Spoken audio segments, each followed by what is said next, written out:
In this world, elements of virtual gaming have merged with reality. Various new professions have emerged, allowing people to switch roles and acquire powerful abilities. The landscape is filled with countless ruins, dungeons, and mysterious realms, teeming with monsters. By hunting these creatures, individuals can gain experience points, materials, and equipment to enhance their strength and abilities. No matter how fierce the monsters are, they pale in comparison to the awe-inspiring and rare dragon-like deities. These revered creatures are so significant that an entire kingdom is named after them.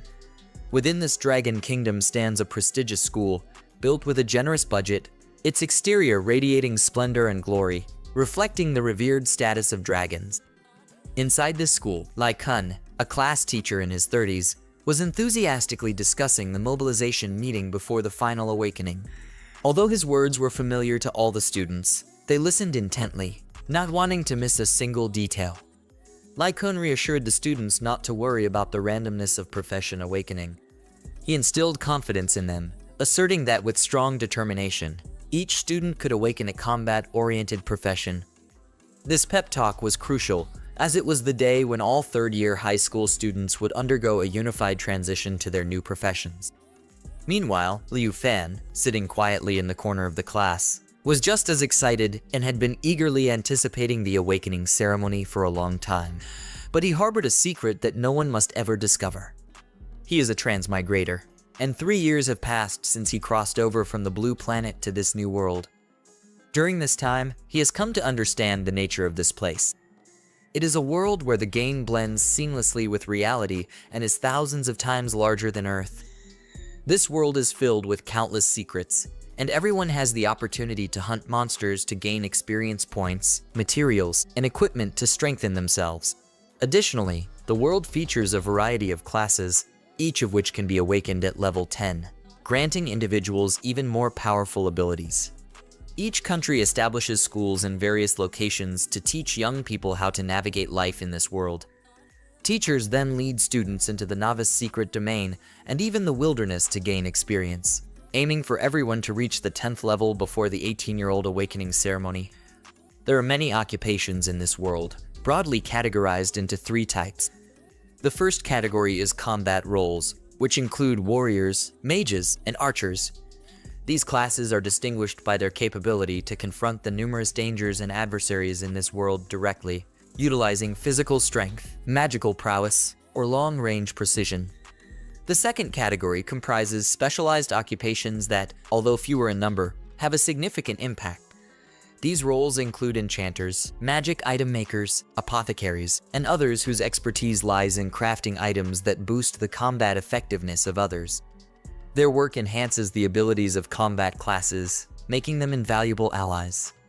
However, pursuing these advanced professions is not without its difficulties.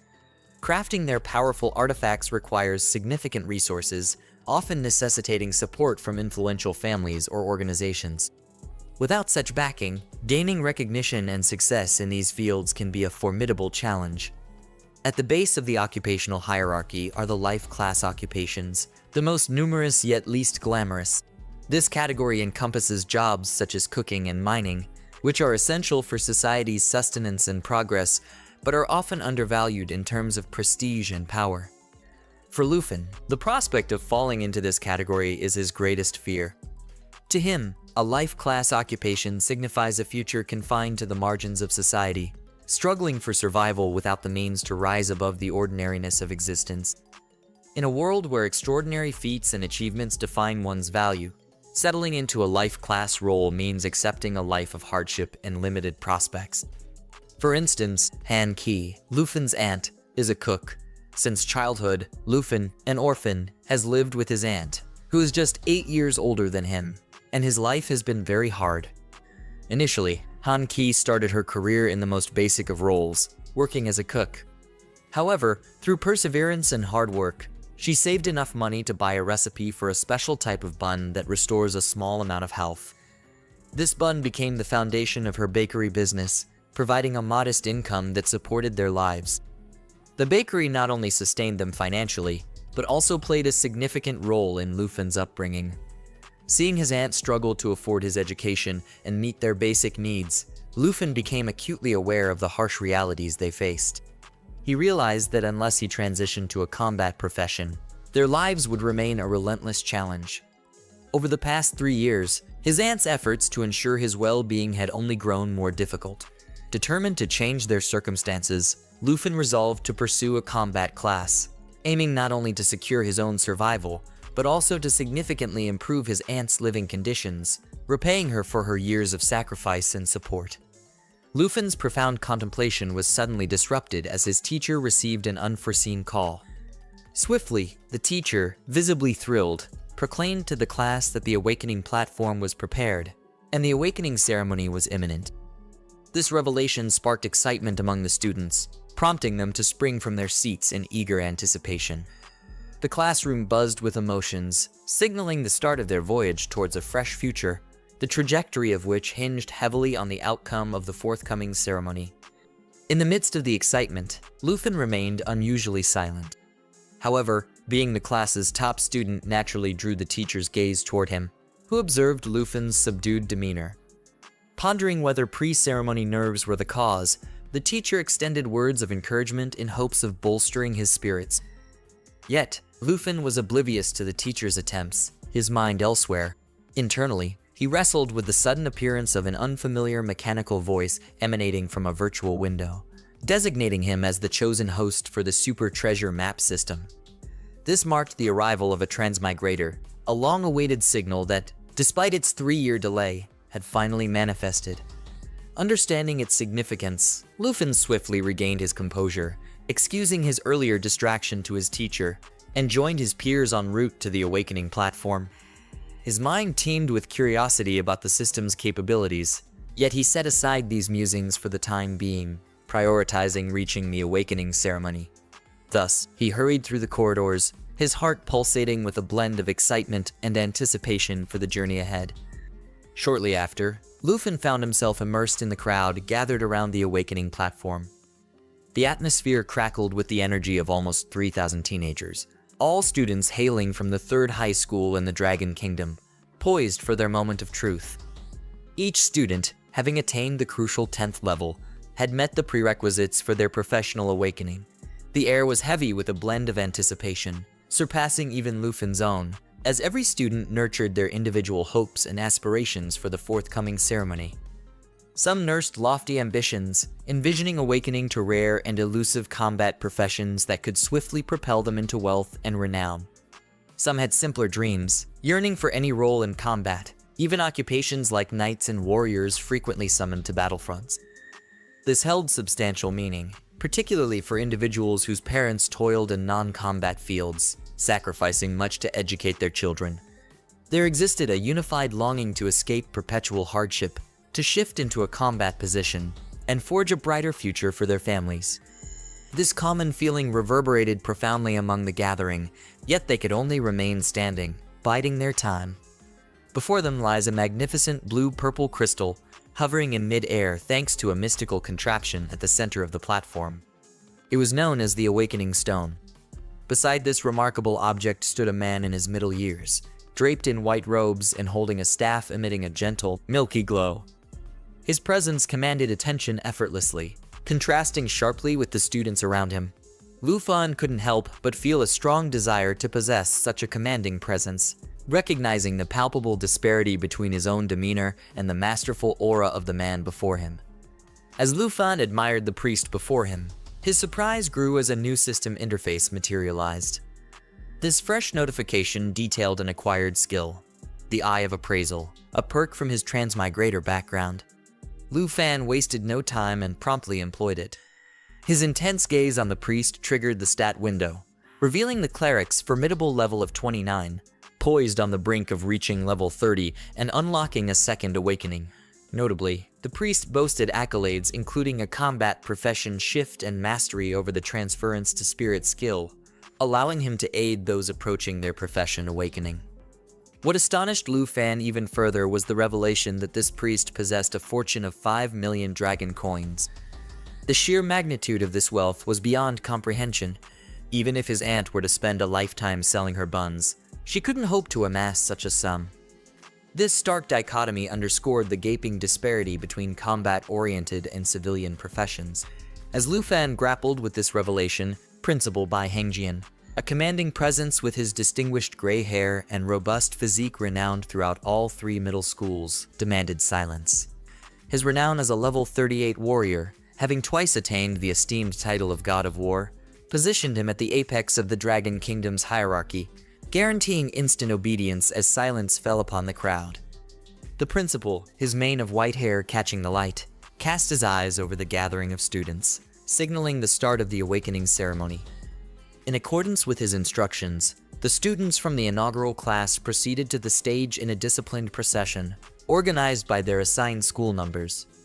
The atmosphere buzzed with fresh anticipation as Zhang Tao, a distinguished presence among his peers renowned for his academic brilliance and striking presence that held many enthralled, took the stage as the ceremony's first participant. This instant held the rapt attention of all in attendance, with speculation rife about whether Zhang Tao would indeed be assigned a combat specialization. Yet, it was hard to ignore the likelihood of Zhang Tao securing such a designation. Rumor had it that despite being at level 10 like his peers, his attributes far surpassed theirs.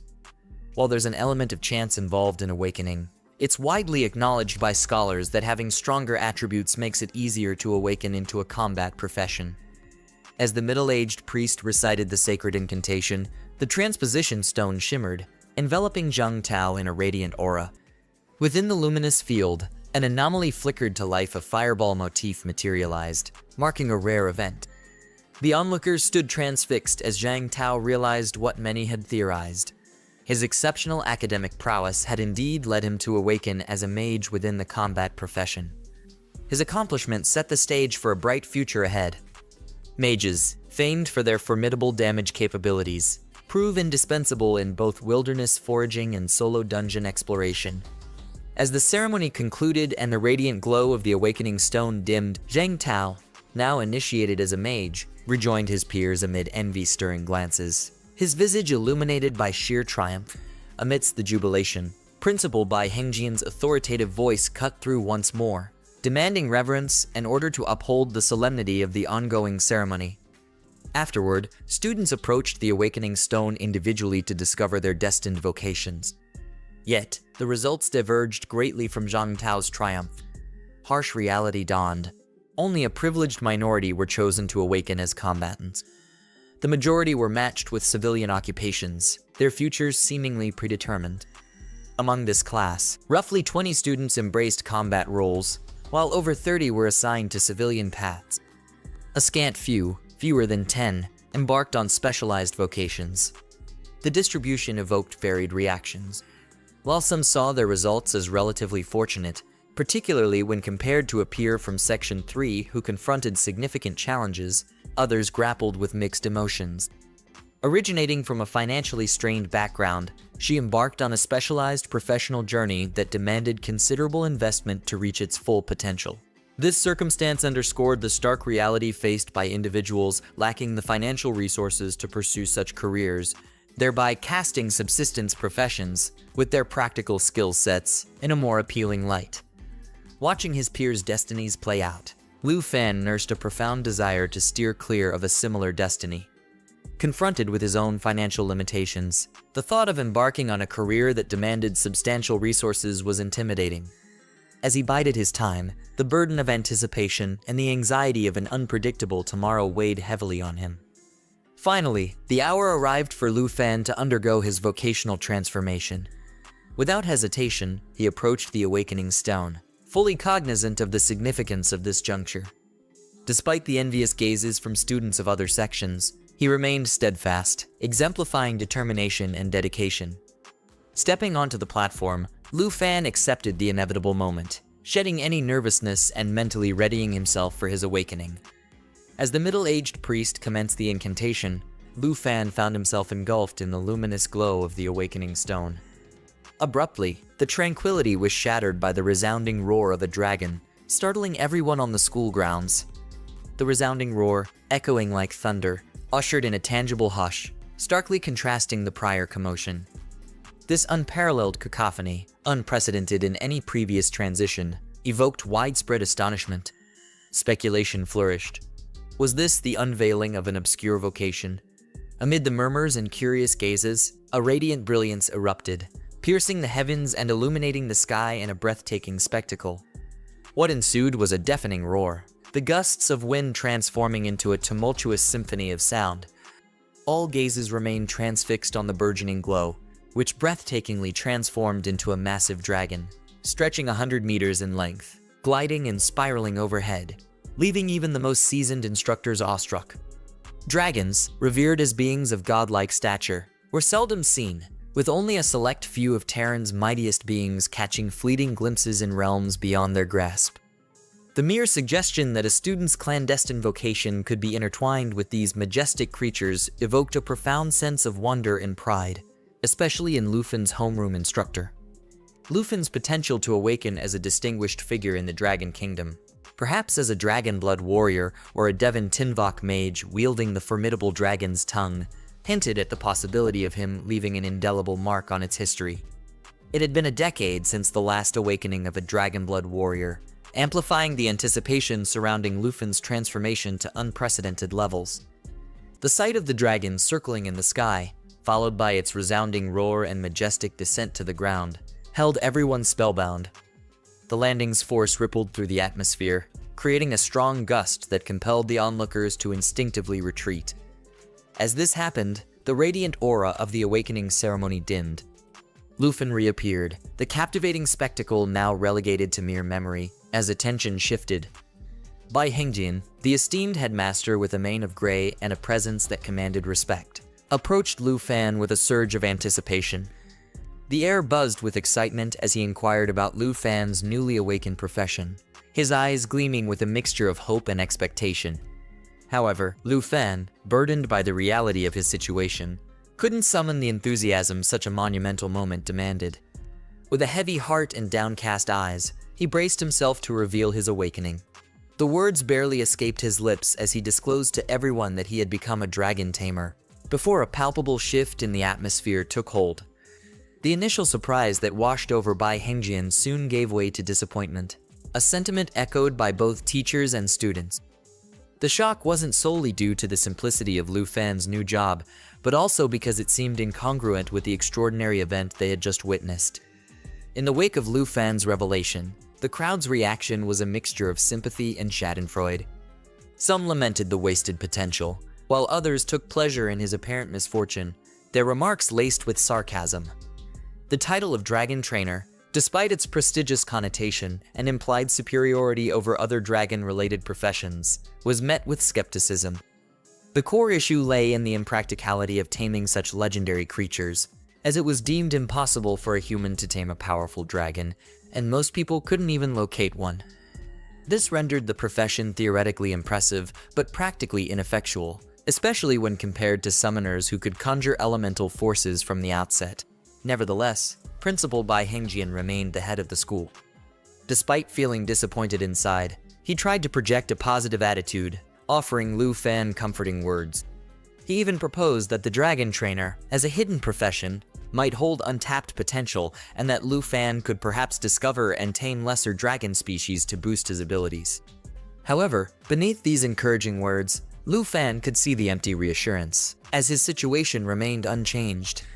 Without dragons to train, his unique profession was like being a summoner without any summons. Lufan wasn't the only one struggling. After the awakening ceremony concluded, the students parted ways, each burdened by their own disappointment and anger.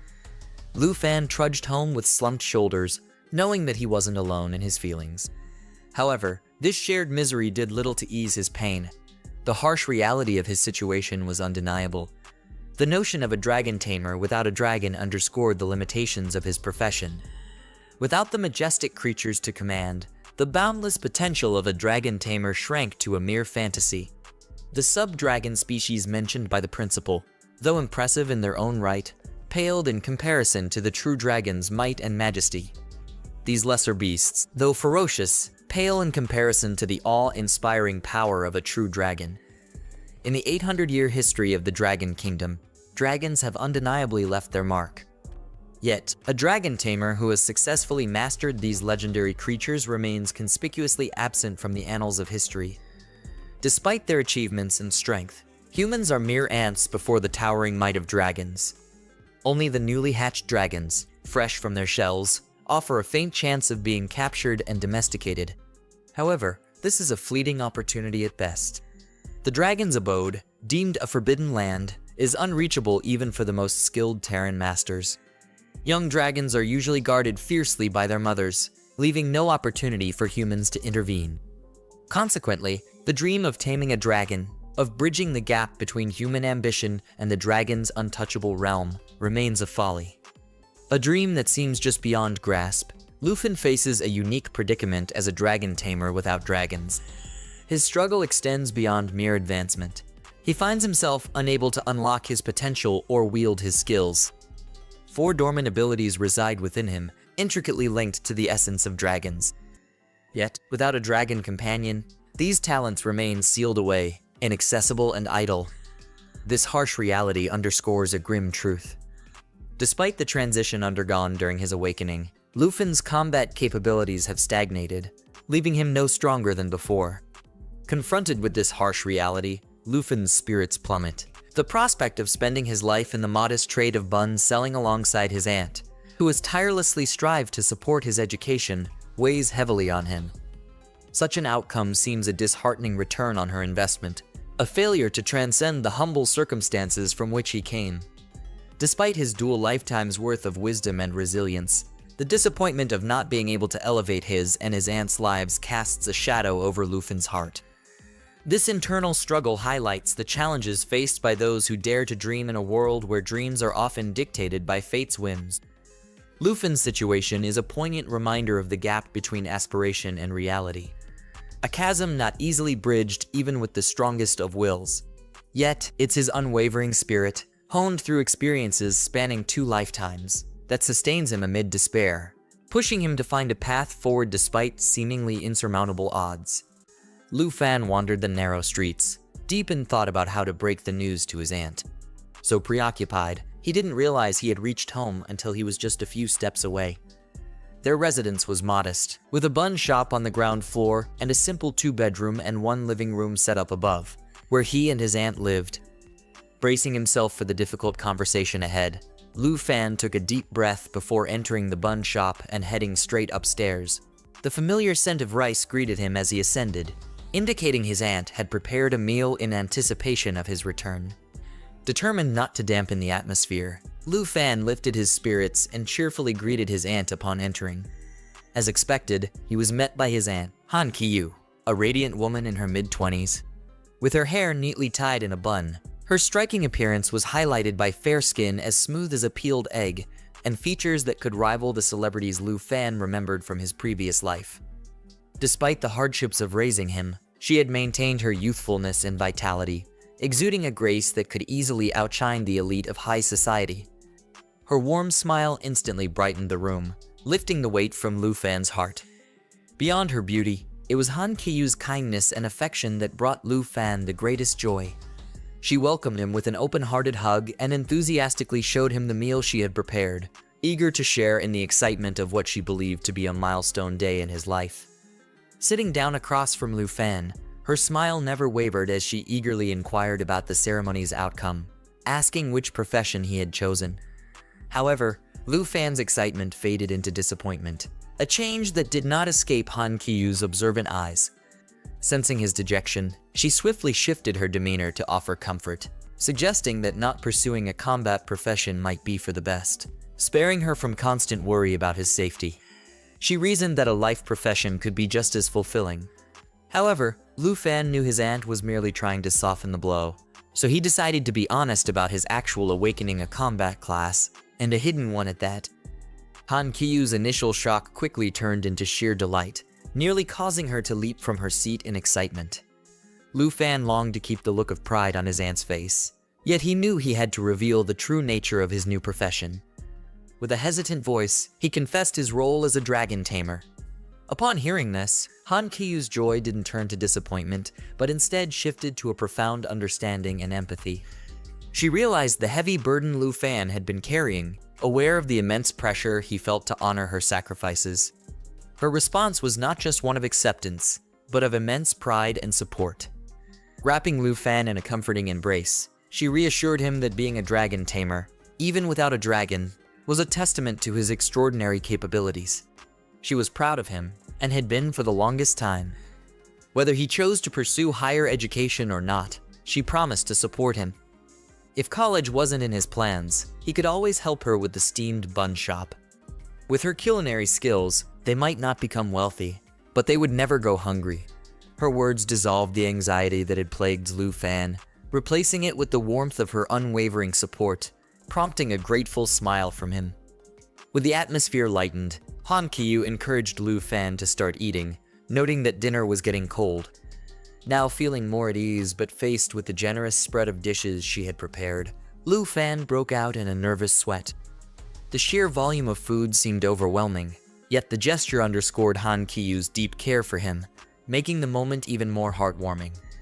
A few moments later, after changing into his pajamas, Lu Fan lay on his bed, enveloped in its softness and comfort.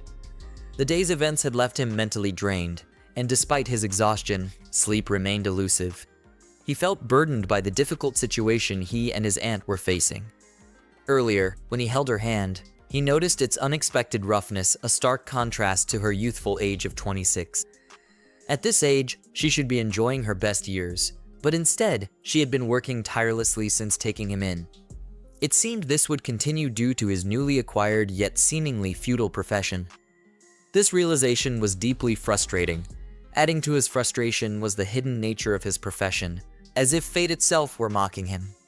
Amid his turmoil, the familiar mechanical voice that had once introduced the super treasure map system echoed again, sparking a glimmer of hope.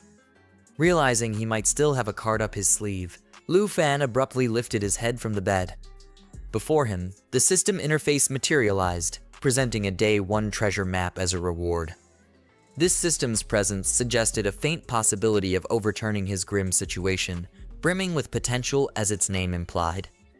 Until now, Lu Fan had only used the appraisal function, leaving the main features of the system unexplored. Eager to learn more, he quickly interacted with the interface. Instantly, a stream of information flowed into his consciousness, giving Lu Fan a clear understanding of its capabilities. The system's core features centered on daily treasure maps, each guiding him to potential rewards at specific locations. These maps were divided into 5 levels of increasing rarity and value: primary, intermediate, advanced, excellent, and god level. However, the treasure maps level that Lu Fan would receive each day was random, as well as the location for each treasure hunt. If the coordinates of a treasure map proved too distant or inconvenient, Lu Fan had the option to consolidate it with others of the same level. By merging 3 maps of identical levels, he could upgrade them into a single treasure map of the next higher tier. While the system is straightforward, it heavily relies on luck. If the treasure maps consistently lead to high-level or inaccessible areas, Lu Fan would be left with no option but frustration. Despite being initially the weakest, he could ascend to one of the strongest by leveraging this system effectively. Fueled by this determination, he eagerly claimed his inaugural daily reward. To his joy, the system upgraded his intermediate level map to a divine treasure map, a bonus reserved for beginners. This unforeseen enhancement ignited a surge of excitement within Lu Fan. Unlike the fraudulent systems depicted in his past life's comics, the one he possessed was genuine and remarkably beneficial. It's too premature to celebrate. If the coordinates on this treasure map proved unreachable for Lu Fan, the entire endeavor would have been futile. Thankfully, that wasn't the case. The coordinates led to Mount Basin, a training ground familiar to novices, a mere 50 miles from Zhonghai City.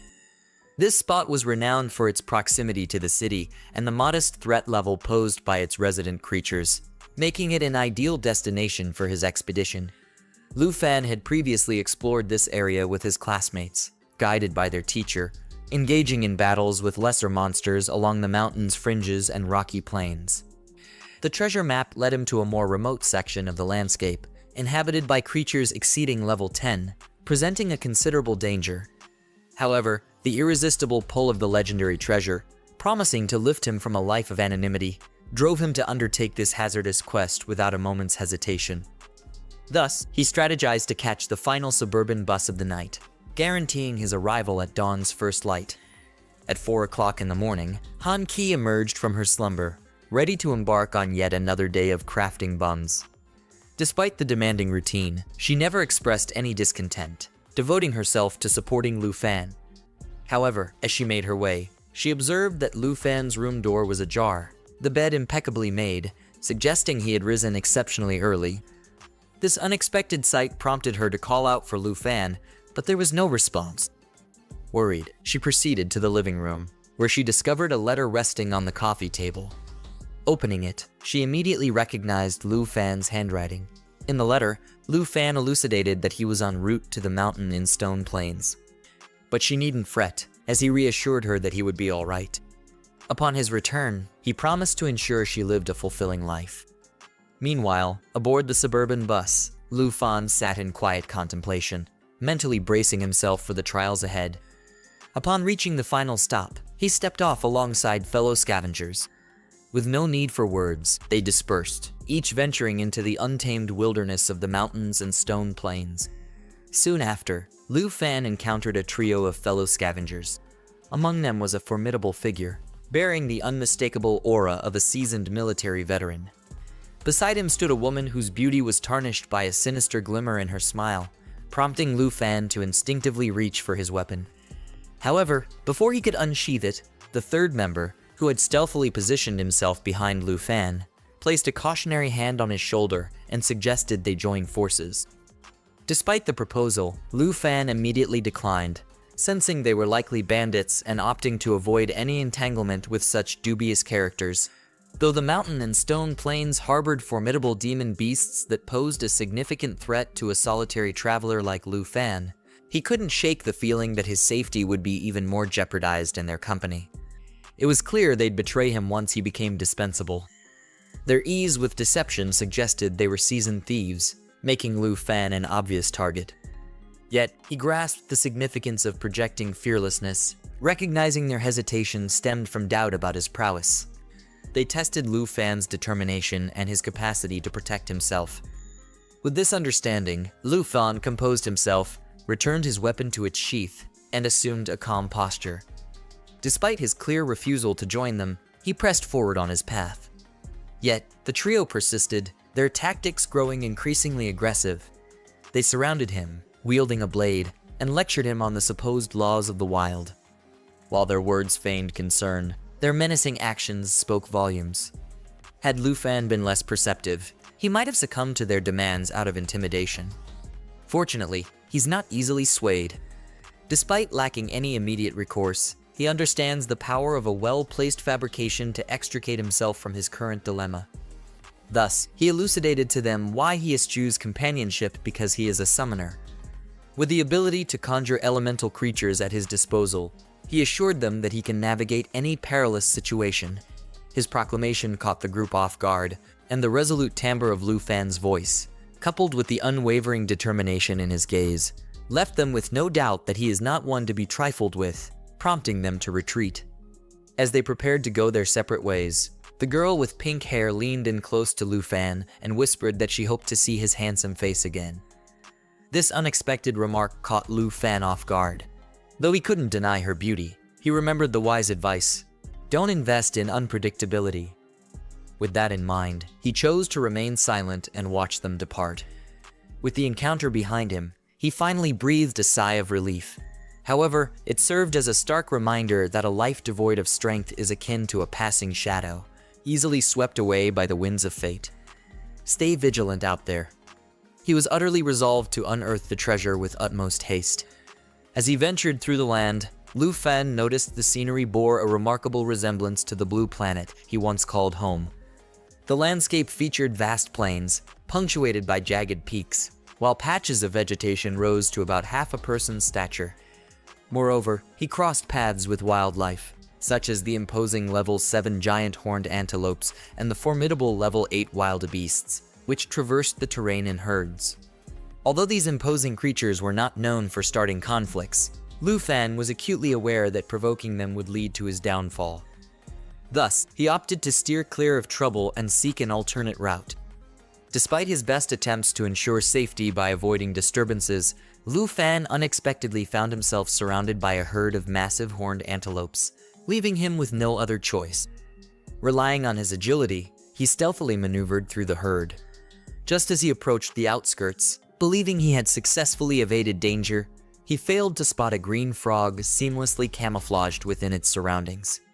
Accidentally treading upon it, the frog let out a resounding croak, immediately capturing the attention of the nearby horned antelopes.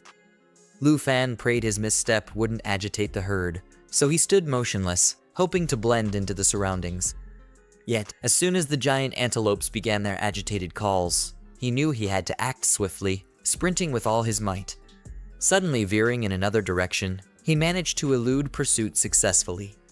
Breathing a sigh of relief, he noted that the antelopes did not give chase. Sadly, the frog, unwitting catalyst of the chaos, lay lifeless, serving as a poignant reminder that weakness and missed opportunities lead to dire consequences. With a newfound understanding, Lu Fan consulted his system's map.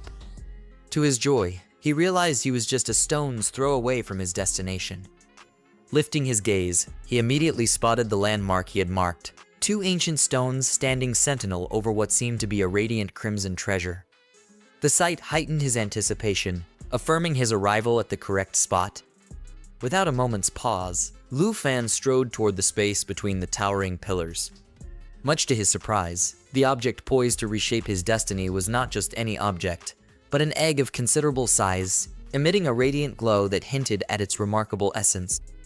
With a swift activation of his perception skill, he beheld a black dragon egg before him, its web of cracks indicating an impending hatch, as if destiny sought to reconcile the hardships it had bestowed upon him.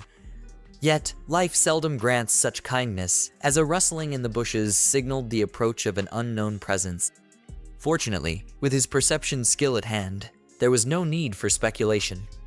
He employed the device, revealing the distinct features of the other party. A predatory gray fox, positioned prominently in the food chain.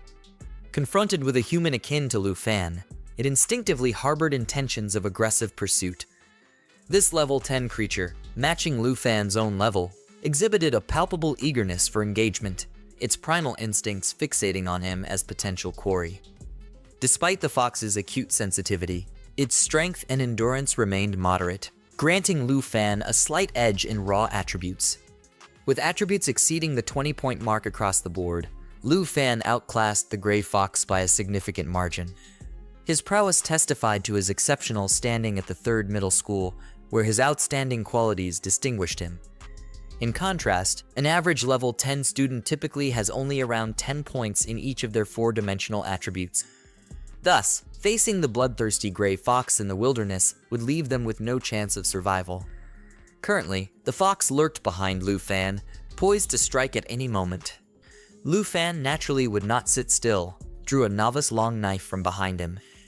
This was a white-grade weapon, but this was enough. This was issued by the whole school.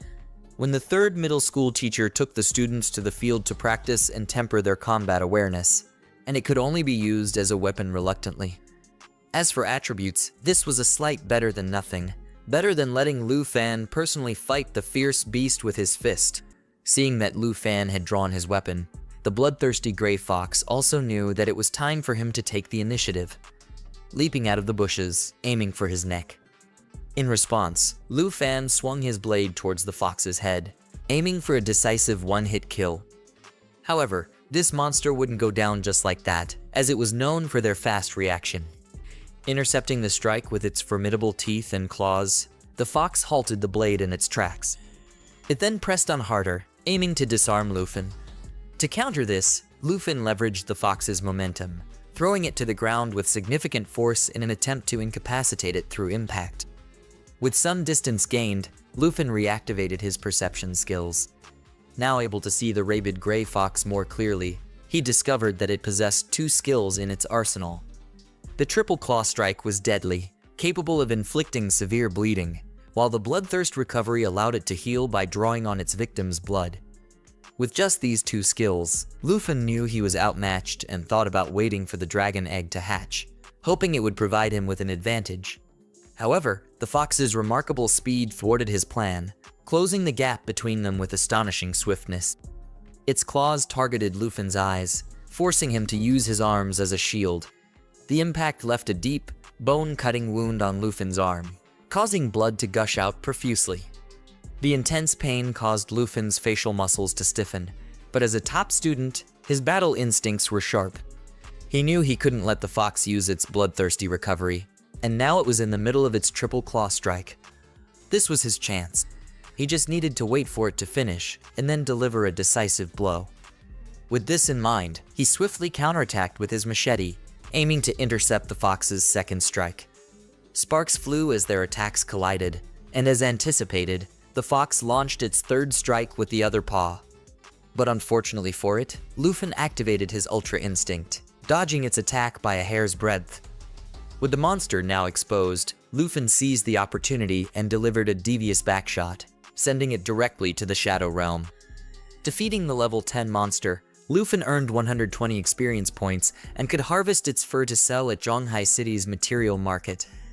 The fur of a level 10 beast like this could fetch around 80 dragon coins, a significant sum. However, the risks involved in hunting such formidable creatures meant that only the most capable material hunters typically undertook this endeavor.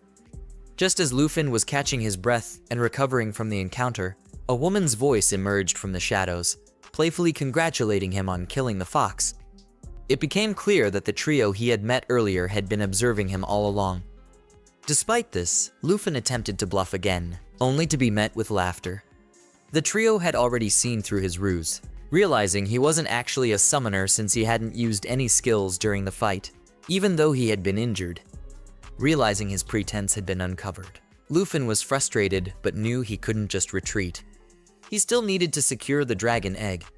In a strategic move to distract them and buy himself some time, he kicked the carcass of the gray fox towards the trio as an offering. However, this only made the old man laugh at him, astonished by the youngsters' audacity to treat them as fools. The fox carcass was worth merely 80 dragon coins, and even if its value were multiplied by 100, they wouldn't be persuaded to leave him alone. From the very beginning, what they truly sought was the treasure he had just found.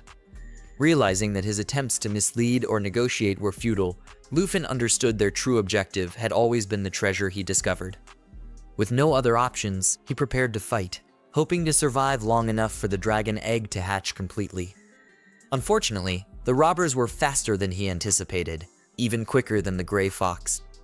Before he could react, the muscle-bound thief's hand struck his face, sending him flying several meters away.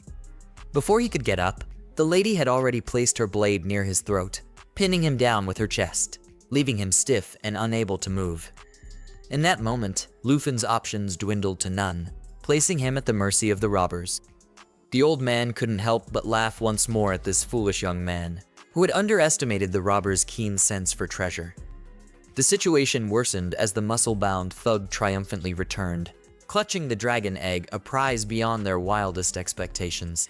It seemed it was worth it to follow this kid around after all. But now that Luffy was no longer useful to them, it was time for him to go. As the dagger drew nearer, time seemed to stretch infinitely for him, a common experience when facing imminent death. His senses sharpened, yet his mind desperately scrambled for a way out. With the blade's edge approaching, Luffy could only hope for a miracle, knowing that only an unforeseen intervention could save him from his grim fate. Fortunately for him, a miraculous event occurred. The dragon egg he had found chose that critical moment to hatch. Its emergence marked by a powerful surge that sent wind blades slicing through the air. The newly born dragon, with its majestic wings spread wide, radiated an unmistakable draconic aura that inspired both awe and fear.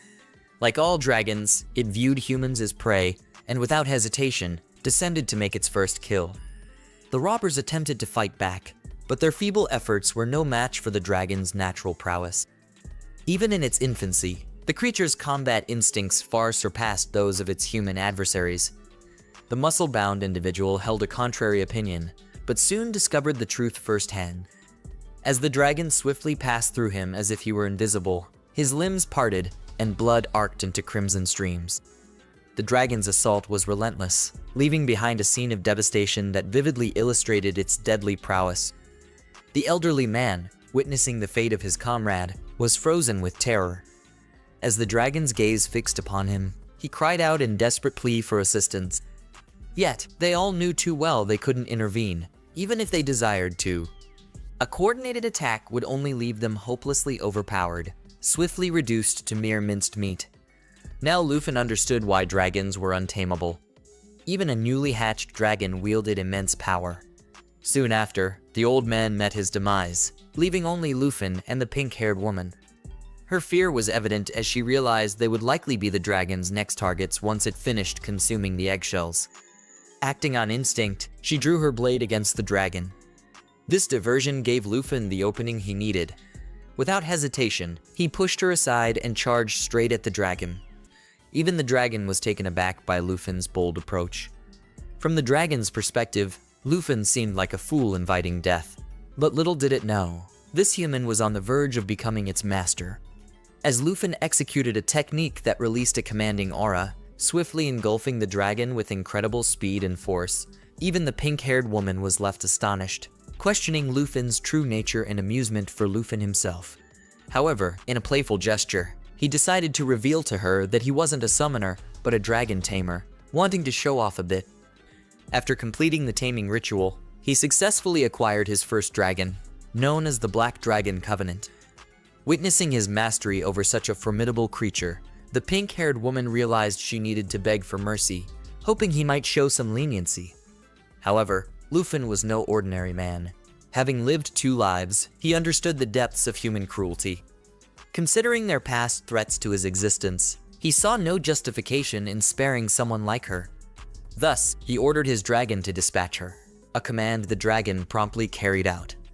Moments later, the dawn arrived, casting sunlight across the mountains. Lufin sat, tending to his wounds using a first aid kit, while his dragon companion nibbled on supplies from his backpack. After finishing his care, he carefully lifted the dragon, cradling it tenderly as one would a cherished pet. This act stemmed from his pure joy at having a dragon, something he had deemed impossible just hours earlier. With the dragon beside him, Lufin sensed a profound shift in his journey, transitioning from the realm of the ordinary to the extraordinary. As the dragon was inherently formidable from birth, it assured him that its strength would only increase over time. This realization boosted his confidence that the title of Dragon Tamer would soon lose its reputation as the weakest class. This newfound assurance led Lufin to embrace his adorable dragon companion with affection. Yet, he pondered deeply on what name would suit his dragon best, consumed by this pressing question. However, Lufin's contemplation was interrupted by the creature's curiosity about the blood seeping through his bandage. To his surprise, when Lufin tasted his own blood, the dragon's eyes sparked with light, casting a crimson aura that swiftly intensified around its form. The surge of power was so immense that Lufin was thrust several meters away. Within the blazing energy, a humanoid figure emerged, initially appearing human-like but gradually revealing itself as the familiar, cute dragon Lufin knew. The transformation had rendered it with a striking resemblance to a well-defined woman, yet it still retained aspects of its original draconic nature, which really took Lufin by surprise, as he hadn't even considered this to be possible. Lufin stumbled upon an astonishing discovery. His dragon could transform into a human. This revelation seemed as surprising to the dragon as it was to him, judging by her bewildered nods and amusing head bobs. Despite the confusion, the achievement was undeniable. Lufin had successfully tamed a dragon. Overjoyed, he hurried to check his status window. To his delight, all the previously grayed-out skills were now vividly accessible. The skills were nothing short of extraordinary. One standout was the Dragon Inspiration skill, a game-changer that boosts both the tamer's and the dragon pet's attributes and attack power by an impressive 30%. To put it in perspective, it made the priestess's enhanced holy light buff seem like a dim candle by comparison. With the little dragon cub's already impressive stats, this boost transformed her from a cute menace into a full-blown terror.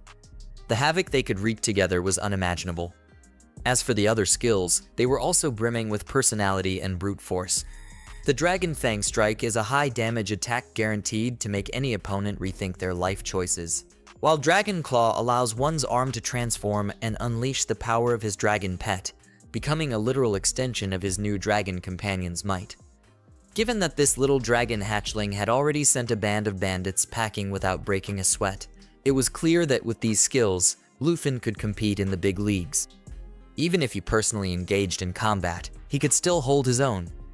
If he decided to use his skills, he could easily overpower other combat professionals of the same level. The only mystery remaining was how powerful this dragon truly was. When Lufin peeked into her status window, he was floored by what he saw. Every attribute was off the charts, dwarfing those of typical level 1 beings who'd be lucky to have more than a few points in any category. Here stood a level 1 hatchling, equipped with a devastating skill set and nearly 400 attribute points. This made Lufin's respectable stats seem insignificant by comparison. Despite being a formidable 10th level warrior with notably high attributes, Lufin appeared modest next to the hatchling. This revelation highlighted why the Dragon Clan maintained a superior position in the hierarchy of strength, revealing a talent gap that left the Terran race far behind.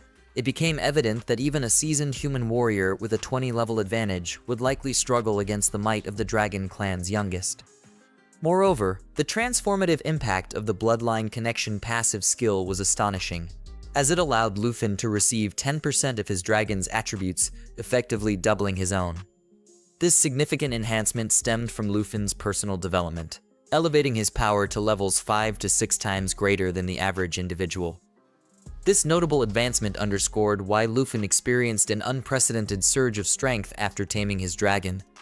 With his newly augmented abilities, he realized he could effortlessly overpower adversaries even without relying on his skills. This realization marked only the beginning, as the Dragon Cub's attributes and abilities added another dimension of dominance to their partnership. Particularly noteworthy were the Dragon Cub's passive skills, which included a robust defense mechanism that naturally halved incoming damage, conferred immunity to all debuffs, and boosted self-healing by an impressive 500%. These attributes synergized perfectly with the Lava Flame skill, enabling the dragon to heal a substantial amount of HP while dealing damage. Furthermore, the Dragon Cub possessed a distinctive active ability, allowing it to swiftly close distances with its target, inflicting continuous bleeding damage. While the full extent of this skill's power remained untested, the Cub's formidable attributes across 4 dimensions suggested it could potentially overwhelm enemies. The seamless integration of offensive and defensive capabilities highlighted the Cub's exceptional combat prowess. This solidified Lufin's belief that choosing the Dragon Master was unequivocally the right decision. Despite being the Terran race's most powerful hidden profession, he found any comparison with the other 2 hidden professions absurd, considering the Dragon Master's unmatched capabilities. The Dragon race's inherent strength, combined with the specialized skills of the Dragon Master, placed it in a league of its own, surpassing the capabilities of any other profession. Yet, despite the vast power at his command, Lufin couldn't help but be reminded of the youthful innocence of his dragon. Despite its impressive abilities and its ability to transform into a half-human form, the dragon retained the demeanor and simplicity of a hatchling. This realization brought a moment of lightheartedness to Lufin's mind, prompting him to consider a fitting name for his new companion. Watching her carefree antics, including playfully nibbling on the remains of her eggshell, inspired him to choose a name that captured both her essence and the circumstances of her discovery. He settled on Zaioi, a name that roughly translated to midnight snack in English, a whimsical yet fitting title that seemed to strike a chord with the little dragon. She immediately showed fondness for her new name, affirming Lufin's choice. This moment solidified his decision that he was indeed the right choice as the Dragon Master. It filled Lufin with gratitude and a sense of fulfillment, reinforcing his belief that the perilous adventure leading to the discovery of such a treasure was truly worthwhile. However, he was also aware of the responsibility that came with caring for Zaioi. While the eggshell provided enough nutrition for her immediate survival and defense after hatching, it wasn't a sustainable source of nourishment. Lufin gently patted her head and then asked if she felt hungry, to which she responded immediately. And though she couldn't respond in words, Lufin understood her intent clearly. With this understanding, their next steps were determined. They would embark on a quest to satisfy Zaioi's hunger, which also perfectly aligned with Lufin's own objectives. This was his chance to advance and fortify himself, particularly crucial with the university entrance exams approaching. Many students were striving to enhance their qualifications through external opportunities, and Lufin couldn't afford to fall behind. His aspirations extended beyond mere admission to the university. He aimed for the pinnacle, aspiring to achieve the prestigious title and win the top scholar award in the southern province. His ultimate goal was to secure a place at the foremost educational institution in the Dragon Kingdom. Once they achieved top scholar status, candidates from the southern province were promised a generous reward. Motivated by this prospect, Lufin and Zayoi delved deeper into the mountainous terrain. Lufin's mind raced with strategies to advance and master his skills, while Zayoi daydreamed about the delicious meals awaiting her. As they reached the innermost parts of the mountain plains, dominated by towering rocks and treacherous terrain, they found themselves in a much more perilous environment than before. This region was infamous for its carnivorous monsters, requiring monster hunters of at least level 30 to safely navigate.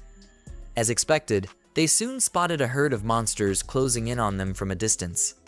Utilizing his perception skill early on, Lufin identified them as a pack of hyenas, creatures known for being even more dangerous and resilient than the bloodthirsty gray fox he had previously encountered and struggled with.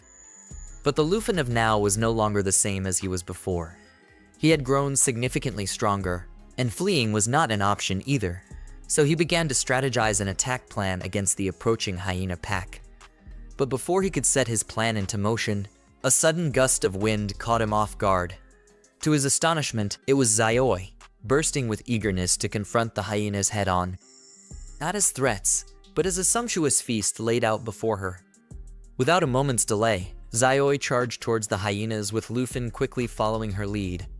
And after closing the distance, she took a deep breath, gathering the fire aura within her in order to unleash her lava flame skill. And with a powerful exhalation, she spewed flames from her mouth, engulfing the area and setting the hyenas ablaze. The scene transformed into a spectacle of fire and fury, showcasing Zayoi's formidable power and leaving Lufin in awe of his companion's capabilities. He wasn't even needed in dealing with these monsters. Moreover, they had accumulated ample experience. Lufin had recently reached a level where even breathing was a challenge. Zayoi had climbed to level 11, whereas Zayoi had achieved level 3, illustrating how targeting elite monsters could markedly hasten their leveling. However, as they scanned for more quarry, they spotted a significantly stronger opponent lying in wait for an opportune moment to strike when they were least prepared. Fortunately for them, Lufin's keen perception skills ensured that opportunity never arose. He immediately sensed the monster lurking inside the cave. Alerting Zayoi, Lufin advised her to disregard the smaller threats and focus on the formidable creature that had been observing them. Forced to confront them directly, the creature emerged from the shadows, revealing itself as a level 25 three-headed bloodlion. Each of its heads glared menacingly, exuding an aura of fierce aggression that marked it as the apex boss of the area. Facing such a formidable foe usually required a seasoned team of hunters, but for Lufin and Zayoi, the level difference was merely a statistic. Confident in their abilities, Lufin signaled Zayoi to initiate the engagement. However, the lion anticipated their attack and roared fiercely, strengthening both its defense and offense. It showed no intention of holding back, conjuring a massive fireball using its triple flame skill, a clear display of its readiness to cause destruction. Yet, this proved to be a fatal error for the lion, especially with Lufin and Zayoi in the fray. They were not idle bystanders, waiting for the lion to conclude its power move. Instead, under Lufin's leadership, Zayoi began to radiate with a powerful aura. That performance was absolutely stunning. Transforming back into her dragon form, poised to unleash her fiery power once more, Zayoi took flight. She descended like a missile from the sky, catching the lion off guard. With a swift strike, she seized one of its heads in her jaws, tearing through flesh and igniting a gruesome battle. The lion's cries of pain echoed through the air, its mane drenched in its own blood. But Lufin understood this foe's resilience. One strike wouldn't be enough. As Zayoi withdrew, Lufin seized the moment, launching his Dragon Fang strike with precision and immense power. His attack wasn't just a follow-up. It marked the climax of their assault, delivering a devastating blow that carved a deep crater into the earth below. It was a display of sheer force, a resounding message of their unwavering determination. Lufin and his dragon weren't just any duo. They were a force to be reckoned with, taking down elite bosses like it was all in a day's work. The victory was sweet, not just in terms of the battle won, but also in the rewards reaped. Gaining nearly 24,000 experience points catapulted Lufin to level 14 and Zaioi to level 9, solidifying the fact that hunting elite monsters was their golden ticket to rapid advancement. But for Lufin, with ambitions reaching sky high, good enough simply wasn't in his vocabulary. He was already plotting their next big hunt, hungry for a challenge that would yield even more experience points. But before he could do anything, as if the system knew what he wanted, suddenly it appeared before him, presenting the day's treasure map. The initial treasure had already made a significant impact, igniting a surge of excitement about what lay ahead. Without hesitation, they embarked on the trail marked on the map, filled with anticipation for the treasures yet to be discovered. Zaioi, content with the prospect of devouring more monster meat, added to the mix. Meanwhile, in the depths of Mountain Shu Basin, amidst its rugged and uncharted terrain, a trio engaged in deep discussion. Each member possessed a distinctive demeanor and attire, standing out vividly against the rugged backdrop. Among them was Kinkyu, a figure resembling a mage with striking silver hair, who passionately expressed reluctance to miss such a remarkable opportunity. Before them lay a portal leading to a realm of great fortune, a rare chance offering rewards far surpassing those found in ordinary dungeons. Despite Kinkyu's enthusiasm, Sunj, the seasoned warrior of the group, maintained a cautious stance. With years of battle experience, he recognized the inherent dangers in their venture. Furthermore, even if they desired, they were unable to proceed. The entrance to the realm required at least 5 adventurers, a number they lacked. In response, he proposed sending Miss Kai back to Shanghai City to gather reinforcements. This plan aimed not only to secure their entry, but also to enhance their chances of survival against unforeseen dangers. Miss Kai, however, promptly objected. Despite her remarkable speed and agility, a round trip to Shanghai City would consume a full day. They were all aware that fortuitous realms appear suddenly and last only 24 hours, rendering Sunj's suggestion unfeasible. As the reality of their situation settled in, Kinkyu's visible disappointment drew Sunj's attention. Understanding her frustration, he attempted to lift her spirit, saying that she shouldn't be worried this much, because if she enters the top 10 universities, secret realms would just be provided to her, and based on her strength, she would definitely accomplish this. But despite Sunj's comforting words, Kinkyu still couldn't hide her dismay at missing out on such a unique opportunity. Unexpectedly, their dialogue took an abrupt turn when an unfamiliar presence caught their attention within the mountainous terrain. Instinctively, the group braced for a potential confrontation, their attention now fixated on the unfamiliar visitor. Tension mounted as they challenged the stranger, demanding identification and preparing to defend their territory if necessary.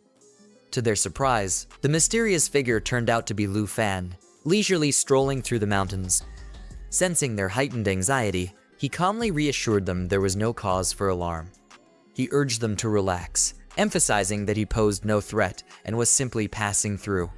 However, due to his unassuming appearance and lack of gear, Sunj mistook Lu Fan for a potential thief. Reacting swiftly, Sunj aggressively warned him to leave or face the consequences of a conflict. Before tensions could escalate further, Kinkyu recognized an opportunity. She understood that this enigmatic man held the key to accessing the secret realms. Acting swiftly, she stepped forward, introducing herself and her group as members of the Qin family from Shanghai City. Despite the abruptness of her approach, she expressed a strong desire for him to temporarily join forces with them. Before Lu Fan could respond, she assured him that his role would be minimal, simply accompanying them into the secret realm. As an incentive, they promised him a reward of 100,000 dragon coins upon successfully navigating the realm. While this offer was indeed generous, Lu Fan's primary interest lay in the secret realm she had just mentioned. And the Qin family is the richest family in Shanghai. So if its descendants is taking an interest in this secret realm, the rewards in it must be very rare. Only a fool would pass up on this chance. And because of his whole attire, they easily believed Lu Fan was in need of money, and it was simply an offer that cannot be encountered casually, so they didn't think Lu Fan has other motives than get the bag. And even if he did, he looks weak as fuck, so they were confident that they could deal with him, even if he decided to go against them. And since he seems to be interested, and the deal had been explained to him thoroughly. They asked him to follow. However, Lu Fan surprised them by refusing to join unless they accepted his terms, which contradicted their expectations. His interest lay not in their money, but in the potential rewards the secret realm offered. He suggested they abide by the rules of the hunters, a concept that left the group puzzled. They viewed Lu Fan as ill-prepared and physically less imposing than their average level of 20, making his bold proposal perplexing. This left them considering two possibilities. Either Lu Fan possessed exceptional strength, or he was merely an overconfident fool. The only way to resolve this was to witness his actions firsthand. And even if he were considered foolish, which they had strongly assumed he was, it wouldn't impact them at all. They could still retain all the rewards from the realm. Thus, Kinkyu agreed to Lu Fan's proposal. Yet, she couldn't help but feel sorry for him. Therefore, she assured him that regardless of the outcome, he would still receive the promised 100,000 dragon coins. Lu Fan wasted no time in finalizing the agreement, pleased with the terms. With everything settled, the group prepared to enter the secret realm. Meanwhile, Lu Fan could barely contain his excitement. Not only was he guaranteed a substantial monetary reward, but he also eagerly anticipated claiming all the treasures they would discover, boosting his confidence in his own abilities. Additionally, this adventure offered him a chance to gauge his strength independently, as he chose to leave Xiao Yi unsummoned. Also, he knew that revealing her existence to strangers will only bring trouble. After acquiring the dragon, RMC quickly heads inside Shibazin Mount, determined not to leave empty-handed. He aims to raise his level and gather whatever resources he can find. Despite the challenges he faces, he continues to press forward. Inside Shibazin Mount, several people are struggling to reach their goals due to having too few team members. They are worried because they need a team of 5, but currently, they don't have enough people. Kinkyu is particularly saddened by her inability to enter the fortuitous realm, as she doesn't have the required number of team members at this crucial time. Seeing the sadness on Kinkyu's face, Sunjai said, "Miss, you don't need to worry too much." Because Sunjai also got a little worried after seeing the sadness on Kinkyu's face, so he gives some sympathy to Kinkyu. "With your strength, as long as you enter one of the indifferently. Uncle Jai, I know everything you are saying, but it is just such a pity." However, then all 3 of them hear someone coming from behind them. As soon as they feel this sound, all 3 of them quickly come into fighting position and Sunjai shouts, "Who is there?" Then we see RMC, who is passing by, and seeing all 3 of them in action, he says in a normal way, "There is no need to be too nervous, I am just passing by." Sunjai has his sword in his hand at this moment, and he still doesn't believe RMC, so he asks seriously, "Look at your dirty appearance, young man. This is not where a material hunter should be." However, Kinkyu needed assistance at this time. Spotting RMC, they stopped Sunjai. She stepped forward and, with a smile, said to RMC, "Hello, we're from the Kin family in Zhonghai City. I'm Kinkyu. Though it's a bit sudden, may I ask if you could temporarily team up with us? You don't need to do anything, just enter the Fortune's secret realm with us. If we succeed, we'll reward you with 100,000 dragon coins. How about it?" RMC paused while passing by. The mention of the Fortune's secret realm and the 100,000 dragon coins bringing a slightly puzzled smile to his face. He starts thinking after listening to them and observing their expressions. The secret realm of fortune, desired even by the wealthiest family in Zhonghai City, the Qin family, must hold incredibly rare rewards. Then Kinkyu approaches Liu Fan, smiling as she confirms, "Yes, what we're saying is true. We just need to gather enough people to meet the area's requirements." She also reassures RMC that he doesn't need to do anything to earn 100,000 dragon coins, as they have already secured the 4th member for their team. As soon as RMC joins the team, the requirement for the secret realm is met, and the portal opens automatically. Upon seeing the portal, everyone starts heading towards it. Sunjai looks at RMC and says, "This kind of opportunity doesn't come easily, so let's hurry." The portal is open, but 5 people are needed to enter. RMC smiles and responds, "I'm not very interested in money, but we can cooperate according to the rules." Hearing this from RMC, they all stop and look at him. Kai then says, "You mean you want to distribute rewards in the secret area based on performance?" Yes, you are right. RMC says this. Hearing this from Liu Fan, Kin Q starts thinking doubtfully. Kin Q's mind races as she considers that the average level of their group is around 20, and Liu Fan appears weaker than them. She wonders if he has too much confidence in himself or is just being arrogant. However, since Kin Q currently does not have a fifth member, she realizes she will have to accept RMC's offer, which isn't a bad one either.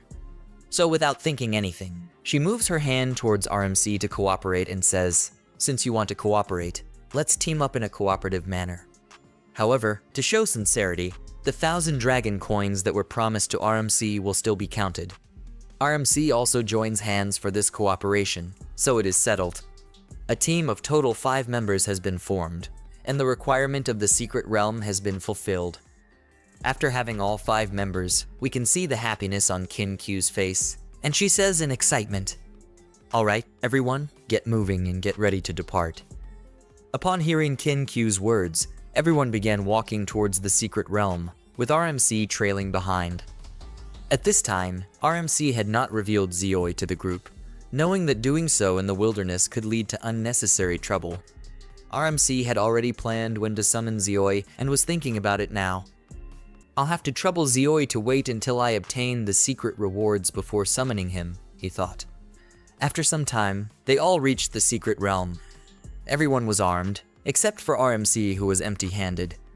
Noticing this, Zioi's son asked RMC, "Don't tell me you're here without any equipment." RMC chuckled and began summoning his weapon.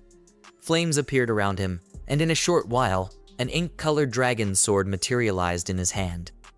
This weapon, known as the Ink Dragon Deer Antler Sword, required an intermediate level to wield.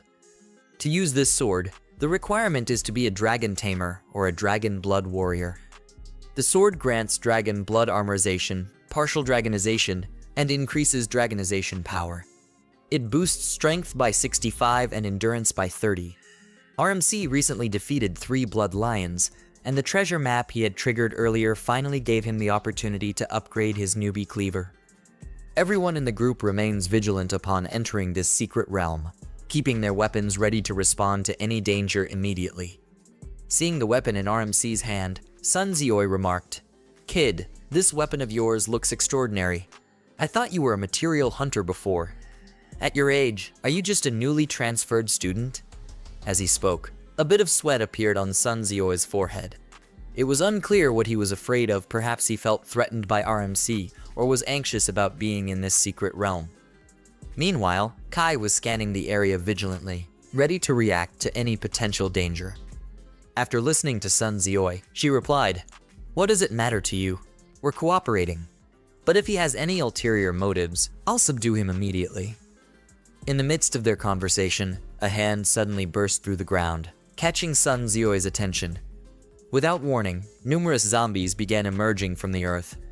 These were level 15 decaying zombies, each worth 620 experience points. They carried materials like decaying poison sacks and 256 dragon coins. Skills include Grapple Bite and Corpse Poison. Grapple Bite entangles and continuously bites the target. Corpse Poison infects the target with any attack, causing continuous life loss. Targets who die from the Corpse Poison effect will turn into decaying zombies. These zombies emerge from the ground one by one, very close to Sun Zioi, who is warned to be careful. Despite the warning, the zombies are already too close and simultaneously move towards Sun Zioi to attack. Meanwhile, Zioi, a level 20 knight of the combat class, arrives to protect Sun Zioi. He swiftly attacks the zombies, charging at them through an energy shield. Following this, Kai and Sun Zioi also assume attack positions. Sun Zioi praises Zioi for his efforts, and then both he and Kai begin attacking the zombies together, taking them down one by one. Meanwhile, RMC is checking their class and level as they fight. Seeing that Zioi is a level 28 combat class warrior and Kai is a level 23 combat class rogue, Liu Fan thinks to himself about the excellent combination of their team. A warrior, a rogue, and the knight guarding the teleportation gate. The team composition seems very balanced, especially with Zioi, a level 28 warrior, on the verge of advancing to the second class. At the same time, Kin Q, who has been quiet for a long while, begins to use a divine-type skill, causing divine light energy to swirl around her as her wand starts to glow. Kin-Q is currently preparing the Holy Light Star Rain skill. Once ready, she unleashes it towards the zombies. The skill gathers energy and releases a shower of holy light rain that deals holy damage to enemies within range while providing healing to allies. As the radiant light cascades down, it simultaneously harms the zombies and restores the health of Kin-Q's teammates. From a distance, RMC watches the battle unfold, observing the aftermath of this powerful attack. Kin-Q glanced at RMC with a smile and began explaining her abilities, characteristic of her unique class. "I belong to the hidden class Holy Light Mage," she revealed. "I can handle both offensive attacks and healing, although my damage output isn't as high as traditional mages, and my healing abilities aren't as potent as priests." Liu Fan swiftly checked Kin-Q's stats, noting her level 13 basic and her concealed combat class as Holy Light Mage. Upon hearing Kin-Q's description, RMC nodded in understanding. "I see," he acknowledged. Although looking at Kin-Q's hidden class, he thinks that it is another hidden class, but its holy damage is very effective against zombies. Just then, the ground starts shaking and everyone gets scared and somehow manages to control themselves. Seeing this movement, RMC has understood that an elite monsters has been alerted and judging by the sound. It seems that there are quite a few. Many elite monsters emerge from the adjacent walls and the ground, all of them in large quantities. This time, bloodthirsty zombies have come here whose level is 20 and experience will be 40 points, and their items like blood, corpse, poison sac will be sold for 910 dragon coins. During an assault, they deploy 3 deadly tactics. Blood-sucking bite entangles and inflicts ongoing damage while restoring their own vitality. Corpse poison contaminates with every strike, causing relentless decay while bolstering their resilience. Bloodlust drives them into a frenzied state, enhancing their strength and agility by 40%. These ravenous zombies advance as a coordinated force, ready to overwhelm our team. Surrounded by enemies on all sides, Sunji swiftly assesses the situation. He commands everyone to focus on the elite monster and instructs Care to protect the young lady and the boy. Addressing Zyuja, he orders them to join him on the front line to prevent the undead horde from breaking through. Zyuja acknowledges the order with a quick yes and moves to engage the monsters alongside Sunji. Together, they launch a coordinated attack. Sunji unleashes a powerful full moon slash on a bloodthirsty zombie, while Zyuja strikes another monster with a decisive lunge. Both of their attacks landed with formidable force and precision, yet neither managed to harm the zombies. This unexpected outcome left them both utterly surprised. They observed in disbelief that despite their strikes hitting the monsters' bodies, their weapons remained lodged and unable to be withdrawn. Zyuja, bewildered by this turn of events, struggled to comprehend why his weapon was inexplicably stuck and what was happening before them. The area of zombie where Zyuja's sword was stuck was slowly absorbing Zyuja's sword inside itself. He is trying his best to take out his weapon, but he is not able to succeed in this attempt. And then the zombie uses the corpse poison due to which poisonous gas starts flowing there. Any attack caused by corpse poison will infect the target with corpse poison, causing constant life loss while healing. Kim Q, standing at a distance, is unable to understand anything after seeing this. She is not able to understand how this happened. RMC stood at a distance, observing the scene with concern. To him, it appeared to be a case of corpse poison that only a priest could dispel. Even Kim Q, a holy light mage, seemed powerless to intervene. The zombie had fully engulfed Zyuja's sword and was now absorbing his hand into its stomach. In a panic, Zyuja called out desperately for Sanji's help, despite his own terror and confusion. Unfortunately, Sanji was also grappling with a similar predicament. His sword is getting absorbed in the shoulder of a zombie, but he releases his sword, which Sanji understands how to save himself. He quickly releases his sword and runs towards Zyuja and asks him to quickly release his weapon.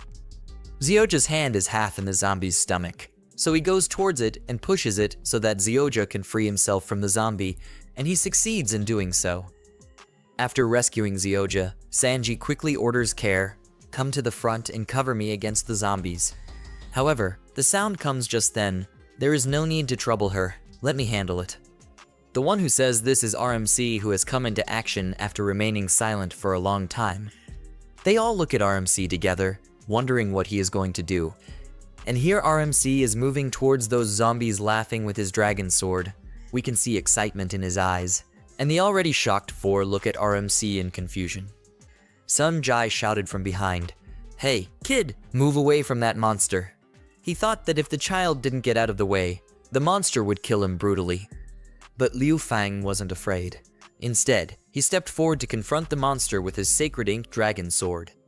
As soon as the monster appeared, Liu Fang attacked its throat. His sword, glowing with a vivid orange aura, cut through the air. Everyone watching was astonished at how this child managed to kill such a large monster. The most astonished of them all was Sun Jai, who could hardly believe his eyes.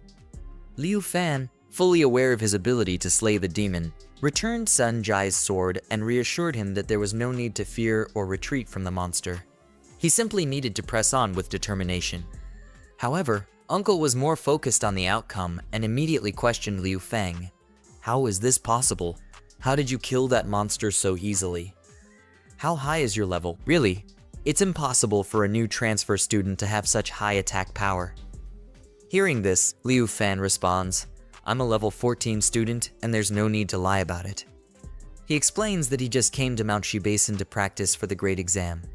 Qin, surprised, says, "So, you're a student in the same year as me."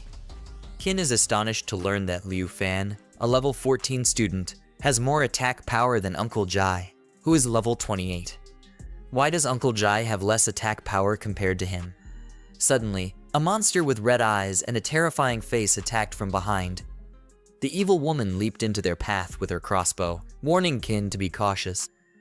Out of nowhere, Liu Fan surged forward and attacked the demon with his dragon sword, slamming it into the wall and injuring it. After killing the monster, Liu Fan said, "I can also join your team." "Which will complete your team. Do you agree with this decision?" Sun Jai pondered over the offer, while the ladies recalled a rumor about someone in Zhanghai City and speculated if that person might be Liu Fan. Qin smiled and assured him they would trust him. He added that if he led the team from the front, the women could take care of little Jai, and the evil woman could cover from behind. Then he introduced himself, saying, "You guys can call me Liu Fan." Hearing this name shocked the entire group because their suspicions were confirmed. Liu Fan was the rumored hidden class dragon tamer who had recently awakened. Qin couldn't fathom how Liu Fan, despite being from the weakest class, was such a powerful dragon tamer. As everyone pressed on, Liu Fan was slaying all the monsters in his path.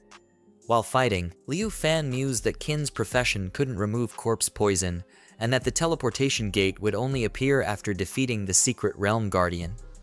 Liu Fang realized they had to hurry. Otherwise, little Jai would die in the secret area from the zombie poison, and he might even turn into a zombie. Suddenly, Hot Jai noticed some dead bodies moving behind Sun Jai, accompanied by a rustling sound from the debris. He shouted a warning to his uncle before collapsing unconscious. Seeing this, they shouted at him to stop and rushed towards him. Suddenly, a yellow beam of light began to shine above the group through the debris. As they turned back, they saw a giant iron-skinned zombie with a massive orange head and a prominent red eye rushing towards them at high speed. We learned that this iron-skinned zombie was a level 20 monster, yielding 40 dragon coins and 13,720 experience points upon defeat. Additionally, it had a corpse poison attack and an absorption ability, which allowed the poison to absorb the target and merge with the zombie, increasing its maximum HP. It had even developed steel-like skin, granting the iron zombie an iron skin state that boosted its defense and stamina by 40%. The evil woman gasped, recognizing that the secret public protector had appeared before them. Observing the iron skin zombie, Liu Fan realized that the poison on Zayaji's corpse had decayed to the extent that it attracted the iron skin zombie. He shouted to the group to quickly defeat the zombie before it attempted to engulf and absorb the paladin. Hearing this, Sun Jai immediately ran towards the zombie and attacked it with his moonlight slash, but it was futile. His strike couldn't even scratch the iron-skinned zombie. Liu Fan, realizing time was running out, awakened his dragon aura and jumped back into the battle. He knew he couldn't afford to let the corpses attack slowly, as their poison would spread too quickly. Grabbing his black knife, he stabbed it into the red eye of the iron-skinned zombie, but it was all in vain. No change came over the creature. It had entered a state akin to steel, boosting its defense and stamina by 40%. Liu Fan eyed his ink dragon scale machete, calculating that only 2 swift strikes remained, pressed for time with the looming threat of the zombie possibly absorbing Chodijai at any moment. His attention then shifted to the status window, where he discovered the Dragon Blood Armor skill, which partially transformed its user into a dragon. Meanwhile, the iron-skinned zombie charged at the paladin just as he readied his assimilation absorption skills to consume him.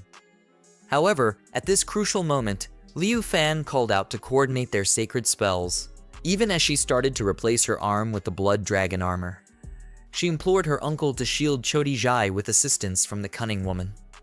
As Liu Fan completed his transformation, one of his hands had turned into a dragon claw. Upon hearing his command, family members prepared themselves, raising their staffs and chanting sacred mantras. Liu Fan and his kin rushed towards the iron-skinned zombie, with our hero leaping at the creature with full force. As the magical light sorceress unleashed her sacred starry rain attack on the undead creature, hoping to deal significant damage and finally defeat it, a secret realm demon charging towards Liu Fan's group and ultimately disintegrating. The ironclad demon shed its metallic skin, revealing its raw flesh. Spotting Liu Fan's group, it hungered and charged toward them, crying out for flesh. Observing the demon, Uncle remarked that it seemed determined to ascend into a formidable entity like Vishal's demon. He glanced at Liu Fan, reflecting on the diverse experts he had encountered within the kin family, yet sensing that this young one was a concealed warrior of great skill. Soon after, they witnessed the ironclad demon slowly disintegrating. It became apparent that this creature was not its true form. It concealed something else. After some time, its iron-like skin shed away, revealing its actual appearance, a zombie with a single eye on its forehead. Upon transforming, it swiftly advanced towards Liu Fan's group with hostile intent. However, Liu Fan was fully prepared. As the zombie approached, he too moved forward, his hand morphing into a dragon-like claw, ready to strike. Liu Fan sprinted forward and leaped into the air, swiftly striking down the zombie, ensuring its demise. Witnessing this, Kim was astonished by the defeat of the Hidden Realm's formidable zombie. She marveled at the unparalleled skill she had just witnessed, reflecting on how challenging it must be to vanquish a level 20 boss. Pondering Liu Fan's true identity, Kim and the others then proceeded towards the secret area. Suddenly, their gaze landed on a chest it turned out to be the level 20 zombie boss's treasure.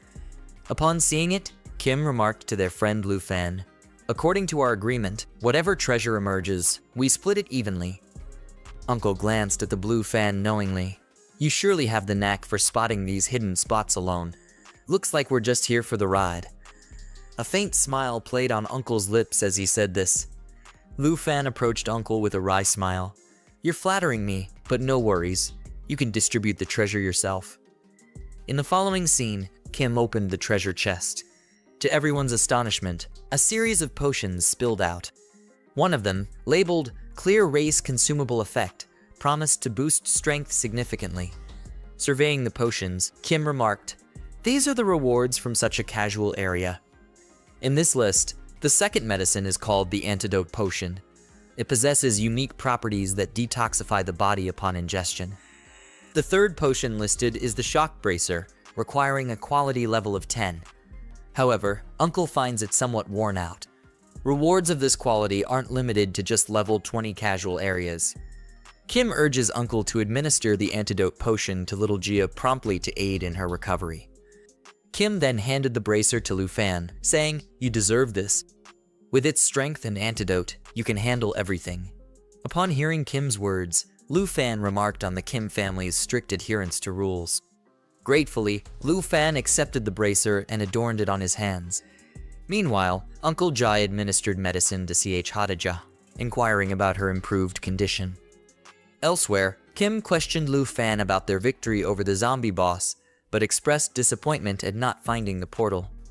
As everyone started moving around, Liu Fan halted them, emphasizing that the iron-skinned zombie wasn't the ultimate threat, hinting at the possibility of more zombies lurking. Uncle turned to Kim and questioned if they had explored the area thoroughly. Kim, speaking as a holy light magician, expressed sensing a dark presence, particularly around the Lake of Sorrowful Fortune nearby. Let's head there, Kim suggested, since the last zombie is likely to be around the lake. Uncle Jai listens to Kim and suggests that if Kim's observations are correct, the last zombie might be close by since the area isn't very large. As they revisit the village, they consider the possibility of having overlooked something important. Suddenly, ripples disturb the calm lake, revealing a grotesque sight. A zombie emerges with multiple hands, each adorned with numerous eyes. Witnessing this horrific creature, Uncle Jai affirms Lu Fan's earlier insight that this isn't the final boss, indicating the presence of yet another demon in their midst. Spotting the demon, he immediately orders everyone to seek cover. In an instant, the creature attacks Lu Fan's group, its many hands closing in threateningly. Just as the demon approaches Uncle Jai, he rushes forward with his sword poised to strike. Yet, in a sudden twist, the monster overpowers Uncle Jai, knocking him to the ground before refocusing on Lu Fan's group. Without warning, it confronts Kim. Kim gets scared and starts running away. The monster grabs Kim in his hands and lifts her into the air. Kim gets very scared, and just as he is about to throw her down. By then, Liu Fan notices them and comes running fast and catches Kim in the air, saving her from falling down. Liu Fan takes Kim down. Everyone comes to Kim. "Are you okay?" Kim says yes. Then we see that Uncle is badly injured and the monster has come in its monstrous form. It has many hands and eyes on hands. We encounter a terrifying monster with a woman trapped inside it, her hands bound by chains. Uncle Jai and the evil woman stand before the monster. Observing the creature, the evil woman remarks that it appears to be the last zombie in the area. Then Uncle says, Jai, follow me. I have not given up yet. I can still fight this demon." As he says this, we see one of the zombie woman's hands moving with the intention of attacking Uncle Jai. Suddenly, his eyes fall on the moving hand of the zombie woman. He gets scared but moves forward to face her with his sword. Just then, Lup Fan enters the scene, running towards the legendary knife in his hand. Lup Fan knows that Uncle Jai and Little Jai can't take on the boss and doesn't really trust them to defeat him. Lup Fan realized that the zombie boss woman wouldn't be defeated easily. While contemplating a way to overcome her, he observed her entire body. At that moment, she made a strange expression and opened her mouth. After examining the zombie's whole form, he understood that he needed to destroy her core to eliminate her completely. The organism activated the cadaveric cover, leading to a continuous reduction in cadaveric emissions. All attributes of creatures in the secret area increased by 20%. As Lup Fan advanced, the zombie boss woman attacked him. Lup Fan jumped onto the chain restraining the woman and started running across it to reach the boss. Suddenly, Kim, shocked by the scene, warned Lup Fan to be careful of the zombie boss's chains. The zombie boss woman quickly swung her chains and charged towards Lup Fan, intending to attack him. Right after the attack, Lup Fan lost his balance on Chen. He began to fall, even though he still held the knife. Lup Fan's group watched in fear as the zombie boss lady, now enraged, turned her wrath towards them and began attacking. The condition of Lup Fan's group quickly worsened as they found themselves fighting desperately against her. Suddenly, the zombie boss's hand strikes down from above towards Lup Fan, who dodges the attack, realizing that if the fight continues this way, they will certainly be killed. Finally, Lup Fan uses the dragon blood transformation, turning his hand into dragon radiance, enabling him to shatter all the chains attacking him. Once Lup Fan breaks free from the chains and lands on the ground, he advises that they should retreat and tells Sun Jai that there is a trick to successfully kill the zombie boss. If we don't act now, we'll be in danger if we delay any further. Kim was worried about Lu Sen and informed him that the entire group was in bad shape, while the zombie boss was still watching Lup Fan and ready to attack.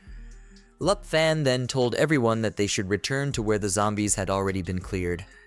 Hearing this, Lu Fan dismissed the group with a wave of his hand and told Kim that they would lose. He urged the entire group to retreat quickly. Upon hearing this, the malicious woman agreed with Lu Fan's idea and instructed Kim to step aside. She felt deeply disappointed that they couldn't offer any assistance to Lu Fan and that she would have to confront the demon alone. Meanwhile, Lu Fan raised his hand, and a fiery aura enveloped him. As they opened the portal, they assumed a 20% reduction would occur without further discussion. Then, Lu Sen pondered that there must be someone who could aid them in the battle. Actually, Lu Fan could handle the zombie boss. Although the female boss was still furious with Lu Fan and glared at him with murderous intent, his group remained clueless about the situation. Suddenly, they saw Lu Fan call for help. In the next moment, a dragon emerged from the portal at Lu Fan's summons. The first thing the dragon did upon arrival was grab the jaw of the secret area's boss. Witnessing this, Lu Fan's group was astonished by the sight of Lucent's dragon. He couldn't believe his eyes there. Right in front of him was a mighty dragon. Lu Fan's dragon was in a full rage, poised to strike. The legendary creature caught every approaching hand with its sharp claws. Everyone around was still in shock, frozen by the sight. Obeying its master's every command, the dragon swiftly launched a massive attack, charging at high speed before biting its target. The dragon relentlessly attacked, repeatedly striking the female boss. With each blow, several tentacles on the boss's main body were shattered, dealing significant damage. Despite the zombie woman's screams of agony, the dragon showed no signs of stopping. Finally, preparing for the decisive blow, Lu Fan's dragon returned to confront the secret boss of the hidden area. Breaking all restraints, the dragon submerged the boss in water, sealing her fate. The female boss suffered a humiliating defeat and perished in water. Sun Jai struggled to comprehend this. How did Lu Fan manage to effortlessly defeat such a massive demonic entity? Even young Jai couldn't believe his eyes witnessing the dragon's power. Kin too realized that the recent rumors about Zhanghai Sadam were true. Indeed, it was our protagonist RMC who successfully tamed the supposedly useless dragon, much to Lu Fan's delight. He showed immense satisfaction with his accomplishment, affectionately petting the dragon and praising its achievement. 3 centuries ago, she was born and raised in a city shielded by the church, far from external threats. Her life was blissful until a devastating plague ravaged everything. Her grandfather fell ill, and soon, lifeless bodies accumulated by the lake as death outpaced burials. Desperate to save her community, she unwittingly turned to dark arts. Instead of becoming a savior, she became known as a dark witch. Her powers allowed the living to bid farewell to their loved ones through summoned spirits, but she couldn't cure the dying. The church father, accompanied by 2 knights bearing chains, appeared and ordered her capture, believing she was responsible for the disaster. Her hands were bound with iron chains, and under the church's directive, the knights began dragging her away. Confused by their accusations, she wondered why she was being treated this way, especially since she had only allowed spirits to bid farewell to their families. Thrown into the lake, the weight of the chains dragged her deeper, causing her breath to dwindle as she sank toward the lake bed. All she aimed for was to protect them all, despite only managing to help the spirits find closure. As she sank into the lake, questions arose about why the church pursued her when she had committed no wrongdoing. Lu Fan approached Jiaoyi, his gaze locked with hers as he gently touched her. Sun Jai and the others were left speechless, pondering how someone like Lu Fan could summon such a formidable dragon. Seeing the black dragon, Jiaoyi announced that they could finally depart the hidden realm. Lu Fan gazed out over the lake. As bubbles surfaced without the portal appearing, he disclosed to the group that the boss remained alive. Advising Jiaoyi it was premature to depart, he observed more bubbles rising from the lake bed. Eventually, the boss's silhouette emerged, then swiftly burst from the water into the sky moments later. Lu Fan and Jiaoyi craned their necks, bewildered by the sudden eruption of water into the air above them. The boss stood surrounded by water, extending his hands outwards, causing the water to slowly swirl around his body. Sun Jai reacted by unsheathing his sword, prompting everyone else to assume defensive stances in preparation for battle. Meanwhile, Jiaoyi gazed skyward, using one of her wings to shield everyone from potential attacks. Suddenly, beneath the boss of the secret kingdom, a colossal woman made of water emerged. She fixed a murderous glare upon Lu Fan and the others. A status window materialized before them, unveiling the boss's identity as Duel's resentment now in its second stage. It was marked as level 25, with its difficulty escalating from challenging to nightmarish. Its attributes had surged. strength from 271 to 286, agility from 183 to 249, spirit from 150 to 435, and endurance from 266 to 399. The boss possessed a range of formidable abilities. The first ability, Lamentation Impact, could release a curse of resentment that reduced the chance of instantly killing its target. If instant death did not occur, it could inflict significant damage and potentially add effects like bodily poison, bleeding, and stun. The second ability, Deep Aquatic Pressure, allowed the boss to manipulate water from the lake to create a prison for trapping targets. The third ability was known as Body of Resentments. The boss gained the ability to nullify all physical damage. Its fourth and final skill, known as Will of Resentment, triggered an explosion of resentment that awakened all the corpses within the secret realm. As Sun Jai read the statistics displayed on his screen, he drew his sword and assumed an offensive stance. Meanwhile, Xiao, Jia, and Qin Q grew visibly frightened. Miss Kai retrieved her dagger and, with a fixed gaze on the boss, trembled as she announced that the boss was entering its next phase. The boss raised its hands to the sky, exploding in rage as it commanded Liu Fan and the others to brace themselves. With a swift maneuver, the boss unleashed a skill known as Deep Aquatic Pressure, prompting a colossal water woman to hurl immense water orbs toward them. Just as the orbs neared Liu Fan, Xiao Yi swiftly employed an immunity skill named Restriction, using one of her wings to intercept the attack. Liu Fan watched in astonishment as a system window appeared, notifying him that the skill Black Dragon lineage had been activated. This ability reduced all incoming damage by 50% and granted immunity to all harmful effects. Additionally, her self-healing capability increased by 500%. When one of the boss's water balls landed near Miss Kai, she reacted swiftly, leaping away from the impact zone. However, the water rapidly surged towards her, swiftly encasing her in a watery prison. Qin Q observed this development with growing concern. Miss Kai responded by attacking the water with her dagger. No matter how hard she tried, Sun Jai couldn't inflict any damage. The boss had activated a skill called Resentment Body, rendering it immune to all physical attacks. As she struck the water with her dagger, confusion gripped her.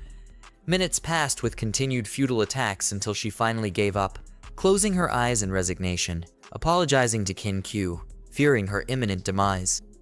Hearing this, Qin Q approached her, locking eyes with her. She expressed that the responsibility for apologizing should fall on her.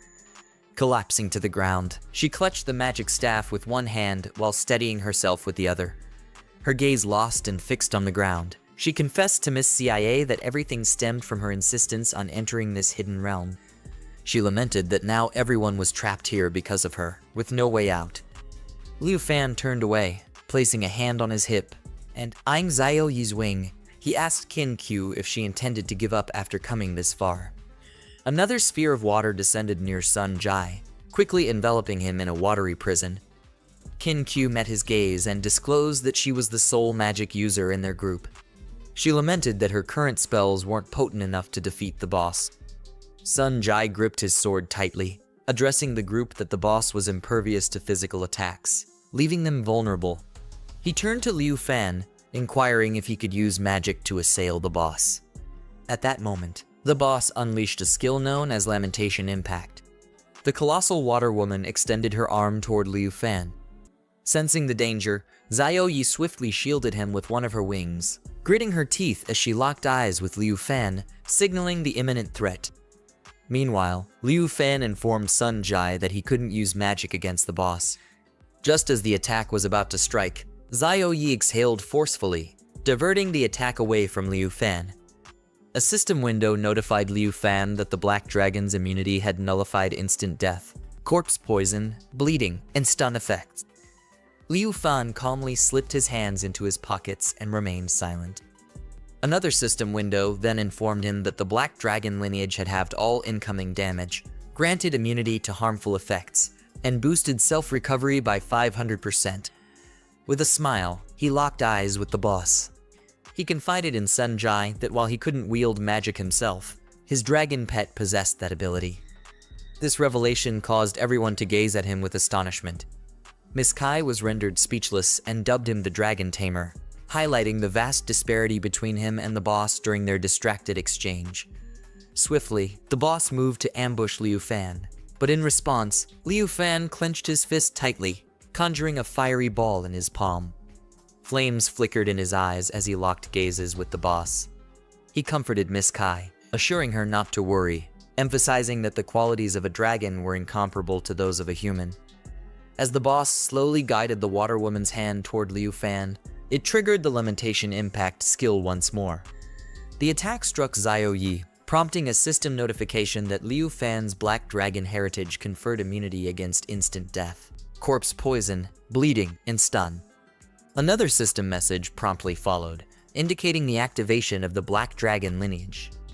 While surrounded by a fire aura, Liu Fan's defensive capabilities enabled her to have all incoming damage and rendered her immune to harmful effects. Furthermore, Xiao Yi experienced a substantial boost in her statistics. Her strength increased from 968 to 1258 points. Agility surged from 767 to 997, and Spirit soared from 959 to 1246. Endurance increased from 976 to 1268 points as he activated Dragon Inspiration, empowering both himself and his dragon pet with renewed vigor. This skill bolstered the dragon's attributes and attack power by 30%. With a pointed finger and a steady gaze fixed on the boss, he commanded Xiao Yi to unleash her Lava Blaze ability. Within moments, she spewed a fierce torrent of fire directly at their target. The eruption of flames engulfed the boss's body, slowly consuming it. Xiao Yi's Lava Blaze ability allowed the dragon to unleash a continuous stream of fire, dealing damage while regenerating itself. Xiao Yi's power was immense. Within moments, the sky filled with swirling flames, gradually disintegrating the boss's form. Qin Q stood up and moved to the lake's edge, rendered speechless by the dragon's overwhelming display of power. Xiao Yi joined her at the lakeside, gazing intently at the sky. It was clear to everyone that the battle had ended once the boss was completely destroyed. As Xiao Yi's flames intensified, the water prison gradually evaporated, leaving Miss CIA speechless. Su Jai gazed skyward and solemnly declared that this power was nothing short of catastrophic. Within moments, the boss from the secret realm began to disintegrate from within. Seconds later, under the intense heat of Xiao Yi's flames, the boss's body erupted in a series of explosions. A wave of flames erupted in all directions, triggered by the boss. It unleashed a skill known as Resentment Will, stirring the dormant corpses within the secret realm. The colossal water woman's form gradually disintegrated, shrouding the area in a purple haze. Moments later, the boss dissolved entirely, giving way to a portal with a chest materializing on the ground. Xiao Yi reverted to her human form and, hovering in the air, gazed skyward with a smile. The Black Dragon Realm's level increased, yet the system chose not to disclose it. Liu Fan clasped his hands together, smiling at Xiao Yi as he congratulated her on a job well done. Just then, a system notification appeared, revealing Liu Fan's level had reached 5. The boss's body exploded, engulfing the area in a veil of smoke. Qin Q hurried over to check on Miss Kai's well-being. Sun Jai grinned, spotting a portal near the boss, announcing to the group that it was all over. Xiao Jai stood up, coughing from the smoke. Miss Kai inquired about her well-being.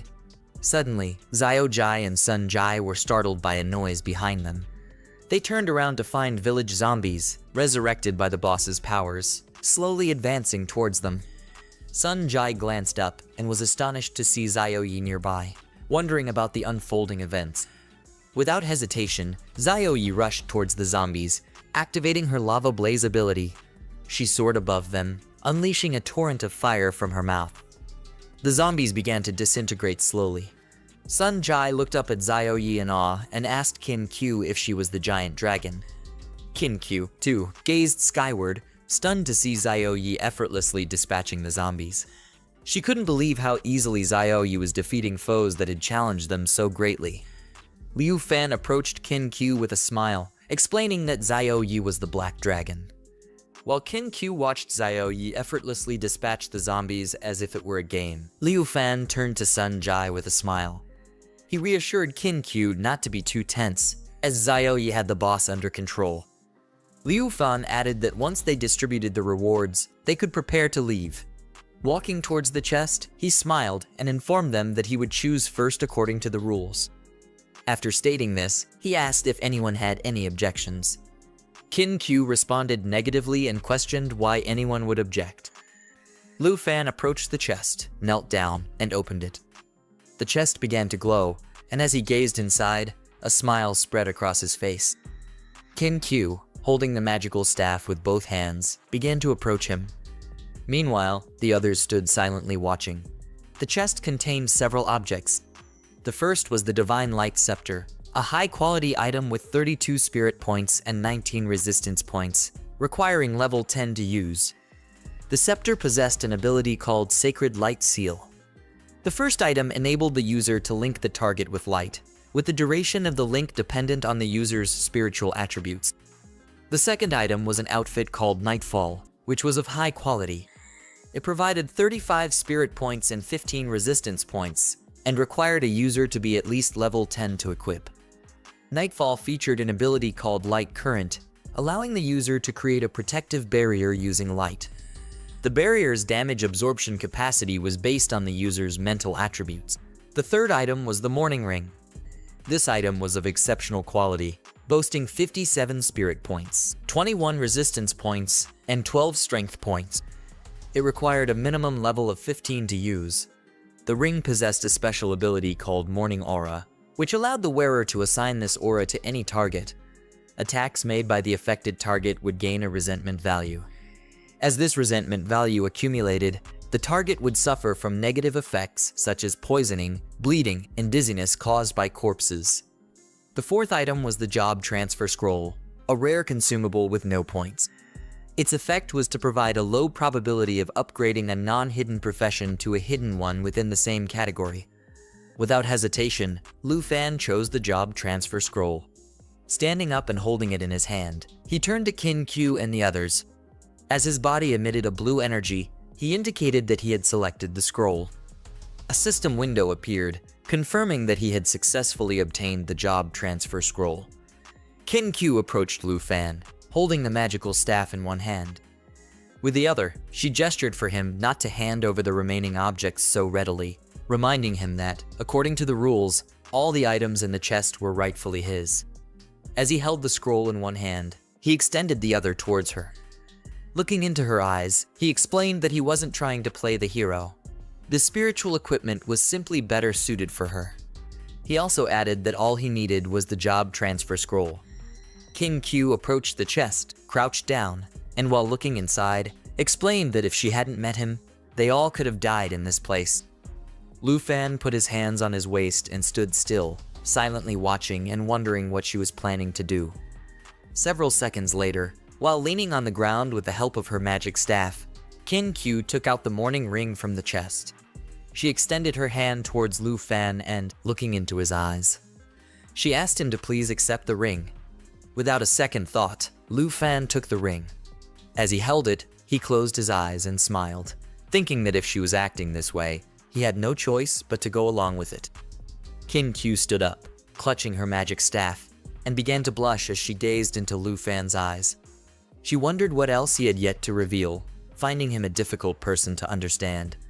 Meanwhile, Xiao Jai and Xiao Yu were playing together when Sun Jai approached them, observing Liu Fan and thinking he was a very intriguing individual.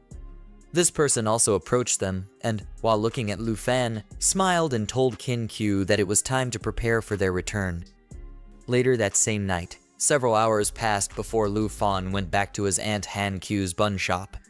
She rushed into his arms, closed her eyes, and expressed her concern, saying it was too dangerous because just hearing about his recent encounters had frightened her. Liu Fan felt somewhat confused as he gazed into Han Q's eyes. He asked her what had happened and also requested to be released quickly, mentioning that he had been in the wilderness for several days and his clothes were very dirty. Instead of letting go, Han Q hugged him even tighter, closed her eyes, and, while crying, assured him that he wasn't dirty at all. She added that because he had left without informing her, she hadn't been able to sleep, fearing that if she fell asleep, her beloved Liu Fan wouldn't return home. Liu Fan closed his eyes. He approached her, placed a hand on her back, and with a pleasant smile, apologized for leaving without warning. He reassured her, promising she would never have to worry again. As he wiped Han Q's tears away with his hand, he closed his eyes and smiled, explaining that everything was fine and asking her to stop crying. Hearing this, she stopped crying and thought that Lu Fan was a very good person. She then turned to one side, began stroking the head of the dragon Jeoyi, who sat on the floor, and closed her eyes. She grinned with evident enjoyment as she gazed at Jeoyi. Turning to Lu Fan, she recalled her initial surprise upon seeing Jeoyi, describing her as a cute girl with the power of a mighty dragon. Lu Fan simply placed a hand on his hip, smiling silently at Jeoyi. Han Q approached Jeoyi, leaning in slightly and meeting her gaze. Sensing Jeoyi might be hungry from her appearance, she gently inquired about her appetite over the past few days. Upon hearing this, Jeoyi met her gaze and began nodding, signaling her hunger. As they conversed, Lu Fan approached with a job transfer scroll in hand, directing his attention to Han Q. He clarified that this was the dungeon reward he had chosen specifically for his aunt. Bringing the scroll closer, he looked into her eyes and explained that by switching to a hidden job, she could be freed from her bakery duties. Han Q rose to her feet and met his gaze, explaining that she couldn't afford the job transfer scroll due to its high cost. Remembering his earlier words about leaving weapons and equipment with the elder lady of the Qin family, she suggested he sell the scroll to fund better equipment for the upcoming exam. Before she could finish, Lu Fan took out his phone and showed her his bank balance.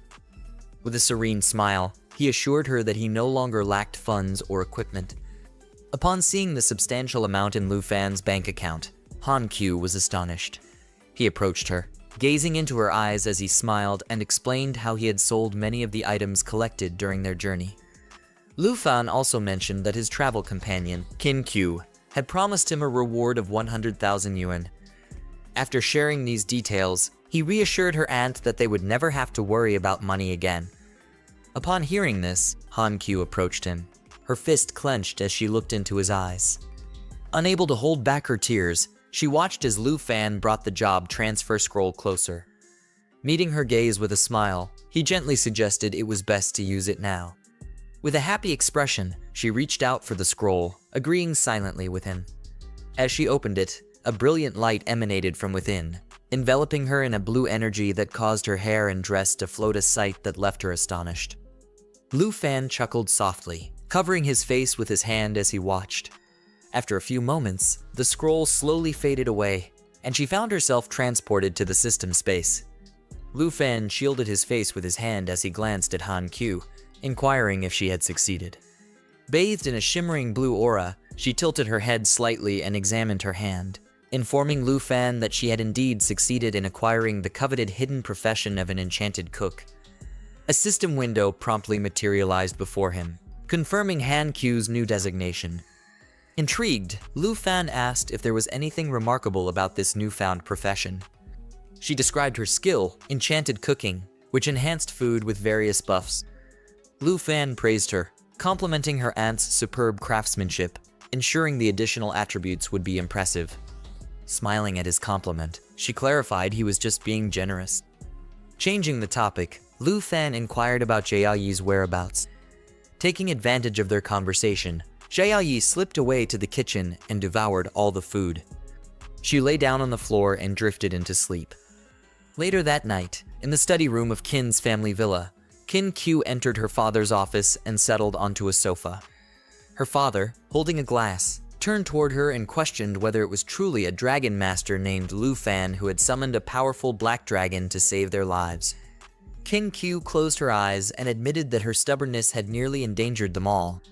She also disclosed to him that despite both of them concealing their true professions, Lu Fan's strength was undeniable. The contrast between her and him was akin to that of a firefly and the moon. As her father swirled his wine glass, he glanced out the window and inquired whether she had disclosed the dragon's existence to anyone else. She turned to face him and assured him that she had made a pact with Lu Fan upon their return that the Qin family would keep the dragon's secret. Her father, Qin Shanhai, nodded approvingly and asked how many individuals seeking the dragon's power would remain composed if this information were to leak. Qin Q stood up, locking eyes with her father as she tightly clenched her fist, pleading with him not to divulge the information, emphasizing how Lu Fan had saved them all. Placing a hand on her chest, she questioned whether he had any objections to Lu Fan's dragon. Qin Shanhai closed his eyes and burst into laughter, teasing his daughter about whether she truly believed he was capable of such actions. He also quizzed her on how she intended to repay Lu Fan for saving their lives. Upon hearing this, Qin Q felt a wave of relief wash over her.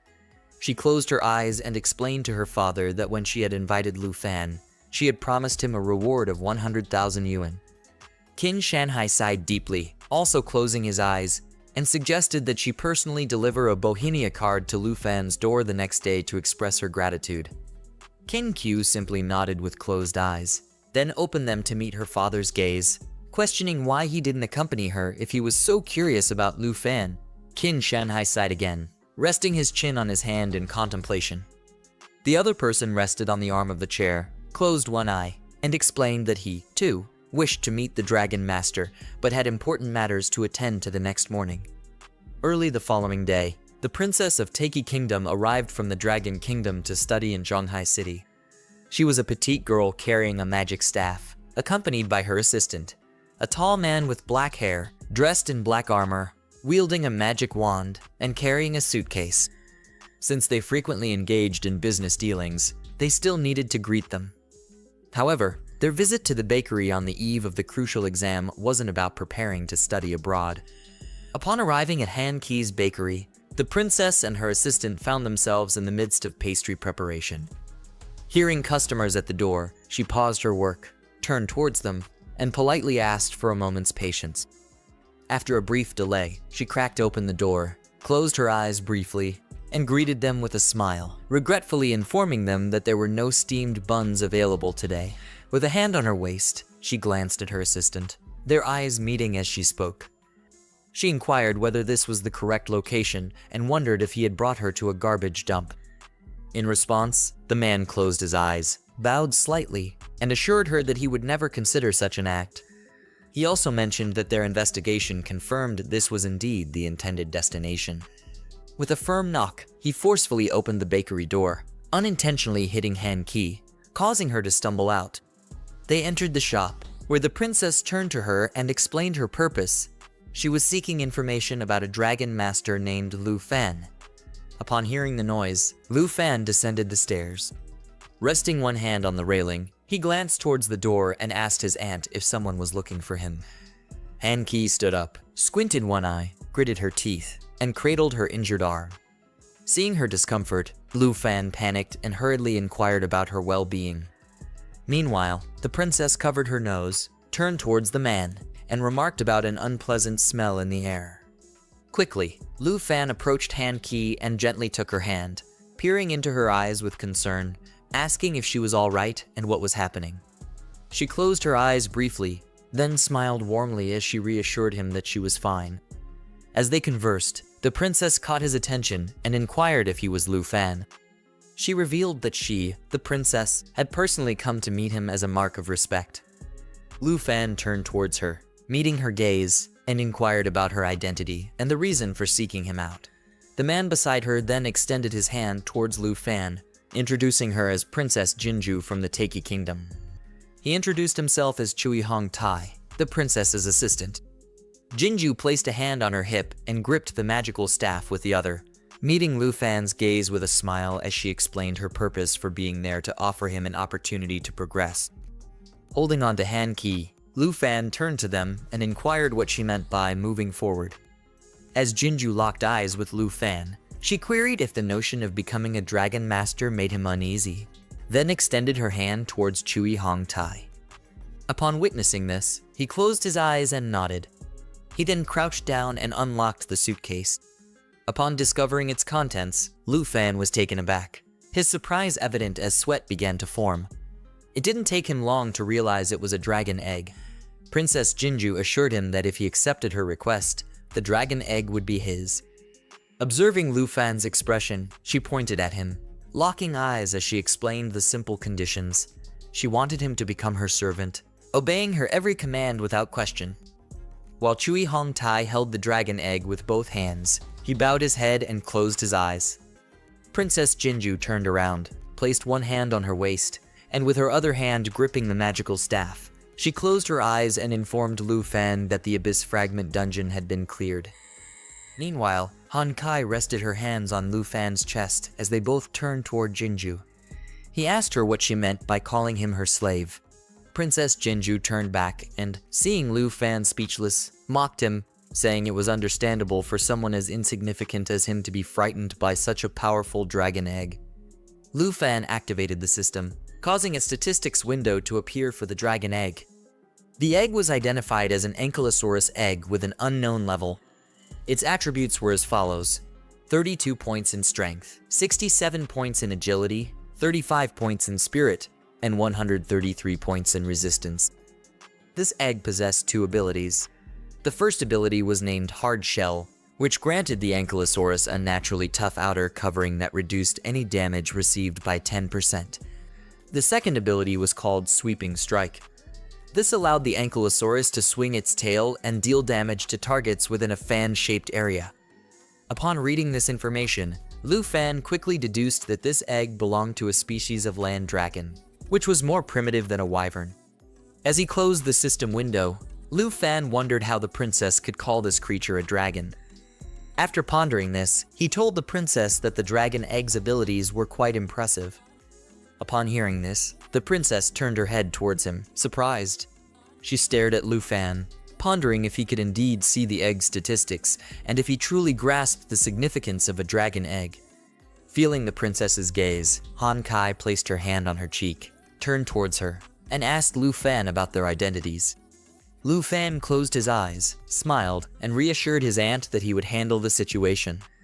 The princess then approached Lu Fan, gazing into his eyes. She explained to him that without a dragon master was worthless. She then asked Lu Fan if he would become her servant, promising that he could achieve the most powerful profession ever recorded in history. She also questioned if he didn't feel excited just thinking about it. Lu Fan turned to her with a forced smile and replied that he was quite excited. Despite this, he declined her proposal. Shocked by his refusal, she couldn't believe that someone would reject the offer of a princess like herself. Her disbelief quickly turned to anger. She gripped the magic staff tightly, her body radiating powerful energy, and fixed Lu Fan with an intense stare. She asked if he truly understood what he was saying, and if he was refusing to become her servant and the master who would write the story of the dragons. Lu Fan's expression shifted dramatically. He glared at the princess and told her that if they had come only for this purpose, they could return to where they came from. He added that he had no interest in the egg or being her slave. Upon hearing this, the princess cast her gaze downward, eyes filled with indignation, and clenched her fists tightly.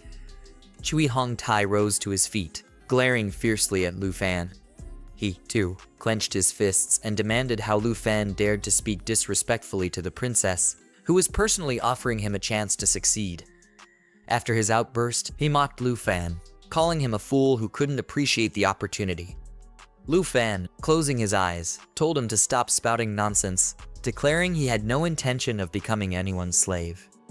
Upon hearing this, Chui Hong Tai became somewhat confused. The princess glared at Lu Fan and, pointing her finger at him, ordered Chui Hong Tai to teach him a severe lesson for mocking her. Following the command, Chui Hong Tai clasped his fists together and, staring at Lu Fan, replied, "Understood." Seeing this, Han Kai stepped in front of Lu Fan and urged both of them to calm down. She added that if Lu Fan didn't want to accept the deal, it would be best to forget about it. Lu Fan simply turned his head towards the princess and, with an angry glare, he remained silent. Chui Hong Tai approached and asked her to leave. When she refused, he punched Han Kai hard, causing her to fall to the ground. Witnessing this, Lu Fan was shocked and confused. Quickly, he rushed to her side, crouched down, and, holding her shoulders, asked if she was okay. Supporting herself with one hand on the ground, Han Kai touched her cheek where she had been hit with the other hand. She closed her eyes and reassured Lu Fan not to worry, as the two of them were merely conversing. Chui Hong Tai began to look at Lu Fan with a murderous gaze, slowly approaching them. He clenched his fist, preparing to strike Lu Fan, and taunted them, saying that commoners who dared to challenge the noble princess of the kingdom of Tai Kai had no guts. Lu Fan ignored Chui Hong Tai's words and asked his aunt to stand up. While they were distracted, Chui Hong Tai moved his fist towards Lu Fan's head. Han Kai turned her head back and, upon seeing that he was about to hit Lu Fan, she caught his attention and alerted him to the imminent attack. Just as Chui Hong Tai moved to strike Lu Sheng, a fierce blaze surged towards him. Fortunately, Chui Hong Tai managed to evade the onslaught, albeit receiving a minor cut on his cheek. The assailant behind the fiery assault was none other than Lu Fan. Pointing a dagger at Chui Hong Tai, it unexpectedly burst into flames. With an intense gaze, Lu Fan vowed to avenge his family, threatening both of them. Chui Hong Tai recognized the seriousness in Lu Fan's eyes and knew he wasn't making empty threats. He quickly retreated as Han Kai crouched down, seizing Lu Fan's arm and giving Chui Hong Tai a surprised glance, urging Lu Fan not to act rashly. As Chui Hong Tai stepped back, the princess turned to him, questioning his actions and insisting once more on severe punishment for Lu Fan. As Lu Fan lowered his gaze, he caught the princess's attention. When she heard his voice, she turned towards him. Lu Fan approached her and delivered a firm slap across her face, causing her to stagger towards the ground. He glared at her with hostility, gritting his teeth as he commanded her to be silent and remove herself, dismissing her as nothing more than a servant. He disregarded her royal status. Seizing the opportunity, Chui Hong Tai drew his dagger and swiftly closed in on Lu Fan, questioning how he could dare to harm someone of the princess's stature. But just as Chui Hong Tai moved to strike, Lu Fan swiftly unsheathed his own dagger and, with a precise motion, disarmed him. Upon witnessing the scene, Chui Hong Tai swiftly retracted his hand, his gaze shifting to Lu Fan as he tried to make sense of the unfolding situation. Hastily, he approached the princess and knelt before her, extending a hand to assist her to her feet. Concern etched on his face, he inquired anxiously about her well-being. With one hand pressed against the cheek where Lu Fan had struck her, the princess struggled to rise, her eyes fixed on the ground as she trembled. In a sudden burst of anger, she slapped Chui Hong Tai hard, locking eyes with him fiercely as she berated him as ineffectual, demanding to know how he could have thought she was all right. She ordered Chui Hong Tai to eliminate Lu Fan, a dragon master, indicating she preferred him dead if she couldn't have him. Lu Fan's response was immediate. He glared at her with a deadly gaze, his dagger ablaze as he took a defensive stance. Meanwhile, in Lu Fan's room, Zioyu awoke from her peaceful slumber to the sound of his ringing phone. King Q was calling Lu Fan, surprised when he didn't pick up a number he had given her upon their return to the city. She made several calls but got no answer, making her wonder if she had dialed the wrong number. As she walked, clutching the magic staff in one hand and her phone in the other, she began searching for Lu Fan's house location on her phone. Suddenly, a loud explosion erupted nearby, prompting her to swiftly move away. Out from Aunt Lu Fan's shop, Chui Hong Tai was thrown outward, gripping the magical staff with one hand and bracing himself on the ground with the other to halt his momentum. Amidst the chaos of the explosion, a crowd began to gather near the site. Lu Fan, his body ablaze with intense flames, moved towards Chui Hong Tai, who was leaning on the ground supported by his magical staff. Seeing the approaching crowd, the princess aimed her staff at them, disdainfully labeling them as commoners and demanding they disperse. Chui Hong Tai crouched with his staff in hand. He placed his other hand on the ground, bowed his head, closed his eyes tightly, and clenched his teeth as he explained to the princess that Lu Fan's skills were commendable. Feeling he had failed to follow her orders, he chastised himself as an incompetent subordinate. The princess stared at Chui Hong Tai with a fierce gaze, gritting her teeth as she berated him for his inability to defeat Lu Fan. Despite her harsh words, a faint smile played on her lips, and with a menacing glint in her eyes, she decided to offer Chui Hong Tai some assistance. She clenched the magic staff tightly, shut her eyes, and began to invoke a spell, summoning a malevolent energy around her. Lu Fan cautiously moved closer, his eyes widening in surprise as he recognized the spell's similarity to Kin Q, but in its opposite extreme. It didn't take long for him to deduce that she, too, possessed a hidden profession. Just then, Kin Q appeared. Holding the magic staff with one hand, she advanced toward Lu Fan and questioned him about the situation. Upon hearing Kin Q's voice, Lu Fan turned towards her, questioning her sudden presence. Just then, Ki-hong-tai began to rise to his feet, and gradually the princess's enchantment began to take hold. As he spread his arms out, a malevolent energy surged outward in all directions. Lu Fan instinctively shielded his face with one hand, bewildered by the unfolding events. Through the princess's spell, Ki-hong-tai's form suddenly expanded, gripping a magic staff in one hand as he fixed Lu Fan with a deadly glare and advanced menacingly towards them. Ki-hong-tai, a level 30 guardian knight, wielded the combat profession, while Princess Jinju, a level 15 spiritual sorceress, possessed a concealed profession. As Lu Fan observed Ki-hong-tai transforming into a monstrous form, he found himself lost in thought. Suddenly, Kin Q positioned herself in front of Lu Fan, raising her magical staff towards Ki-hong-tai and assuring Lu Fan of her intention to assist him. Turning towards Kin Q, Lu Fan couldn't help but wonder about her motives. With increasing momentum, Ki-hong-tai swiftly advanced towards Lu Fan, clearly intent on attacking him. Upon noticing her approach, Lu Fan subtly turned his head and requested that she refrain from drawing closer. He then entrusted her with looking after his aunt inside the shop. As Ki-hong-tai launched an attack with his magic staff, Lu Fan reacted swiftly, leaping away just in time to evade the strike. The staff struck the ground where he had been standing moments before. Lu Fan swiftly moved several meters away, grounded himself with a hand on the floor, halting his momentum. He fixed his gaze unwaveringly on Ki-hong-tai. He pondered to himself that the creature's attack power had significantly increased. He concluded that he now needed to employ the dragon stimulus alongside the dragon claws. Rising to his feet, Ki-hong began to extract the magic staff from the ground, his gaze fixed on Lu Fan. Meanwhile, the princess gripped the staff with one hand, clenched her other fist, and stared intently at Lu Fan. She commanded Ki-hong-tai to end his life, stating that only then would she find satisfaction.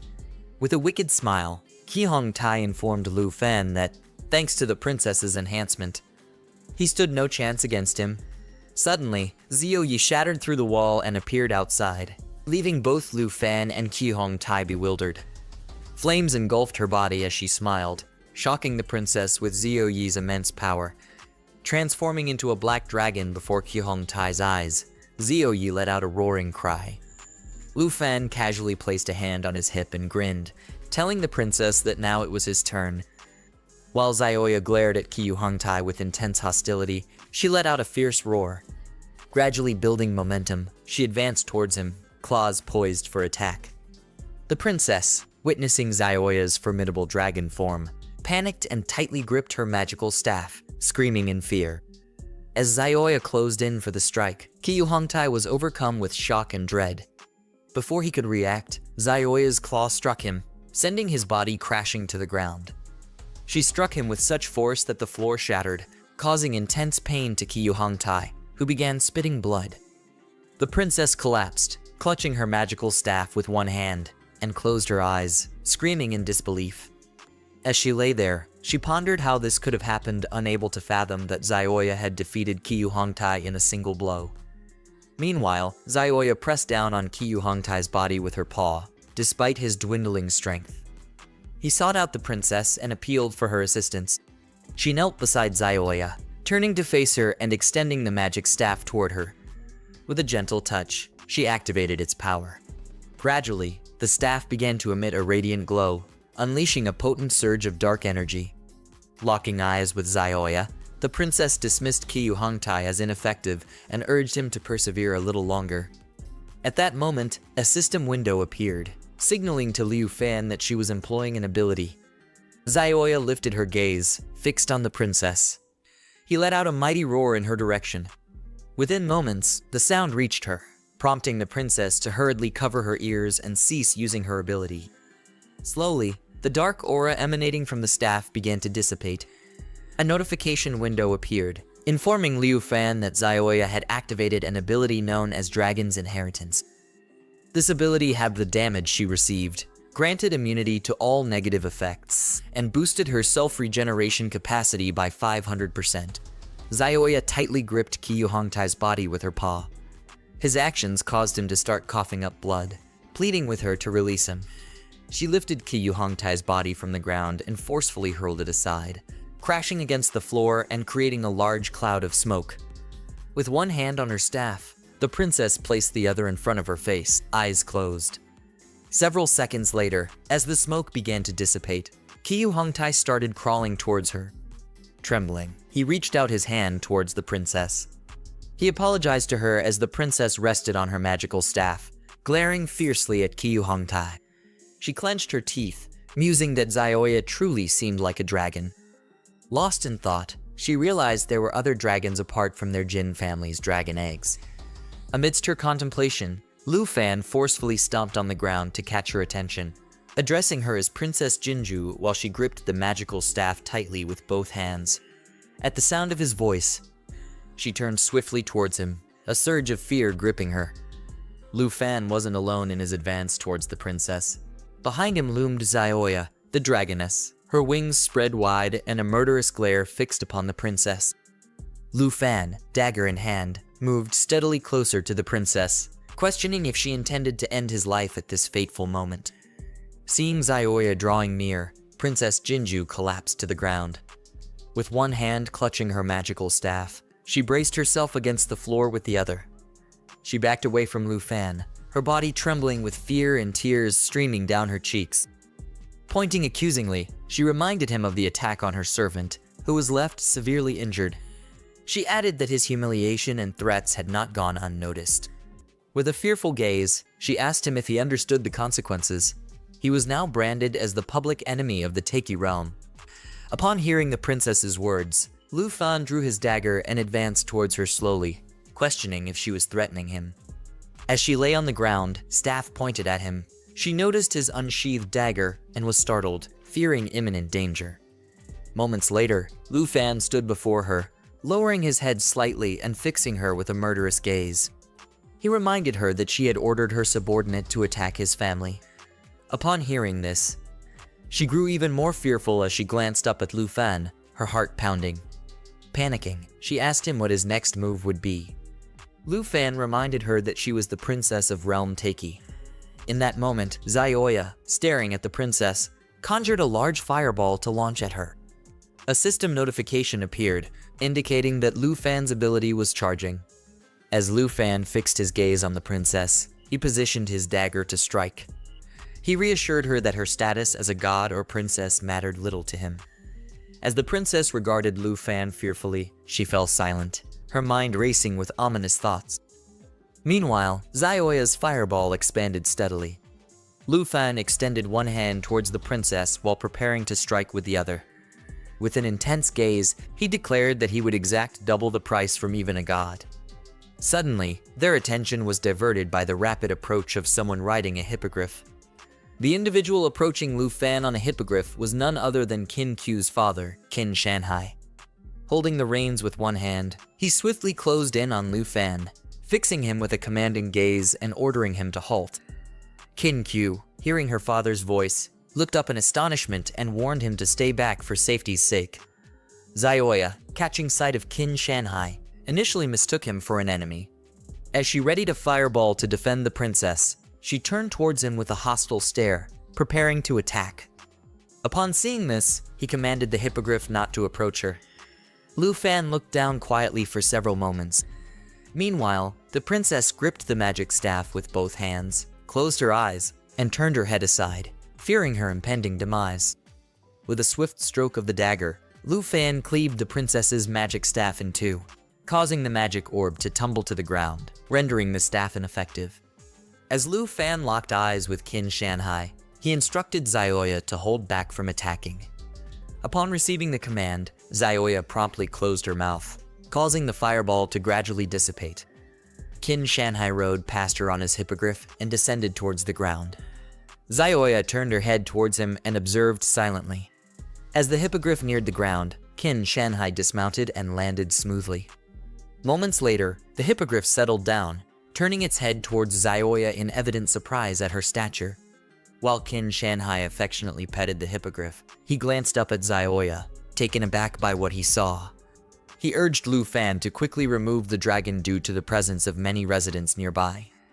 Initially mistaking Zioya for a genuine dragon, He sensed she was distinct from other subspecies. Just being near her exerted immense pressure on him. Upon hearing her father's voice, Kin-Kyu emerged from the store's wall hole. Gripping her staff firmly, she gazed at Lu Fan and implored him to trust her father. Lu Fan glanced back, catching sight of Kin-Kyu, and fell silent, beginning to doubt whether he could truly trust her father. Moments later, Lu Fan commanded Zioya to transform. Hearing his order, she complied, extending her hands outward, causing intense flames to gradually envelop her body. With a roaring intensity, Zioya began her transformation. Shortly afterward, Zioya completed her transformation and soared through the air. The hippogriff turned its head towards her in admiration. Meanwhile, the princess trembled on the ground as Qin Shanhai approached her. He crouched down, placing one hand on the ground while resting the other on his knee. He gazed at the princess intently and inquired about her well-being and the reason for her presence. Mentioning that he had just picked her up from the airport, he expressed surprise at finding her there. As they conversed, Kin-Kyu took Lu Fan's arm and urged him to accompany her. Qin Shanhai then closed his eyes briefly, smiling warmly as he explained to the princess that the Qin family driver would arrive soon. He assured her that they would first take her and her companion to the hospital. Meanwhile, Lu Fan, Kin-Kyu, and Zioya entered the store and encountered Han-Kyu. She relayed to Lu Fan that Kin-Kyu had informed her about the possibility of her father recognizing the princess. Lu Fan, arms crossed, fixed an intense gaze on the princess as Han-Kyu approached him. Taking hold of his arm and directing her gaze towards the princess and Kin-Kyu's father, she informed him that Kin-Kyu had devised a solution to resolve the conflict, prompting her to contact her father. While keeping his eyes on the princess, Lu Fan expressed his intuition to Han-Kyu that the princess was unlikely to yield. While Kin-Kyu and Zioya listened silently during their conversation, Qin Shanhai approached them. He extended his hand with a smile, indicating his understanding of the situation. Turning to Lu Fan, he acknowledged being surprised by the challenge posed in their initial encounter. This remark drew everyone's attention toward Shanhai, who slowly approached. He apologized for any inconvenience caused and clarified his stance on the issue. He entered the store through the hole in the wall. Han-Kyu approached him, and, while looking at him with a confused look, she asked how this matter was going to be. Shanhai slightly lowered his head, took out a cigarette, and while putting it in his mouth, closed his eyes and explained to everyone that despite Princess Jin and Mr. Chui Hongtai being sent to the hospital, they still needed to give an explanation to the Jin family. After putting the cigarette in his mouth, he slightly lowered his head, took out a lighter, and while lighting the cigarette, closed his eyes. As he slowly approached her, he explained to everyone that Jin family not only engaged in business, but also had certain influence at high levels of Take's government. Han-Kyu approached him, and while looking at him with a surprised look, she explained to him that the other party had great influence. She also added that now that they had been hit by Lu Fan, she feared he would be punished by the Jin family. With an aggressive look, Lu Fan began to stare at Shanhai and told him that he didn't care if the princess had great power or if her family had money because he was not willing to sell his dignity for a mere dragon egg. Shanhai approached Lu Fan with a cigarette in hand, casually placing the other on Lu Fan's shoulder. He closed his eyes and chuckled softly, exhaling smoke towards him. With a warm smile, he commended Lu Fan for his work and integrity, expressing sincere appreciation. As the smoke drifted closer, Lu Fan subtly leaned back, fixing his gaze on Shanhai. Shanhai remained silent. He turned to Lu Fan and reassured him not to worry, promising to resolve the matter without causing trouble. Taking a drag from his cigarette, Shanhai looked directly at Lu Fan and asserted that he alone held the solution to their problem, adding that he had a condition. Everyone was taken aback by this revelation. Han-Kyu placed her hands on her chest, fearing the worst. Lu Fan glared at Shanhai and demanded to know what the condition was. He withdrew the cigarette, aimed it at Lu Fan, and locked eyes with him as he explained that in order to assist Lu Fan, he needed to achieve the title of provincial champion in the grand examination. Han-Kyu gripped Lu Fan's arm, and together they gazed silently at Shanhai. He assured Lu Fan of his commitment to support him, revealing his plan to stall the princess's actions until he completed his final exams. Upon hearing her father's words, Kin-Kyu pondered the upcoming final examination. After careful consideration, she caught Lu Fan's attention and pointed out that achieving this was quite feasible, given the numerous exceptional students across the southern province. Shanhai approached Lu Fan, locking eyes with him as she explained that if he could surpass all other students and secure first place, she would be willing to assist him. Upon hearing this, Han Q grasped Lu Fan's arm and, meeting his gaze, inquired about his intentions. Lu Fan simply closed his eyes and began to contemplate. After a few moments, he reopened them and, with a determined stare, he informed him that he agreed to the terms. Meanwhile, at the city hospital, Princess Jinju exited her room and dialed Shanhai's number. She inquired about Lu Fan's situation, expressing concern. Shanhai urged her to stay calm, assuring her that they would contact Dragon City's authorities promptly to address the issue involving Lu Fan. As she walked down the hallway, she clenched her fists tightly, unable to contain her anger. Observing this, a nurse and a patient nearby turned their heads towards her, clearly perplexed by her visible agitation. In that moment, the princess directed an intense gaze towards the ceiling, clenching her teeth with determination. She advised Shanhai that this course of action was preferable and urged him to continue applying pressure on the authorities, insisting on her desire for the demise of a man named Lu Fan. The following day, just before a major exam, students congregated in the courtyard of 3rd High School, engaging in lively chatter. Among them, a student approached a girl, inviting her to team up with him as he had attained mastery in mage skills. A few minutes later, a student grabbed everyone's attention by pointing behind them and asking if that person was Lu Fan. Upon hearing this, several students turned around and were surprised to see Lu Fan. One of them remarked how surprising it was, as they had heard Lu Fan had gone home to help his aunt sell buns. Hearing this, all the students started watching him as he put his hands in his pockets, closed his eyes, and simply walked away. Another student questioned why an exceptional student who had seemingly become useless would want to participate in a test when no team wanted him. Upon hearing this, Lu Fan opened his eyes and turned his head away, irritated by the teasing but choosing not to dignify it with a response. Just then, the principal appeared on stage, placing both hands on the podium and calmly gesturing for silence among the students. After a moment, he turned to the side and declared that the prestigious Southern Province examination was about to commence. While Liu Fan was quietly observing and listening to the director, he remembered that he hadn't yet used the treasure maps he received daily since advancing to level 15. It was unfortunate that they were all intermediate level. He recalled that the system allowed 3 identical low-level treasure maps to be combined into a high-level map. It didn't take him long to conclude that if these 3 maps were combined into a high-level treasure map, they could aid in preparing for the big exam.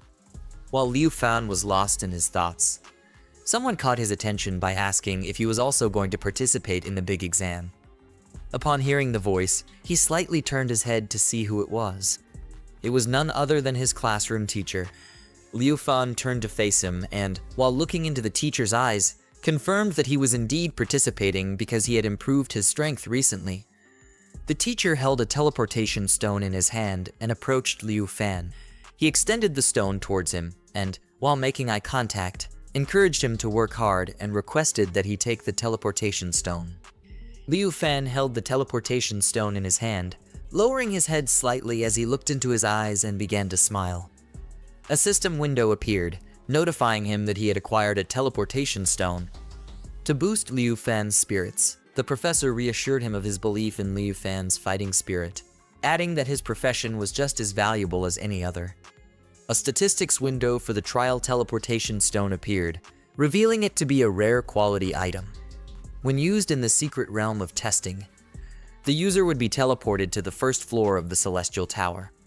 When used within the Celestial Tower, it would transport the user to the platform of the secret realm of testing. The professor turned his back on Liu Fan, and as he walked away, he slightly turned his head and waved goodbye. He explained that the importance of their profession was immense, even though this was just an exam. Any mistake could lead to injuries or even death. He advised Liu Fan to try to collaborate with classmates on the essay. He also added that if this truly didn't work, then Liu Fan could use the teleportation stone to leave. He also asked him not to make things difficult for himself. Holding the teleportation stone in his hand, Liu Fan slightly raised his head towards the professor and responded with a knowing smile. Afterward, he turned around, thinking about how the team score would be divided among his teammates. He couldn't join any team because he not only wanted to pass the test, but also wanted to come in first. As he was walking, one of the students leaned in and started speaking ill of Liu Fan to his friend. Upon hearing this, his friend began looking at Liu Fan with contempt. While Liu Fan was lost in his thoughts, someone caught his attention. He quickly turned his head to see who it was. When he turned back, he saw that the person calling him was Kin Kyu. She wasn't alone. A girl with pink hair stood by her side. Liu Fan asked if that was her teammate. As she held onto her friend's arm, they both approached Liu Fan. Kin Kyu looked into Liu Fan's eyes and, with a smile, replied yes. She introduced him to her best friend, Xiaoman, adding that Xiaoman was an incredibly strong person. As Xiaoman approached Liu Fan with a disdainful gaze, she greeted him. Suddenly, a statistics window appeared, revealing that she was Tao Xiaoman and had a level 1 swordsman combat profession. Kin Kyu then approached Liu Fan, nervously touching her hair. She looked at him and couldn't help but blush as she asked if he wanted to team up with her for the trial. Upon hearing this, Xiaoman became somewhat confused, wondering what Kin Kyu was thinking. Liu Fan began to move away from her. He slightly turned his head back and, looking into her eyes, started waving goodbye. He apologized to Kin Kyu, explaining that he had intended to participate alone. He added that he understood she wanted to help him, but it was a condition he had promised to fulfill on his own.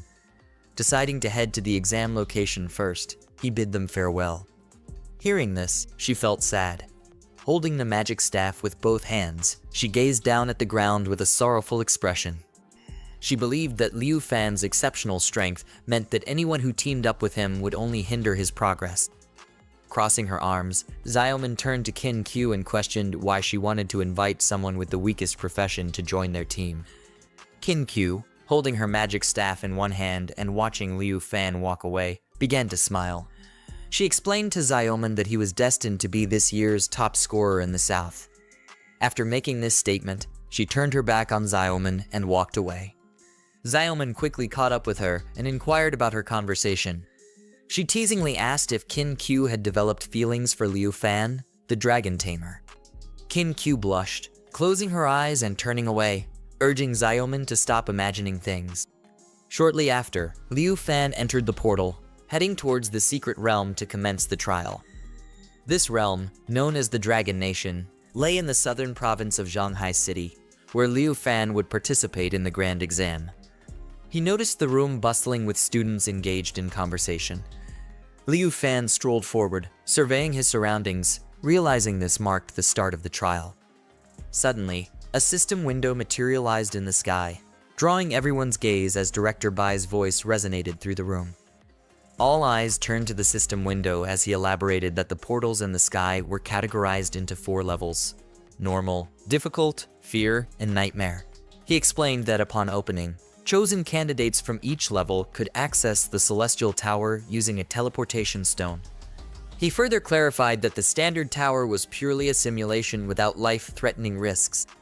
Suddenly, a portal of average difficulty materialized in the sky, offering a 0.9 score multiplier. Soon, several contenders started entering this portal. The director reiterated that starting from the difficult levels, all monsters were tangible threats. Exiting these portals using a teleportation stone could potentially impact their scores within seconds. A portal appeared in the sky with great difficulty, marked by a score multiplier of 1. Many students used teleportation stones to enter this portal.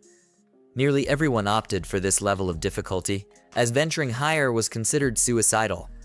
Only those with concealed professions dared to select higher difficulties.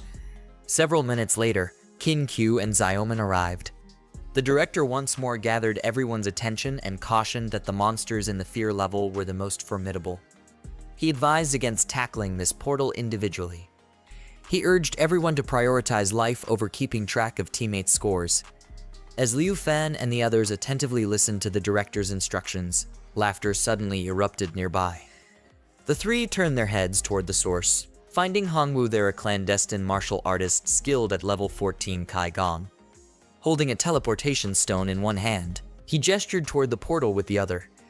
As his form began to dissolve into dust, merging with the portal, he pointed at the system window and queried the director if he was observing. He declared his determination to achieve the highest score this time. As Hongwoo and several other students entered the portal, Xiaoman informed Qin Q that he was the top-ranked expert at their school and ranked among the top 5 in their province. Upon hearing this, Qin Q observed Hongwoo attentively, noting his mastery in a versatile combat profession adept at both offense and defense. Seeing him take on the challenge alone, she nodded to Xiaoman. It was now their turn.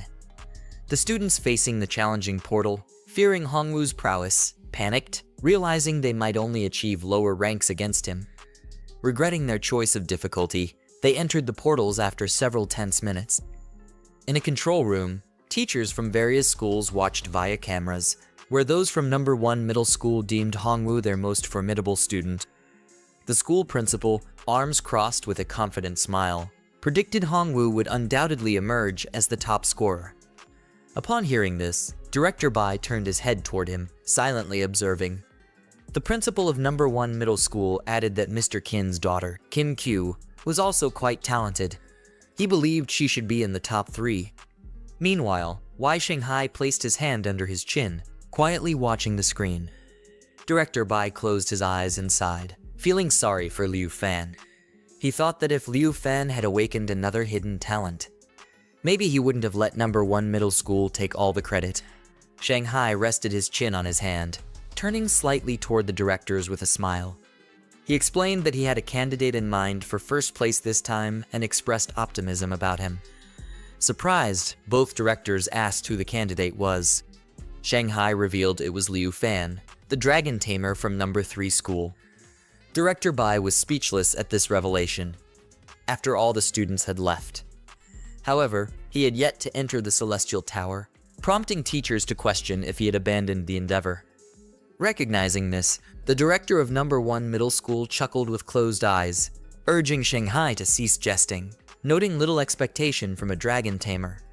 According to the rankings, Hongwoo held the lead with 3,000 points, positioned on the daunting 4th floor. Following closely behind were Qin Q and Xiaoman, each with 900 points, navigating the challenging 3rd floor of the tower. Zhang Tao secured 4th place with 300 points, navigating the challenging 2nd floor of the Celestial Tower. The principal of number 1 middle school alerted everyone to Hongwoo's impressive progress to the 4th floor, currently holding 1st place. Director Bai, visibly surprised, focused on Liu Fan and disclosed that despite appearances, Liu Fan hadn't given up. Instead, he awaited the portal to the final and most difficult level to materialize. The principal of number 1 middle school turned sharply towards Liu Fan upon hearing this, his expression undergoing a dramatic change. At that moment, the entrance to the daunting nightmare difficulty test materialized before them, boasting a score multiplier of 9.9.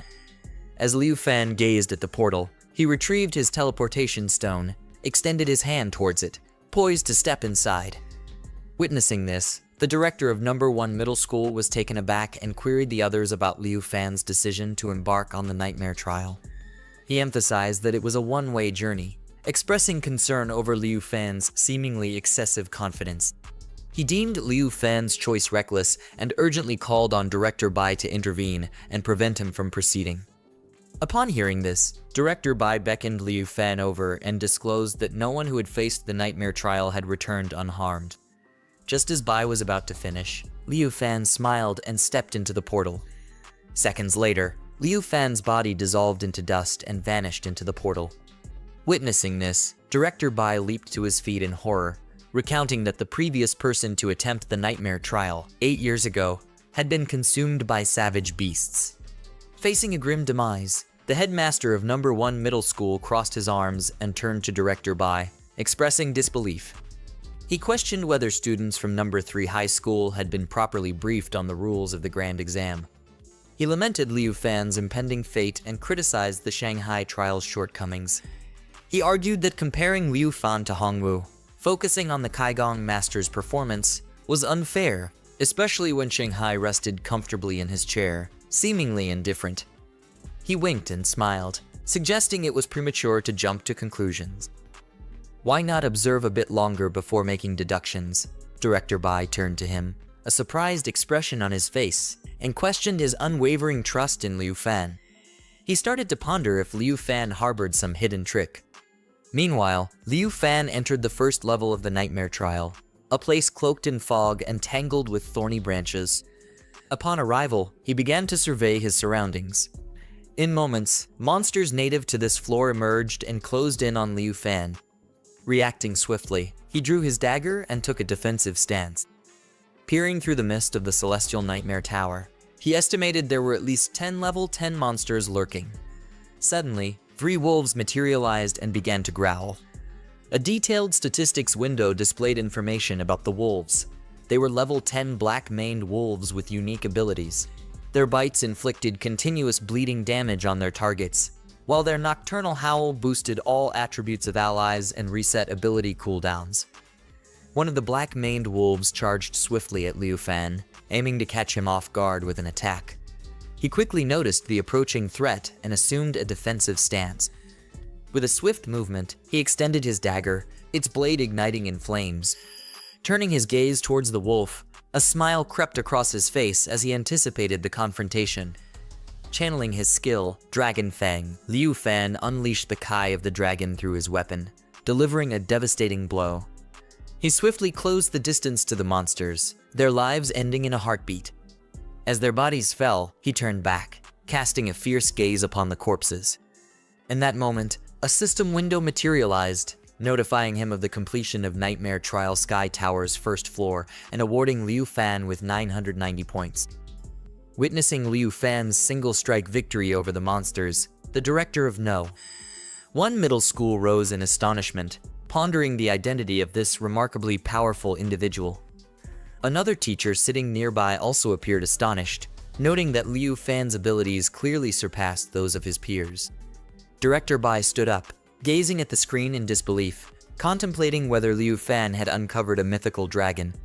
Shanghai placed a hand under his chin, closed his eyes, and smiled. Liu Fan secured second place with 990 points, trailing behind Hongwu, who had amassed 3,000 points. While Director Bai and the staff of No. 1 Middle School observed Liu Fan from the surveillance room, a figure in a detective's attire quietly approached. With a cap, glasses, one hand in their pocket, and a briefcase in the other, they caught the attention of everyone in the room.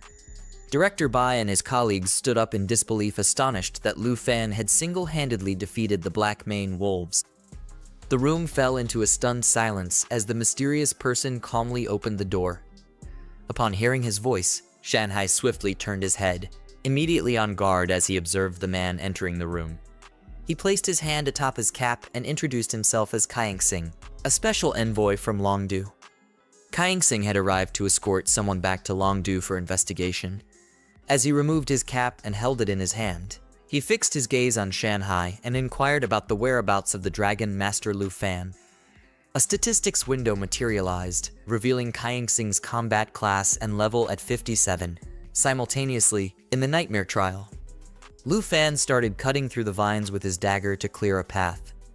As he wielded the dagger in one hand, he extended the other to open the system map.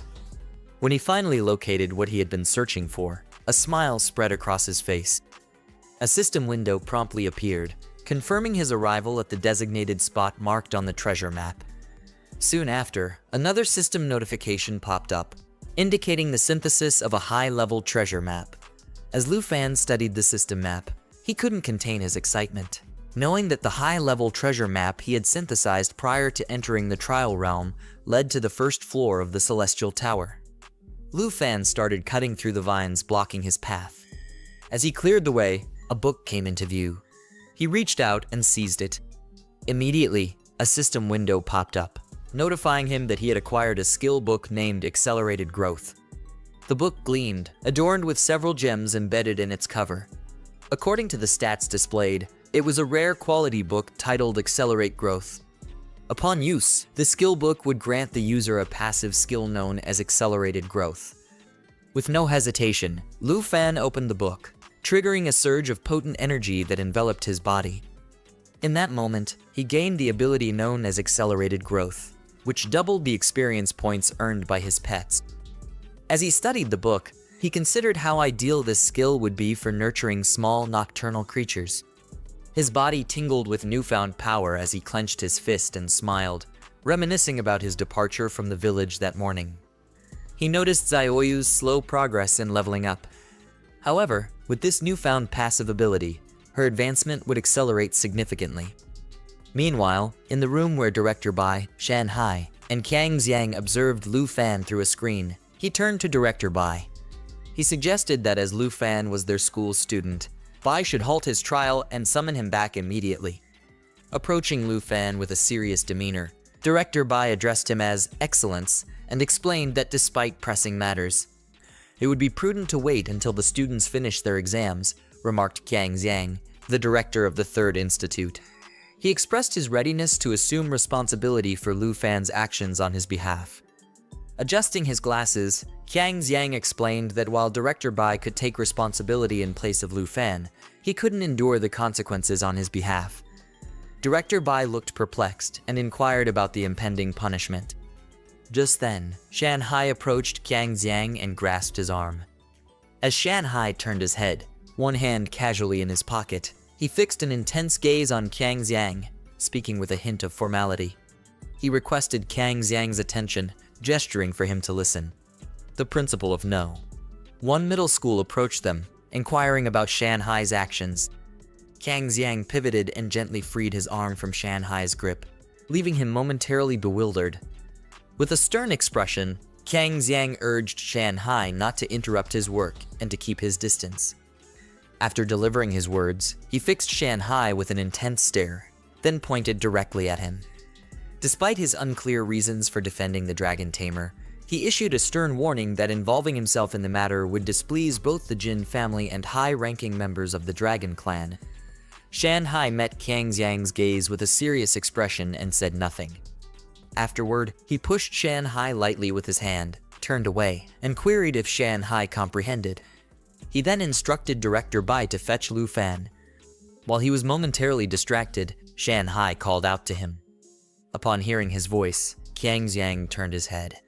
Shan Hai calmly retrieved a cigarette, placed it between his lips, ignited the lighter, and brought the flame to the tip of the cigarette while explaining to Kang Xiang the intricate implications of the relationship between the high-ranking officials of Longdu and the Jin family on both the Dragon Kingdom and the Taiki Kingdom. He revealed to everyone that once Lu Fan's secret was exposed, neither the high-ranking officials nor the Jin family would retain their significance. He lit the cigarette and, holding it in his hand, fixed Kang Xiang with a serious stare. "Today," he said, "no one is taking Lu Fan away." Kang Xiang, upon hearing this, couldn't contain his anger. He glared at Shan Hai and pointed a finger at him, demanding he cease his baseless chatter about Lu Fan holding secrets. He emphasized that defying the special envoy's orders was an act of insubordination. As they argued, the directors remained silent until Kang Xiang abruptly turned away. However, at that moment, Shan Hai approached him and seized his wrists. He turned to face him, and they locked eyes, creating a tense atmosphere. Holding a cigarette in one hand, Shan Hai gazed at Kang Xiang and declared that he was prepared to accept any consequences, even if it meant admitting a mistake. Kang Xiang met his gaze with a steely expression, warning him that his actions would be reported to Longdu's senior management. Shan Hai, a level 57, and Kang Xiang, also a level 57 swordsman, stood face to face in the confrontation. Director Bai approached them, urging them to calm down to avoid disrupting the crucial trial exam. Kang Xiang persuaded Shan Hai to release his hand, then turned to him and questioned why he was going to such lengths for Lu Fan. Shan Hai removed the cigarette from his mouth, glanced at the screen, and, exhaling deeply, countered by asking if Kang Xiang wasn't intrigued by Lu Fan's secret. This remark seemed to agitate Kang Xiang, who was then shocked to see Lu Fan choose the nightmare level on the screen. During the nightmare trial, Lu Fan navigated through tangled vines until he reached a door. Initially testing his limits alone, acquiring the passive ability spurred him to venture deeper. With a smile, he stood at the door, hand on hip, when his status window appeared. Lu Fan, a level 5 Dragon Master, possessed 280,000 yuan, 184 points in strength, 103 in agility, and 47 in spirit. He possessed 158 points of stamina and the skill of dragon taming, enabling him to tame dragons. Additionally, he wielded the ability Dragon Claw, which transformed his arm into a dragon claw with power proportional to his current pet dragon. His repertoire included Dragon's Inspiration, which boosted his and his dragon's attributes and attack power by 30%. Furthermore, his skill Accelerate Growth doubled the experience gained by his pet. He gestured to his side, conjuring a fireball.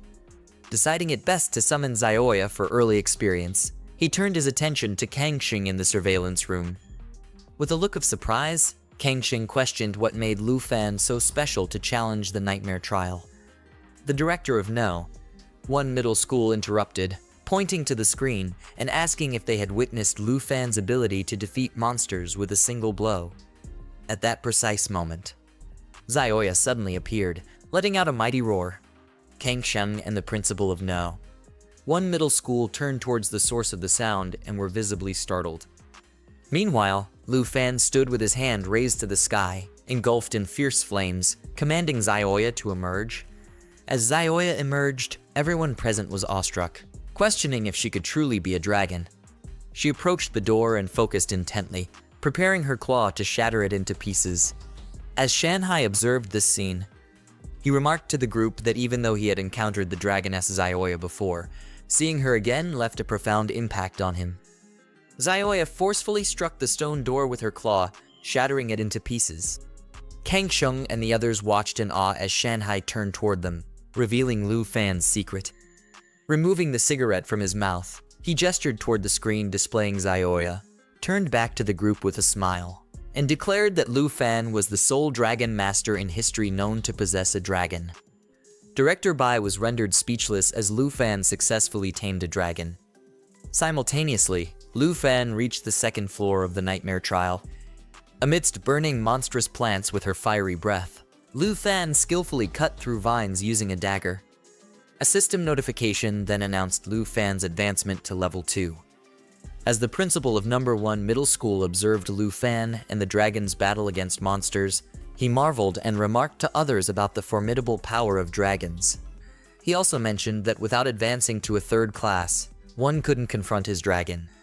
Another teacher approached him, observing Lu Fan swiftly dispatching monsters with a single strike, and informed the others that upon leveling up, he could potentially influence the fate of an entire nation. Lu Fan secured first place with 58,500 points, significantly ahead of Hongwu, who held second place on the second floor of the Fear Trial with 27,550 points. Qin Q and Xiaoman followed in 3rd and 4th place, respectively, on the 3rd floor of the Fear Trial with 12,570 points each. In a flash, Zaoya's monster-slaying prowess propelled Lu Fan to level 13 of the Nightmare Trial. Director Bai, watching closely, acknowledged not only the strength of Lu Fan's dragon, but also his own enhanced abilities.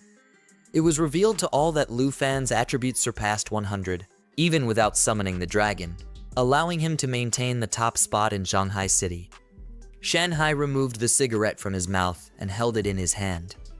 He turned to Kangxing and smiled, asking if he still intended to confront the higher-ups. Kangxing met his gaze, reflecting that today he had gained new insights and understood why he had dared to challenge the Jin family. Turning away, Shanhai lowered his head, closed his eyes, and placed a cigarette in his mouth, deciding to replicate a scene from Lu Fan's renowned exam video to send to their master. From this moment onward, there was no need to involve intermediaries in Lu Fan's relationship with the Jin family. He instructed Kangxing to return to his origin. Upon hearing the title master, Kangxing was visibly surprised and asked if Lu Fan truly intended to dismiss him. With a cigarette between his lips, Shanhai turned towards Kangxing and, smiling, affirmed his intention to send the video to the Marquis of the North. Meanwhile, Lu Fan and Zaoyu both reached level 20 of the Nightmare Trial. Ahead of them loomed a dark corridor, from which a figure holding a magic orb slowly advanced. The figure depicted a woman with her hand outstretched, conjuring a magic sphere in her palm. 3 knights stood behind her, as indicated by the stats window. Known as Dark Sacrifice, she was a level 15 character with the ability Black Curse, which decreased the target's stats by 50% while boosting all allies' stats by 25%. Additionally, she possessed merging into darkness, an ability that cloaked herself and allied targets in shadows for 5 seconds.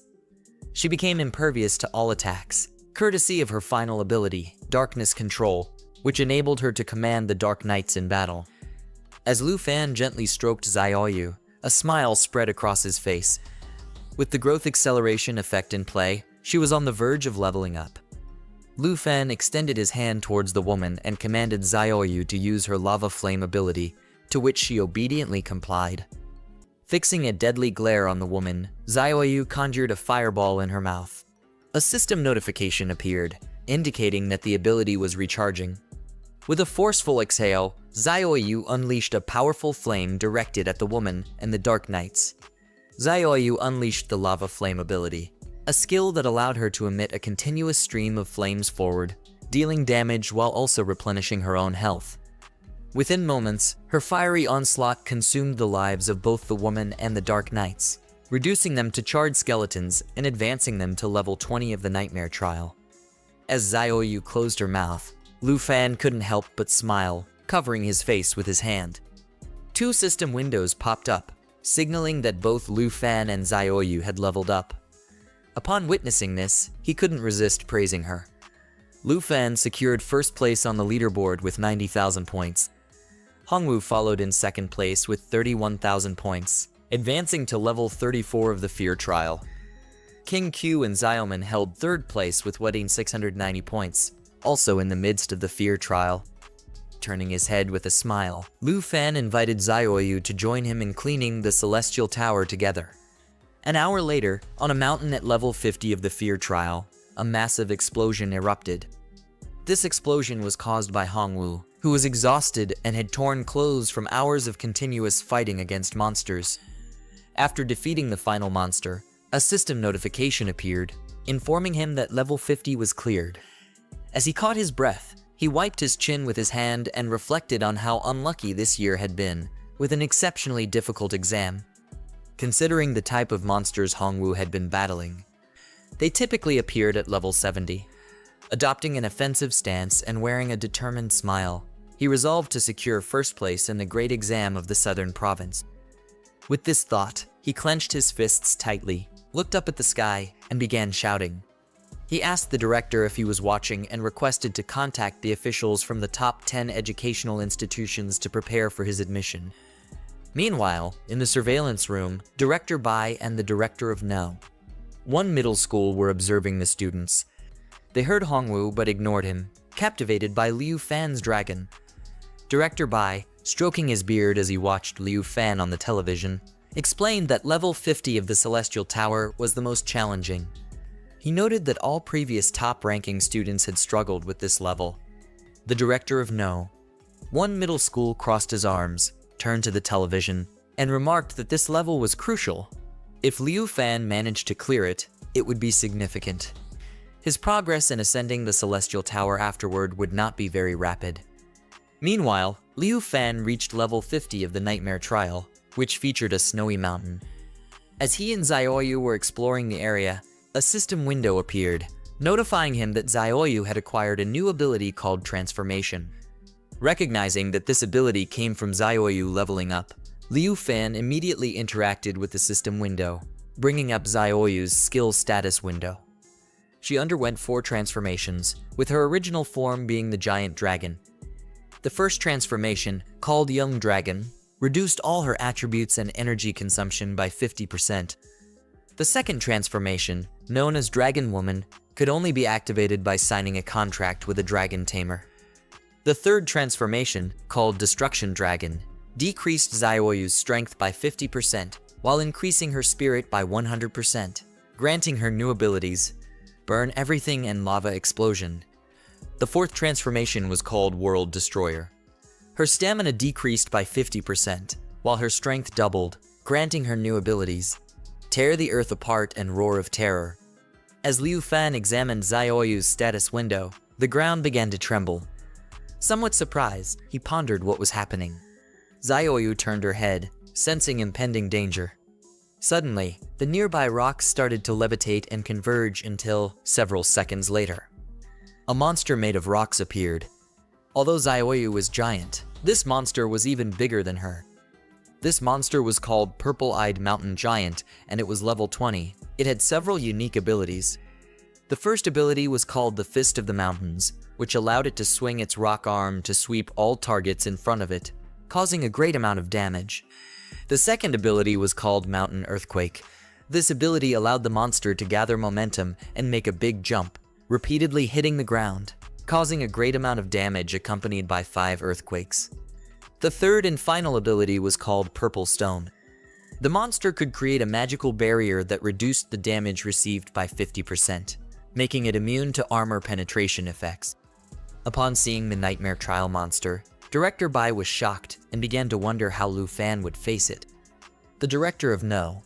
1 middle school simply sighed and reminded him once again that level 50 was going to be decisive, as it would slow down the speed at which Lu Fan was ascending the Celestial Tower.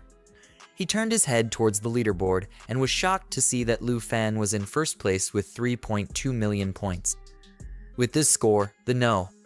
1 position in the city of Zhonghai was already secured for Lu Fan. The director knew that it was very likely that he would also end up being the No. 1 in the entire southern province. He didn't know how it was possible that a student with so much potential wasn't from the first middle school. At the same time, on the level 50 of the Nightmare Trial, the monster began to stare at Lu Fan and roar while he was checking the monster's status window. It activated the skill called Mountain Fist, which allowed it to swing its rocky arm to sweep all targets in front of it, causing a great amount of damage. Lu Fan thought about the damage reduction effect. Now that he had reached the halfway point of the Celestial Tower in the trial, the difficulty had increased compared to before. The monster began to quickly bring its fist closer to Lu Fan, with the intention of attacking. While little by little the fist of the monster was getting closer, Lu Fan simply started to smile, just before the monster's fist could reach and impact Lu Fan. Xiaoyu appeared and hit the monster's fist with her own fist, blocking the attack in the process. Lu Fan simply put his hands in his pockets and, upon seeing that things had reached this point, he called Xiaoyu's attention and gave her the order to transform into the form of World Destroyer. Upon hearing the order, she began to roar to indicate that she understood. At that moment, a red energy appeared around her body, and she grew enormous. Gaining momentum, she began to fly, forcefully pushing the monster backwards. Director Bai was taken aback as he observed Lu Fan, wondering about his intentions. Gradually, Xiaoyu began to undergo a transformation. A formidable black armor enveloped her claws, accompanied by a pink flame, and her wings morphed into blazing fire. Within moments, her entire shape underwent a complete change, now clad in sleek black armor. Taking flight, she approached the monster with a resounding roar. A system window popped up, signaling to Lu Fan that the transformation was now complete. Xiaoyu had assumed the form of the Black Dragon, known as the World Destroyer. Her strength surged from 1456 points to 2912, while her spirit dwindled from 1424 to 712. Agility and stamina remained unchanged. Upon her transformation, she unlocked 2 new abilities, Earthbreak and Roar of the Apocalypse. Witnessing Lu Fan's dragon transform and enhance its combat prowess left Director Bai and the middle school director stunned. As Shanhai gazed at Lu Fan in surprise, he started sweating and admitted that transformations like this gave him goosebumps. Seizing the opportunity while Lu Fan was momentarily distracted, the monster attempted to attack him from behind with a powerful fist. Luckily, Lu Fan sensed the impending strike and leaped with sudden agility, narrowly evading the attack. The monster's fist collided with a nearby structure, shattering it into pieces. Frustrated that Lu Fan had evaded its assault, the monster fixed him with a menacing glare. Without hesitation, Lu Fan activated the skill known as Dragon's Inspiration. Empowered by the Dragon Pet's inspiration, all attributes and attack power increased by 30%. Lu Fan's eyes blazed with intense flame as he turned towards the monster, smiling as he called out to Xiaoya, thanks to Lu Fan's use of the Dragon's Inspiration ability. Her strength surged from 2,912 points to 3,785. Her spirit rose from 712 points to 925, and her agility climbed from 1,104 points to 1,435. Her stamina rose from 1,503 points to 1,953 as Lu Fan's hand emitted a powerful flame. He gestured towards the monster, directing Zioya to unleash the giant jaw attack. This boosted her speed, allowing her to swiftly bite the target and inflict continuous bleeding damage. In an instant, Zioya lunged at the rock monster, shattering its body into pieces. Witnessing this, the director of the first middle school was stunned, questioning how a level 20 boss could be defeated with just one bite. Director Bai shifted his gaze to the television, his expression grave as he recognized that if Lu Fan could penetrate the Purple Eye's defense in the mountains, Zioya's attack power must exceed 2,000 points. As Lu Fan soared through the air, the monster swiftly reformed its body, attempting to grasp him with its hand. Fortunately, he reacted swiftly, evading the attack by swiftly twisting his body to the side. Still airborne, he faced the monster head-on, fixing his gaze upon it as he channeled Zioya's power, summoning a dark armor that enveloped his hand, reshaping it into a formidable claw. With a swift motion, he unleashed a devastating strike upon the creature, shattering it into fragments and triggering a massive explosion. Known as Dragon's Claw, the ability transformed his arm into a dragon's appendage, drawing strength from a mystical black dragon. Witnessing this display, Kang Chong stood in awe. Turning towards him, Shanhai queried if he now understood why he had intervened to prevent Lu Fan's capture. As Lu Fan soared through the air, another monster emerged and swiftly closed in on him. He casually turned his head towards it, extended his hand to the side, and activated the Dragon Claw once more. Meanwhile, Zioya was locked in combat with another monster when she spotted Lu Fan's peril. Lifting her gaze towards the approaching threat, she unleashed a mighty roar that sent the creature staggering backwards. This was her use of the Roar of the Apocalypse, an ability that allowed her to emit a deafening roar aimed at her target. Inflicting significant damage on all targets within range and applying a vulnerability effect, Lu Fan turned his head toward the monster with a determined smile, signaling it was time for the final blow. Just then, Zioya unexpectedly appeared behind him, glaring murderously at the monster, much to Lu Fan's surprise. He unleashed the ability known as Earthbreaks, empowering Zioya to forcefully strike the ground, causing widespread damage via shockwaves. Creating fissures in the ground, she targeted enemies who risked falling into these newly formed abyssal cracks. Spreading her wings wide, she struck the ground forcefully, shattering it into fragments and opening an abyssal rift. The boss of the Nightmare Trial plummeted into the fissure, trapped beyond escape. With the boss defeated, her level increased to 12, while Lu Fan's rose to 17. Both of them now leveled up, confirming Lu Fan's decision to undertake the Nightmare Trial was the correct one. He turned his head with a smile. He believed that not only were the challenges manageable, but with each level he cleared, his skills vastly improved. When Lu Fan finally conquered level 50, a portal materialized. Without hesitation, Lu Fan and Zioya made their way towards it. Meanwhile, in the surveillance room, Shanhai extinguished his cigarette and glanced at the director of the first middle school, remarking that the supposed daunting level 50 presented no real challenge. He stood there with his arms crossed and eyes closed, conceding that Lu Fan's formidable dragon surpassed his comprehension. Director Bai, upon hearing this, turned to Kaing Sheng, known for his deep understanding of dragons. The director inquired whether Kaing Sheng could gauge the strength of Lu Fan's dragon after its transformation. Kaing Sheng, thoughtful, placed a hand under his chin and recounted witnessing significant figures battling in the dragon realm. Comparing Lu Fan's dragon to those he had seen, he announced to everyone that its strength was at least 2,500 points. Upon hearing this, the principal of the first middle school was taken aback. He fixed his gaze on Kaing Sheng and remarked to the others that 250 points seemed excessive. He questioned whether their level and attributes truly warranted such recognition. Principal Bai listened quietly, then lifted his head and, while watching Lu Fan on the screen, acknowledged the validity of his concern.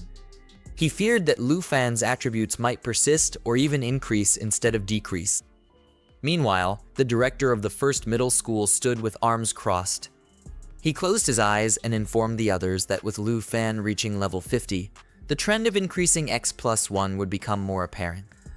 Upon hearing this, Shanhai glanced back and asked about the X+1 pattern. Meanwhile, Director Bai, absorbed in watching television, assured them that scholars had indeed designed the X+1 pattern as an initial trial for the Celestial Tower. He went on to explain that after students surpassed the 50th floor, each subsequent ascent of X levels would be accompanied by encounters with numerous normal monsters. They were about to face a higher level boss, making the test akin to a real dungeon where danger lurked at every turn. With a solemn expression, he informed everyone that in the nightmare trial of the Celestial Tower, all regular monsters would be replaced by bosses of nightmare difficulty. Shanhai took a cigarette from the pack, placed it between his lips, and lit it. As he did, Director Bai approached, extended his hand, and explained that in the nightmare trial, Lu Fan would not only face a boss, but also encounter dramatically increased attributes. Xiang turned towards Director Bai, maintaining a serious expression and staying silent. Holding the cigarette, Shanhai turned to them, exhaled a plume of smoke, and with a smile, urged them to watch Lu Fan. Simultaneously, in the nightmare trial, Lu Fan unsheathed his dagger and, gathering momentum, took a mighty leap. Before him stood a dinosaur-shaped monster, poised to launch a surprise attack. However, Lu Fan was already on high alert, knowing he couldn't afford to lower his guard in such a place. Before the creature could make its move, Lu Fan swiftly and precisely sliced it into pieces, not giving it a chance to react. After dispatching the monster, Lu Fan landed on the ground, signaling to Shanhai and the others that he didn't need to concern himself with trivial matters like X+1. Xiaoi emerged and, using her sharp teeth, seized the lifeless head of the monster in her mouth. At that moment, several system windows appeared. With the monster defeated, the level 70 nightmare trial was successfully cleared. As a result, Lu Fan's level increased to 17, and his dragon pet's level increased to 18. With flames flickering in Lu Fan's eyes, he glanced sideways, certain that the Celestial Tower was designed to become increasingly difficult after floor 50. However, with the World Destroyer Xiaoi by his side, this trial posed no threat to him. Lu Fan decided to continue leveling up and began walking. Holding a dagger in one hand, he wiped his mouth with the other, and, with a smile, ordered Xiaoi to follow him. Using her sharp teeth, she split the monster's neck in two and roared to signal her understanding to Lu Fan. Meanwhile, in the surveillance room, the director, with his arms behind his back, observed Lu Fan intently. The director of First Middle School was informed that only about 10 minutes had passed and Lu Fan had already reached the 70th floor of the nightmare trial, the most difficult of all trials. The director, sitting with his arms crossed, closed his eyes and remarked that this year's trials of the Celestial Tower were more challenging than in previous years. He then opened one eye, glanced at the screen, and expressed his doubt that anyone would be able to surpass the 80th floor of the tower this year. He had spoken too soon as Lu Fan reached the 76th floor. Upon seeing Lu Fan cleaning the tower's floors with ease, the director of First Middle School realized his thinking had been too simplistic. Meanwhile, Xiaoi and Lu Fan arrived at the 76th floor of the nightmare trial, where several elk-shaped monsters appeared and attacked. However, their efforts were in vain as Xiaoi began spitting fire, effortlessly eliminating them and successfully clearing the 76th floor. Once they reached the next floor, a massive carnivorous worm with thousands of teeth emerged from the ground, opening its gigantic mouth and roaring. As it slowly approached, Lu Fan stood still. Then, he extended both hands, causing flames to appear. He fixed the monster with a murderous gaze and summoned Xiaoi. Lu Fan unleashed a powerful flame towards the worm, splitting its body in half. In an instant, she appeared out of nowhere and, using her sharp claw, ripped off its head. While holding onto its head, she began to stare at it intently and roar. Now that the monster was dead, the level 83 nightmare trial was cleared. As a result, Xiaoi the Dragoness leveled up to 14, and Lu Fan leveled up to 19. He revealed to everyone that in previous years, many geniuses had been constantly striving to reach the highest floor of the tower.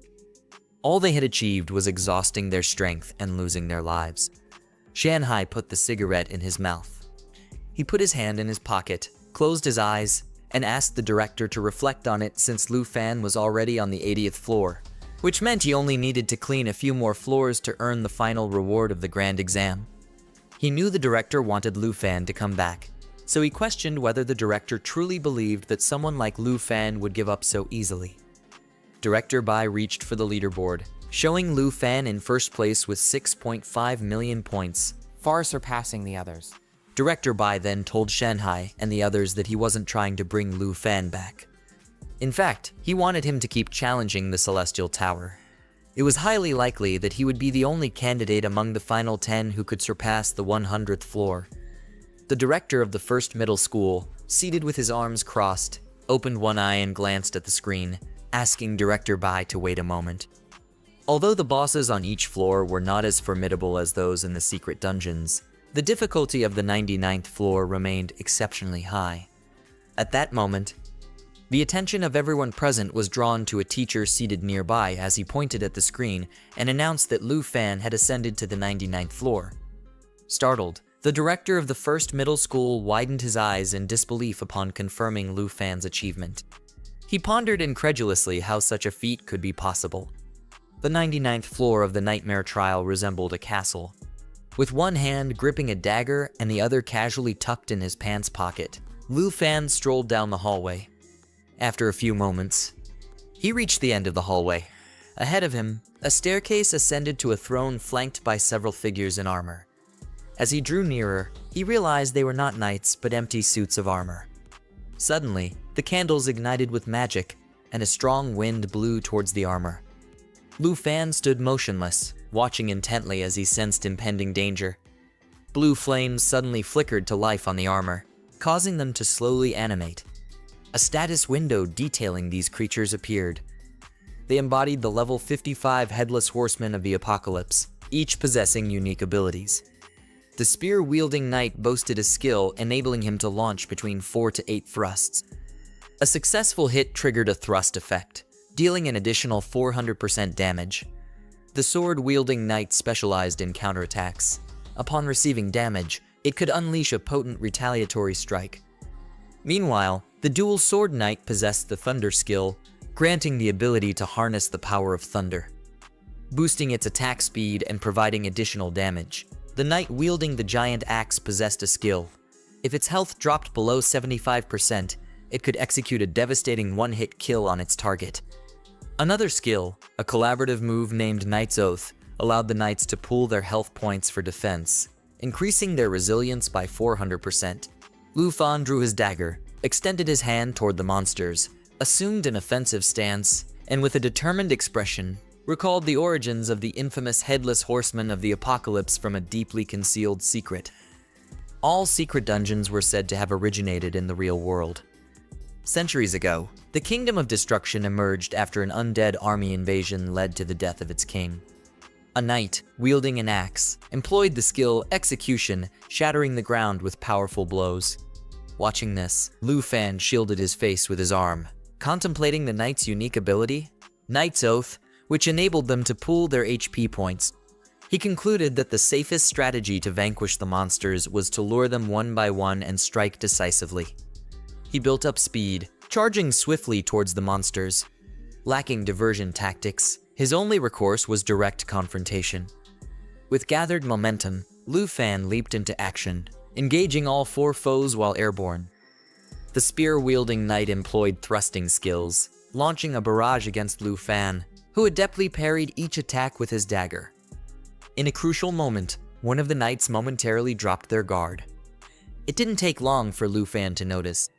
Without hesitation, he lunged at the knight, slicing it in half. Within moments, aided by the power of blue flames, the knight's body melded back together. Glancing back, Lu Fan realized his dagger alone wouldn't suffice against them. The knight he'd struck wielded a sword and possessed a counterattacking ability. Now triggered, it rose, readying a potent strike against Lu Fan. Upon realizing the peril he was in, Lu Fan's expression shifted dramatically. The knight lunged at him, but he deftly parried the attack with his dagger. As he countered, Lu Fan signaled Xiaoyi to strike. In a powerful display, she emerged and struck the knights with such force that the floor shattered beneath them. Seizing the opportunity, Lu Fan swiftly leaped away from the fray. Xiaoyi then unleashed a torrent of flames toward the knights before they could recover from her initial assault. Breaking apart a section of the castle into fragments, a billowing curtain of smoke arose. After several moments, as the smoke gradually cleared, Lu Fan commended Xiaoyi for her effective action. Leaning against the castle wall, she turned her gaze toward the knights and let out a resounding roar. In that instant, the dual-wielding knight emerged from the debris, activating an ability that heightened its attack speed and infused its strikes with thunderous energy. Extending its swords to each side, the knight began to shout. In an instant, it materialized next to Lu Fan, launching an attack, which he parried with his dagger. As he focused on blocking the knight's strike, 3 more knights emerged from the debris, gathering speed as they leapt forward. One wielding a massive axe made a swipe at Lu Fan, who agilely dodged, causing the axe to crash into the ground. Mid-leap, he surveyed the approaching knights and resolved not to delay further, intent on reaching the 100th floor with utmost haste. With a solemn expression, he reached out to the knights and commanded Zayoi to prepare for an assault. Upon receiving the order, she materialized behind him, her lips parting as she summoned a massive fireball. This was her skill, Lava Flame, allowing her to unleash continuous streams of flame that inflicted damage while also healing herself. Zayoi hurled the fireball toward the knights, reducing the castle to rubble. Zayoi unleashed a formidable blaze at the knights, who swiftly recognized its overwhelming power. In response, they activated their ultimate ability, Knight's Oath, combining their health points to bolster their defense by 400%. Despite their efforts to withstand the onslaught, they proved futile. In a flash, Zayoyu's intense flames engulfed them, reducing them to ashes. As the knights' bodies smoldered, Zayoyu fixed them with a chilling glare, ensuring none would escape unscathed from her fiery assault. Lu Fan erected a protective barrier around himself. With the knights defeated, floor 99 was successfully cleared, allowing Lu Fan to reach level 20 and Zayoyu to reach level 15, gaining a new ability called Great Cataclysm. Balancing a dagger in one hand, Lu Fan extended his other hand towards the system window, smiling at Zayoyu's newfound ability after leveling up. Now, they only needed to conquer the tower's final floor. Meanwhile, in the surveillance room, the director of the first middle school approached the screen and, when Lu Fan came into view, everyone was awestruck. He informed the group that the portal on the top floor of the Nightmare Trial had opened. Upon hearing this, Shanghai approached as well, rendered speechless. Shanghai swiftly composed himself, placed his cigarette back in his mouth, turned to the others with a smile, and declared that they were in for something special today. Director Bai stood up, glanced at Lu Fan with surprise, and queried the group about the type of monsters that would emerge on the 100th floor. While the castle blazed around him, Lu Fan approached the king's throne where a sword was embedded. Gripping a dagger in one hand, he reached for the sword with the other, placing his foot on the throne for leverage as he strained to free the weapon. Director Bai, observing the scene, quickly discerned the true nature of the trial, the tower's resistance against the student's passage. With a determined gaze, Lu Fan focused on the sword, then seized its hilt and forcefully extracted it from the throne. After withdrawing the sword from the throne, it vanished, and the entire castle was enveloped in crimson flames. Witnessing this, Lu Fan felt a mix of confusion and concern, wondering about the unfolding events. Meanwhile, Zayoya sat silently behind him, prepared to confront any new threat that might emerge. Sensing unease, Lu Fan turned to see the sword enveloped in a potent energy field. Gradually, the sword began to disintegrate, its remnants slowly returning to the throne. Gradually, he turned his head to the side, his expression grave as he realized they had reached the 100th floor. The throne, once destroyed by Zayoya, had reappeared, with the king seated upon it, gripping his sword. The defeated knights had returned, joined by hundreds of undead soldiers emerging from the ground. This was the 100th floor of the Nightmare Trial. Lu Fan pivoted towards them, fixing his gaze on the king. Lu Fan believed they needed to cleanse the hidden realm known as the Broken Kingdom to pass the Nightmare Trial. Seated upon the throne, the king summoned additional undead soldiers who drew their swords menacingly and fixed their murderous gaze on Lu Fan. A system window suddenly appeared, revealing that the number of undead soldiers now exceeded 500. Lu Fan quickly realized these comprised the king's entire army. The king, cloaked in a hood and clad in formidable armor, wielded a heavy sword as his weapon. The stat window of the king materialized before Lu Fan's eyes. The Emperor of Destruction, a level 60 boss in the Nightmare Trial, faced Lu Fan. Lu Fan doubted if Zioya had ever unleashed her World Destroyer transformation. Suddenly, Zioya's skill window displayed a new ability, Great Cataclysm. This skill, damage-oriented and comprising 3 stages, allowed Zioya to hurl fire bombs across the aerial battlefield, inflicting substantial damage and applying burning effects. Upon completion, she would plunge towards the designated zone, dealing massive damage and triggering a secondary explosion in the scorched area. Lu Fan accessed Zioya's skill window and scrolled through the interface with his finger. It was time to witness her Dragon of Destruction form and new abilities. He closed the system window with a swipe, then turned his attention to the boss with a smile. "Zioya, do your best," he said, eager to clear the tower's final floor and claim the grand exam's reward.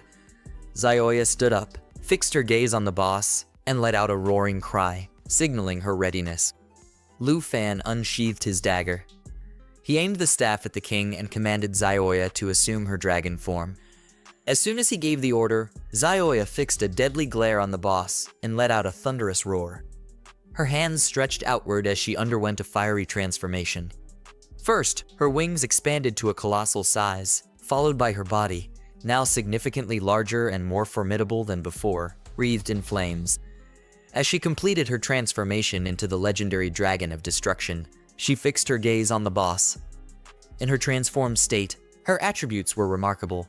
Strength at 1484 points, agility at 2055, spirit at 17202, and resistance at 2903 points. It was her first transformation, and the system rewarded her with 2 new abilities: Annihilation of Everything and Lava Explosion. Director Bai stared at the screen in disbelief upon witnessing her new form, rendered speechless by the unexpected 3rd transformation. While Shanghai held the cigarette, he glanced back in surprise at the roaring flames. He realized Lu Fan had a hidden advantage. The boss rose, pointing its sword at Lu Fan, and commanded the entire army to attack and defend the king.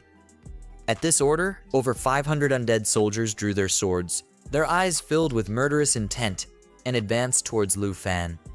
Unslinging his dagger, Lu Fan prepared to. As momentum built, Lu Fan swiftly closed in on them. Casting a confident smile at his boss, he prompted Zioya to brace herself for the impending challenge, a battle against the entire undead army of the Fractured Kingdom. Zioya wasted no time, swiftly taking flight to join him. While she soared towards their leader, the undead soldiers, gaining their own momentum, launched attacks at Lu Fan. However, they proved no match for his effortless skill with the dagger as he engaged them in combat. He gazed skyward and, with a commanding shout, directed Zioya to unleash her devastating ability, Great Catastrophe. Without hesitation, she activated it, her eyes blazing with intense, suffocating flames. The ground trembled as cracks formed, culminating in a massive explosion that obliterated countless undead soldiers. Swiftly taking to the air, she hurled powerful flames, decimating over half of the king's army in moments, leaving only 173 undead soldiers standing. Her ability allowed her to generate explosions wherever she flew, resulting in significant damage and causing burns. Witnessing her immense power left everyone stunned. The headmaster of the first middle school was rendered speechless and questioned if such a mastery of abilities was possible for students. Shanghai was both shocked and awed. He couldn't fathom how the army of undead soldiers had been nearly wiped out in an instant. Director Bai was so taken aback by the spectacle that he remained silent throughout. While Zioya dealt with the remaining undead soldiers, Lu Fan seized the opportunity to swiftly advance towards the king's throne. With only 42 undead soldiers left, the undead knights were determined to prevent Lu Fan from nearing their king. They leaped forward, drew their weapons, and prepared to attack. Commanding Lu Fan to kneel before their king, the knights lunged at him. However, Lu Fan agilely sidestepped their assault, causing the knights to crash to the ground, aware of the overwhelming odds against him alone. Lu Fan knew he couldn't confront the knights directly. He turned his head sharply and called out to Zioya, commanding her to approach him. Upon receiving his order, she swiftly descended towards the knights. With a determined glare, she activated the second phase of her ability, diving towards her targets to inflict significant damage. Landing amidst the knights, she extended her arms and unleashed the third stage of her ability, a fiery explosion that engulfed the area around her. Her body ignited with intense flames as she executed her attack. Director Bai was stunned, unable to believe that the four knights had been swiftly defeated. Shanhai glanced at the screen, his expression perplexed, pondering whether this displayed Lu Fan's true power, even amidst the most challenging trials. The principal of the first middle school commanded attention as he crossed his arms, studied the leaderboard, and announced to all that Lu Fan had amassed 999,000 points, a score unmatched in 30 years. He then raised the question of whether Lu Fan would qualify for the grand exam's coveted reward. Director Bai approached him, stroking his beard thoughtfully as he glanced at the leaderboard.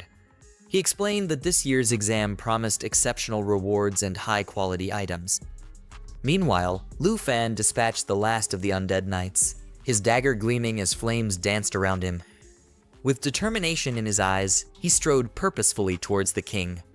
Having dealt with all obstacles, he knew it was time to confront the final boss. Now, only one foe remained, the final boss known as the Emperor of Destruction. Several seconds later, as the smoke cleared, it materialized. Surrounded by a dense, malevolent aura, it stamped the ground, drew its sword, and fixed Lu Fan with a piercing gaze, mocking his ignorance. In that instant, a system window notified Lu Fan that the count of undead soldiers had reached 1. The boss gathered momentum, leaped forward, and poised for an attack. Lu Fan reacted swiftly, activating his dragon armor ability. With the power granted by the Black Dragon, his arm transformed into a dragon claw. As the ability activated, his hands morphed into formidable claws. Encircled by a potent aura, he gestured confidently to Zioya, signaling her to prepare for an attack. In response, Zioya extended her claws and fixed a fierce gaze on their opponent. The boss, intent on ending Lu Fan's life, launched a powerful attack, but he effortlessly deflected it. He deflected the attack with the dragon's claws. While the opponent was distracted, Lu Fan signaled Zioya to strike. Upon receiving the command, she unleashed her skill known as Annihilation of All Things. This ability empowered the Draconic Destroyer to unleash 4 fire tornadoes, wreaking havoc upon its targets. Extending her wings wide, she conjured fierce flames that hurled the boss backward. The adversary, taken aback, couldn't help but question the nature of this formidable ability. Its body jerked back, then swiftly drove its sword into the ground to halt its movement. As it came to an abrupt stop, it gazed at its hand, noticing its power slowly dissipating. This sight shocked it, prompting questions about why its strength was draining away. The departing power converged towards the ring adorning Lu Fan's finger. With a smile, Lu Fan displayed the ring, asking if it had noticed its weakening state. Just then, a system window appeared, notifying Lu Fan that the morning aura had taken effect. Lu Fan wore a rare quality morning ring that required a minimum level of 15 to use. This ring bestowed 57 spirit points, 21 stamina points, and 12 strength points. As the morning ring steadily sapped the boss's life force, the boss extended its hand towards Lu Fan, accusing him of using underhanded tricks and calling him despicable. Lu Fan responded with a fierce gaze and instructed Zioya to activate the second stage of her ability. Zioya extended her wings outward, gazing skyward as she let out a roar. Channeling her ability known as Everything Burn, second stage, she flapped her wings, conjuring multiple fire tornadoes that converged into a powerful explosion. The tornadoes surged towards the boss, exploding in an instant, sending its body hurtling backwards toward the throne. With swift agility, Zioya landed firmly on the ground, planting both feet as she prepared for the next phase. With its body halted mid-motion and a murderous glare fixed, it readied itself for another strike. However, luck was not on its side as Lu Fan swiftly seized the opportunity. In a flash, he drew his dagger, gripped it firmly, gathered momentum, and burst forth from the flames towards his unsuspecting target. Despite its attempts to defend, it was futile. Lu Fan's dagger forcefully pierced its chest, sending its body crashing into the throne with such impact that the dagger even pierced through the stone itself. In moments, the boss perished, and a system notification popped up, indicating that there were no undead soldiers remaining. As a result, Zioya reached level 17, while Lu Fan advanced to level 22. Moving towards the throne, he placed a foot on its armrest, rested a hand on the boss's shoulder, and with a firm grip, pulled the dagger from its chest. Gazing at the lifeless form, he reassured Zioya that it was all over. In the surveillance room, everyone was rendered speechless as they witnessed Luffen's defeat of the boss. Director Bai, his expression one of surprise, broke the silence by revealing that in the past 30 years, no one had achieved a score of 1 million points. The director of the first middle school was too shocked to respond. Shanghai, arms crossed, remarked to Director Bai that their school's reputation would now soar. Meanwhile, Luffy turned away from the boss's lifeless body and started to leave the area. He casually draped the dagger over his shoulder, slipped his hand into his pants pocket, and turned to Zioya, explaining that they had cleared the trial and could now return home. He also asked if she missed his aunt's cooking. Zioya took flight and followed Luffy closely. As she neared him, she closed her eyes and answered with a contented smile, affirming that she did. A system window popped up, notifying him that they had successfully cleared floor 100. Shortly after, another system window appeared, congratulating Luffy on completing the nightmare-level trial in the southern province. As Luffy stood there, a chest materialized before him. He casually slipped his hands into his pants pockets, observing the chest in silence. Inside, various items awaited him. Among them was a rare, high-quality item, a blue book titled Wrath of the Ice Dragon King, classified as a skill book. Only dragon masters and linguistic wizards could utilize such items, requiring a minimum level of 20. Upon use, it granted the ability to learn a magical skill named Wrath of the Ice Dragon King. This ability freezes the surrounding area where the target was, dealing damage and applying slowing and freezing effects. The duration, damage amount, and range vary based on the skill's level. Initially, he believed he would only gain control abilities after reaching level 30 in his second transformation, but now he understands he can synergize with Zioya's offensive abilities. Another significant item was the Spirit Wind Ring, a rare ring requiring level 20 to use. This item bestowed upon its user 77 agility points, 35 stamina, and 32 spirit points. It possessed an ability known as the Language of the Spirit Wind, which granted the bearer the blessing of the Spirit Wind, increasing their agility attribute by 35%. While this ring proved exceptionally beneficial, it was regrettable that Zioya couldn't benefit from its bonus effect. Nonetheless, it remained highly useful for Luffy. The third and final item was a legendary quality red cloak known as the Flames and Frost Cloak. The item required a level of 20 to use. It provided 112 stamina points, 79 spirit points, 56 strength points, and 54 agility points. Additionally, it featured an ability known as Frost and Fire Enhancement.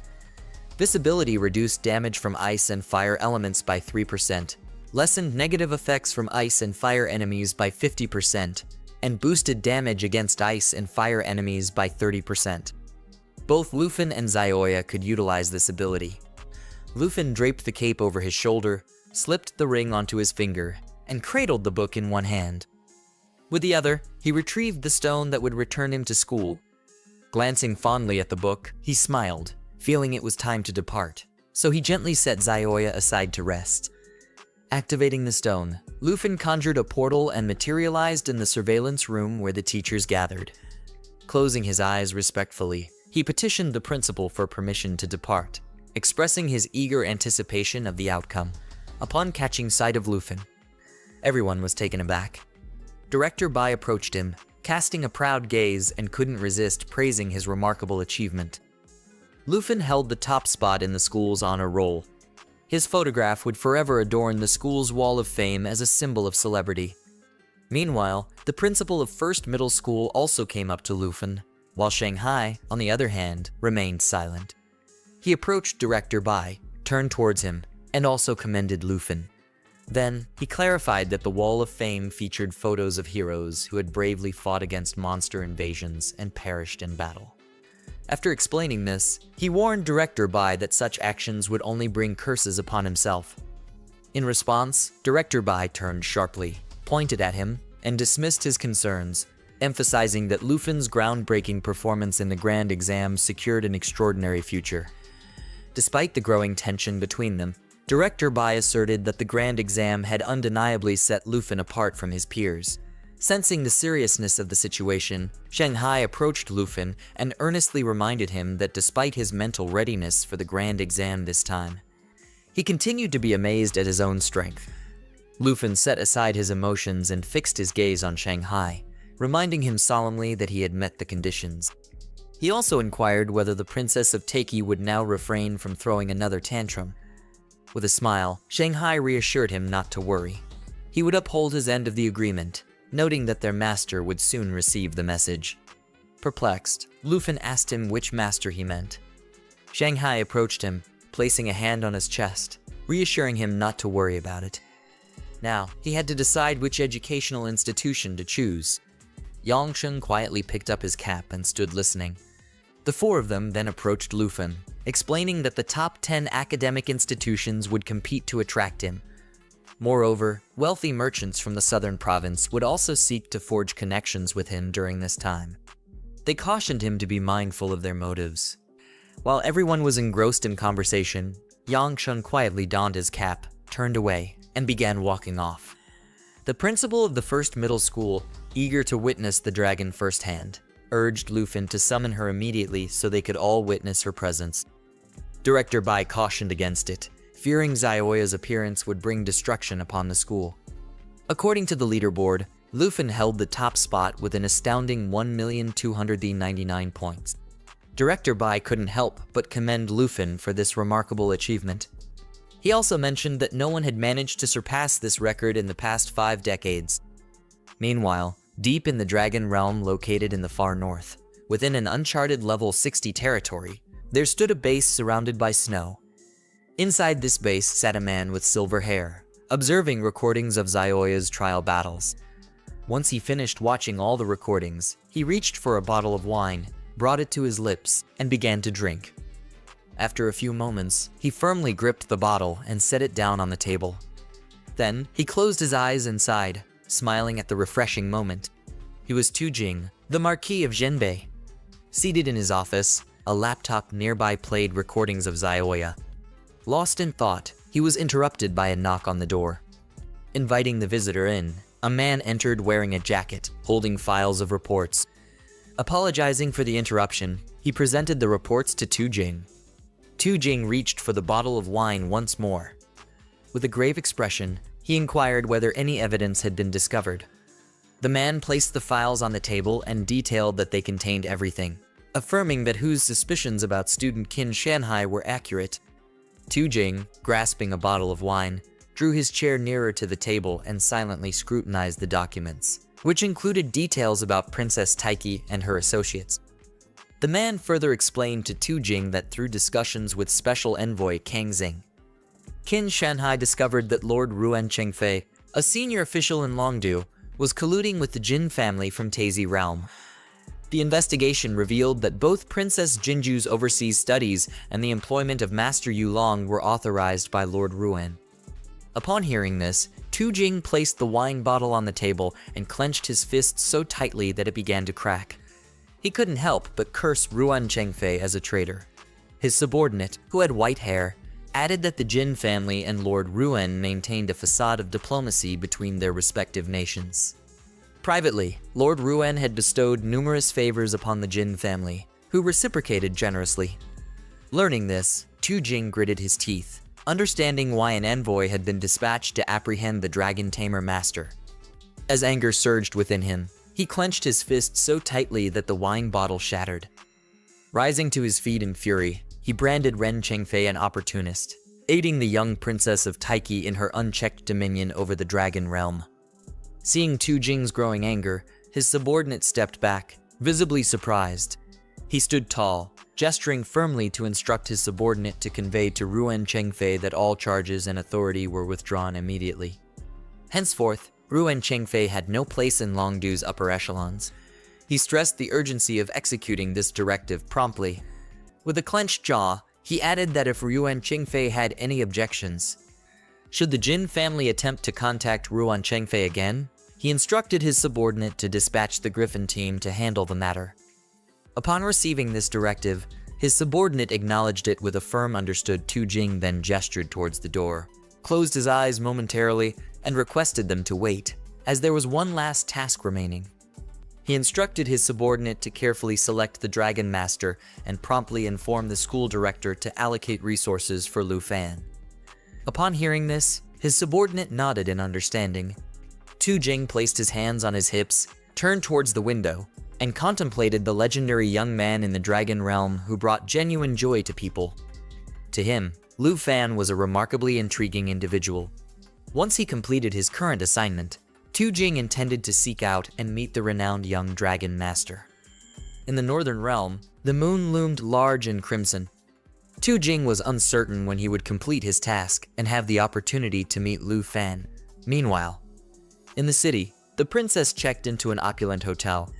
As she lounged on her bed, a call came through informing her of Ryuan Chengfei's dismissal by the Marquis of the North. Distressed by the news, she was urged to calm down by the caller, who promised good tidings. With one hand resting on the bed, the princess inquired about the good news, expressing concern that without Ryuan Chengfei, they couldn't apprehend the Dragon Master. The caller reassured her that she needn't worry about Lu Fan anymore, thus saving her precious time. As the day of the big exam results approached, news spread that besides Lu Fan from Zhonghai City, there was another dragon tamer in Qingju City. The princess's expression shifted dramatically upon hearing this. Her fury gave way to surprise, and she couldn't help but smile. With a calculating look, she welcomed this revelation as favorable news. This time, she hoped the other person would prove to be someone with foresight. Simultaneously, Hongwu managed to survive the fear trial, reaching floor 72 and scoring 82,000 points. A return portal opened, and Hongwu stepped through, arriving in the surveillance room. Director Bai and the others stood there. Liu Fan began to move away from them, waving goodbye. As Hongwu exited the portal, he wiped his chin with his hand. He was injured and his clothes were torn from fighting the floor bosses, having come close to death. Once he reached the surveillance room, he wore a proud expression. He tightly clenched his fist and gritted his teeth. He had cleared 72 floors and was confident that he would secure first place. He knew that the top 10 academic institutions were fiercely competing to attract the best trial students, offering generous rewards. He believed that with these rewards, he could level up faster in the future. He turned to the side, placed a hand on his waist, and saw Director Bai and others gathered. He couldn't help but wonder why there was so much commotion and why there were so many directors present. He placed his hand under his chin, closed his eyes, and with a smile, began to imagine the director of the first middle school. In his mind, the director would place a hand on his shoulder, close his eyes, and congratulate him for achieving the top score. In response, he would smile, close his eyes, and modestly say that the trial hadn't been too difficult. Confident in his abilities, he was sure he would come in first. It was time to show everyone what he was capable of. With that thought, he decided to stop dwelling on the subject. He closed his eyes, approached the director of the first middle school, and caught his attention with a smile. Upon hearing Hongwu's voice, the director turned and looked at him with a disappointed gaze. He asked if Hongwu had completed the trial. With a proud expression, Hongwu stared at the director and explained that he had already finished. Deciding to show off a bit, he revealed that he had scored 89,000 points. After sharing this, he laughed and admitted he wasn't sure if he would receive the title of best student. The director approached, placed a hand on Hongwu's shoulder, closed his eyes, and calmly reassured him not to worry, as he had performed well in the trial. He mentioned that with this score, Hongwu could easily get into the top 10 universities in the country. Hearing this, Hongwu stared at the director, starting to sweat and feeling somewhat confused. The director further added that while his trial results were fine, they were not exceptional, so as not to discourage him. He also mentioned that while the results were important, one should act according to their abilities. Upon noticing that Hongwu's injuries were not serious, he advised him to seek treatment promptly. Hongwu, looking confused, stared at the director as numerous questions filled his mind. He couldn't understand what the director meant by saying his results were fine but not great. It didn't take him long to realize that something was amiss. He knew that if the director didn't value his high score, it must be because someone else had achieved an even higher score. He believed the director's intention was to remind him to stay humble, leading him to conclude it was a prompt to act more maturely. Approaching the director, he looked him in the eyes, clenched his fist, and, with a smile, explained that he now understood everything. He thanked the director for his dedicated efforts. The director, however, was confused, not knowing what Hongwu was referring to. 7 days later, on the day the grand exam ranking list was to be revealed, Lu Sheng returned to his aunt's bun shop. Just then, there was a knock on the door. When they opened the door, Lu Sheng and his aunt Han Kai were both confused and surprised. In front of his aunt's bun shop, a crowd had gathered, eager to speak with him. They all rushed toward him, each bearing a gift. One person asked him to accept a small token, expressing a desire to invite Lu Fan to his mansion for a meeting. Another inquired about which universities Lu Fan was considering. The crowd began to push and jostle, each person wanting a chance to talk to him. Seeing this, Lu Fan was taken aback. Han Kai grabbed his shirt with one hand and brought the other hand to her mouth, unable to hide her fear. Amidst the crowd, Shanhai was also present. He approached them, closed his eyes, and with a pleasant smile, informed them that today was the day the grand exam results would be announced. He added that everyone present was aware that Lu Fan was ranked first in the southern province. Han Kai began to scrutinize Shanhai. Noticing the commotion outside, she invited him to come inside to talk. Several minutes later, Shanhai walked into Han Kai's bun shop. Lu Fan retrieved his mobile phone to review the results table of the southern province's grand exam in the Dragon Realm. As anticipated, Lu Fan secured the top position with a score so remarkably high that it remained classified. Following closely in second place was Chen Tianjai from Qingju City, achieving a total score of 215,000 points. Shanhai mentioned that Zhonghai City intended to present Lu Fan with 6 prize boxes worth 50 million, urging him to accept them promptly, noticing that his score had yet to be published. Lu Fan found himself both perplexed and intrigued by the sudden turn of events. While he was momentarily distracted by his phone, Shanhai passed a suitcase to Han Kai, who accepted it eagerly with both hands. Drawing closer, Han Kai directed his gaze towards the suitcase and began to open it slowly, revealing a dazzling golden light from within. With a smile, he informed Lu Fan that Director Bai had also intended to reward him. Hearing this, Lu Fan turned his head back slightly, unable to hide his astonishment. The suitcase contained several items, adding to his surprise. The Roar of the Blue Dragon King was a rare and valuable skill book in the form of a book. Only dragon tamers and dragon language mages could utilize its contents. Users needed to be at least level 20 to access its teachings. Once employed, it granted the powerful magical skill known as the Roar of the Blue Dragon King. This skill enabled the user or their dragon to unleash a potent electric discharge, inflicting significant damage and causing paralysis.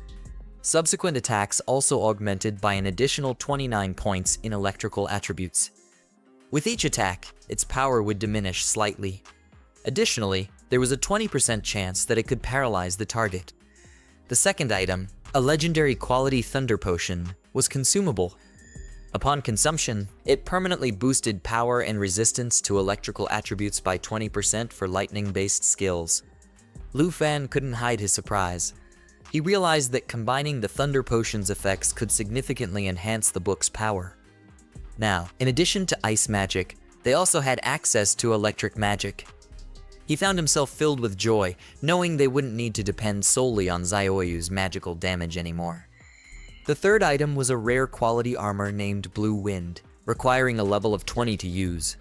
It featured a skill named Green Wind, which reduced the wearer's incoming damage by 30% through its mitigation effect. Additionally, it bestowed 70 strength points and 46 stamina points to the user. Shanhai presented the items and, clutching them in his hands, turned to Lu Fan with a smile, explaining that Director Bot had chosen them meticulously. The legendary Shining Feather Boots could be charged in just 30 seconds, enabling teleportation for the user. Accessible to those at level 20, these boots featured an ability named Jump, allowing instantaneous teleportation to any location within a 50-meter radius with a cooldown of 30 seconds. Additionally, wearing these boots granted the user 68 points in strength and 54 points in stamina. Now, with these boots and 2 other items in hand, one for enhanced mobility and another for reducing damage, The students who had just passed the grand exam couldn't find equipment like this anymore, as everyone had upgraded their gear, making their attributes similar to Zioyu's when she first emerged from her egg. Without hesitation, Lu Fan seized the suitcase and, smiling at Shanhai, explained that these abilities were typically wielded only by second-level mages. He decided to go all out. In that moment, a system window appeared, notifying him that he had gained a new ability called Dragon King's Roar. The system automatically equipped the boots and armor for him. He now possessed the Thunder Potion tucked away in his inventory. A few minutes later, Kin Q, clutching her magic staff, maneuvered through the crowd and entered Han Ki's bun shop. Inside, she greeted Lu Fan and his aunt with a warm smile. Kin Q informed them that representatives from the top 10 educational institutions had arrived in Zhonghai City. Her father had invited them to their residence, and she would be fetching Lu Fan to accompany her for the interview. Shanhai simply turned towards her, his smile widening. Upon noticing Kin Q's arrival, Han Ki remarked on the evident excitement among everyone today. Lu Fan turned to Kin Q, a surprised expression crossing his face, and inquired how she managed to arrive so early right after the release of the grand exam results. Shanhai turned towards Lu Fan, smiling, and jokingly reminded him not to be late. He explained that after viewing Lu Fan's grand exam video, the top 10 educational institutions promptly extended invitations. With a serious demeanor, he added that the master had arranged for Lu Fan's exam video and grades to remain confidential. Only the top 10 institutes and high-ranking officials had access to the information. No one else had seen anything. Lu Fan was considered too unique, and the appearance of a second princess would pose significant problems. Additionally, he mentioned that the issue of Jinju had already been resolved by the master and expressed a desire to meet him in person. Lu Fan turned his head towards him, fixed his gaze, and listened silently without interruption. With a warm smile, he expressed to Shanhai his desire to personally thank the master by meeting him. Shanhai, upon hearing this, approached him, placed a reassuring hand on his shoulder, closed his eyes, and gently explained that it wasn't the right moment due to an ongoing task. He assured Lu Fan not to worry, as their meeting was inevitable. Kin Q then approached Lu Fan, holding a magical staff in one hand and a card in the other. Blushing slightly, she asked him to accept the card, explaining that originally, the last time she visited him was to express gratitude. Unfortunately, she encountered Jinju. Upon noticing the Bohemia card, Lu Fan felt a pang of confusion, sensing something amiss. He reminded her of their agreed amount of 100,000, yet the card held 10 million dragon coins. Approaching Lu Fan from behind, Shanhai placed a hand on his shoulder, gently turning his head towards him with a grateful expression. He asked Lu Fan to accept the card, recounting how he had rescued Kin Q's team in the grieving village, emphasizing the sincerity of the gesture from the Qin family. Upon hearing this, Lu Fan turned slightly towards Shanhai, locking eyes with him in confusion. Shanhai rested a hand on Lu Fan's shoulder and calmly explained with a smile, "At night, when Kin Q takes you to Zhongxian Garden, student ID cards won't be accepted. By the way, what do you plan to do when you see the villa that the provincial government gifted to the top student in the southern province?" While Kin Q gripped the magic staff with one hand, she clenched her other fist, closed her eyes, and shouted for her father to stop bothering Lu Fan. Han Kai, hands on her chest, approached Lu Fan. When she heard about the villa, she couldn't help but be somewhat surprised. Lu Fan turned to her and, noting her demeanor, found himself equally surprised, much like his aunt. Kin Q took Lu Fan's hand, and together they turned towards the villa, realizing there was still time. She decided to promptly visit the educational institution's authority figure. Lu Fan simply trailed behind her. As Shanhai and Han Kai observed from a distance, they saw him crossing his arms while she placed her hands on her abdomen, both unable to suppress their smiles. Outside Qingju City, within the Dragon Realm, lay a forest. Someone arrived at this forest in an off-road vehicle, parked, stepped out, and began exploring the surroundings. This person happened to be none other than Princess Jinju. With the magical staff gripped in one hand, she glanced aside and queried her assistant about the target's level. She wasn't alone. Chui Hongtai accompanied her. Walking a step behind, he calmly reported with closed eyes that their target was at level 19. while Jilong stood at level 14. Hearing this, she couldn't help but marvel. She turned her head slightly, musing on how the Dragon Master truly set himself apart from the rest. A few minutes later, they reached a clearing in the forest. Before them loomed a colossal dragon, boasting 4 legs, a formidable tail, and a body armored in impenetrable scales. Beside the dragon stood a man with snowy white hair, gripping a spear. The princess and Chui Hongtai approached him, urgently requesting that he swiftly vanquish the level 30 boss. This man was Chen Tianjai, a level 19 dragon tamer, currently locked in combat with the forest's level 30 boss, an amalgamation of a yeti and a colossal monkey. The boss surged forward with increasing speed toward Chen, roaring menacingly. Just as the boss prepared to strike, Chen swiftly gathered momentum, leaping into action and commanding his dragon companion to unleash its sweeping ability. The dragon swung its colossal tail in a wide arc, damaging all within its reach. The force of the tail strike sent the boss staggering backward. Chen fixed a determined gaze on his target, gripping the dragon's spear firmly as he took aim.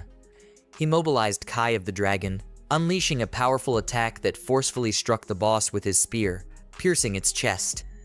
In an instant, the boss lost its life and fell to the ground. Moments later, Chen landed on the floor, holding one hand and extending the other towards the princess, gazing into her eyes. His dragon, an unexpected ankylosaurus, had aided them in defeating the boss, causing both its level and Chen's to rise to 15. Chen approached them, catching Princess Jinju's attention. She couldn't help but smile and applaud him happily, feeling proud that he hadn't let the dragon egg she had entrusted to him go to waste. She remarked that her only disappointment would be if he turned out like Chui Hongtai. Chen placed his hand over his heart, bowed slightly, and assured her that not disappointing her was his greatest aim. Meanwhile, Chui Hongtai, standing behind her, clenched his fists, closed his eyes, and remained silent. The princess then placed her hands on her waist. She turned her head slightly, fixing Chui Hongtai with a serious gaze, and informed him that the dragon's spear now belonged to Chen. She inquired if Chui Hongtai had any objections. With his eyes closed, Chui Hongtai responded that the spear was at the princess's disposal, and she could do as she pleased. Chen approached her, placed his hand over his heart, locked eyes with her, and couldn't help but express his gratitude. With the addition of the Ankylosaurus, the dragon spear, and the princess's magical enhancement, he was confident he could defeat the champion from the south. Princess Jinju's eyes fluttered open, settling on Chen. A rush of happiness and pride surged through her as she thought about Chen Tianjai, who had secured second place in the grand exam with an impressive 210,000 points. The announcement of Lu Fan's score, likely around 300,000 points for first place, still left room for Chen to hope. But at the mention of Lu Fan's name, a wave of fury washed over her. Clenching her teeth, she shot Chen a steely glance, urging him to never forget Lu Fan's name. She commanded him to eliminate Lu Fan and claim his black dragon. Placing a hand on her hip, she pointed at Chen with a serious expression, promising to aid him in becoming the most formidable dragon master in history.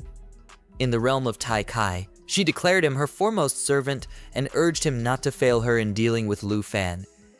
Chen respectfully placed a hand over his heart and nodded in acquiescence. After a few moments, he raised his head. He began to gaze into the princess's eyes and reassured her that he considered it a great honor. He vowed to be her knight forever. Upon hearing this, she turned slightly, casting her gaze towards Chen, and praised him for his prudence. To her, he appeared far more prudent than Lu Fan, who had been offered a shortcut to success but failed to appreciate it. Retrieving her magical staff once more, she turned away from Chen. As she walked away, she instructed Chui Hongtai to journey to the city of Zhonghai and discover which educational institution Lu Hui was attending. Chui Hongtai shifted slightly, tilting his body as he heard her command. He closed his eyes and nodded in acknowledgement. She continued, warning him that failure meant he could leave. Chui Hongtai, with closed eyes, felt a surge of nervousness, beads of sweat forming as he lowered his head before her and murmured his understanding. Princess Jinju's gaze turned hateful as she looked ahead, determined that soon, Lu Fan would regret every action against her. Several hours later, Liu Fan and King Q arrived at the living room of the Qin Villa. Holding the magical staff in one hand, She used the other to tuck a strand of hair behind her ear, closed her eyes, and asked if he had decided which academy he would attend. Liu Fan, who was standing beside her, turned his head, looking somewhat surprised. She opened her eyes and, blushing, looked towards the ground, explaining that she wanted to know. However, she quickly changed her mind and revealed that her father wanted to ask him. He suggested that it would be advantageous if she enrolled in the same academy as him so they could collaborate in the future. Liu Fan turned towards her, gazing joyfully and smiling, agreeing with her reasoning. He had heard that teamwork was crucial at the academy. Remembering their previous collaboration, he decided that she would be his teammate if they ventured into a secret realm. Hearing this, she was somewhat surprised. Liu Fan then turned his back to her. He slightly turned his body backward and, with a smile, explained to her that he hadn't yet decided which academy he would attend. He promised to tell her as soon as he made up his mind. Qin Q straightened her shoulders, looked at Liu Fan, and couldn't help but feel nervous. She was so anxious that she began to stammer. She didn't know how many points he had obtained in the trial, and if she didn't catch up soon, the power gap between them would only grow larger. Determined, she looked at Liu Fan and shouted that she would do everything possible to enroll in the same academy as him. He approached the living room door and slowly began to open it. Then, turning his body slightly towards her, he smiled pleasantly, praised her, and encouraged her to make an effort. A few seconds later, he opened the door fully and saw several people sitting patiently in the living room, waiting for him. Among them were 3 women and 2 men. He entered the room, introducing himself calmly as Liu Fan. However, before he could finish his sentence, a man wearing a hat stood up and extended his hand towards him. He closed his eyes and, with a pleasant smile, praised Liu Fan for being an incredible person. He added that everyone had seen his trial video. The woman sitting next to him, with one hand on the arm of the chair and the other under her chin, began to look at Liu Fan. She remarked to the others that he was the first master in history. She wasn't sure if he had a preferred academy, but to her, he was the top student in the southern province. The man opened his eyes, looked at the woman with contempt, and in a serious voice. He assured her not to worry about Liu Fan, explaining that the Zhongnan Academy did not judge students based on appearances. He further mentioned that they planned to award Liu Fan an annual scholarship of 10 million dragon coins, along with resources like medicine and access to secret realms, all for free.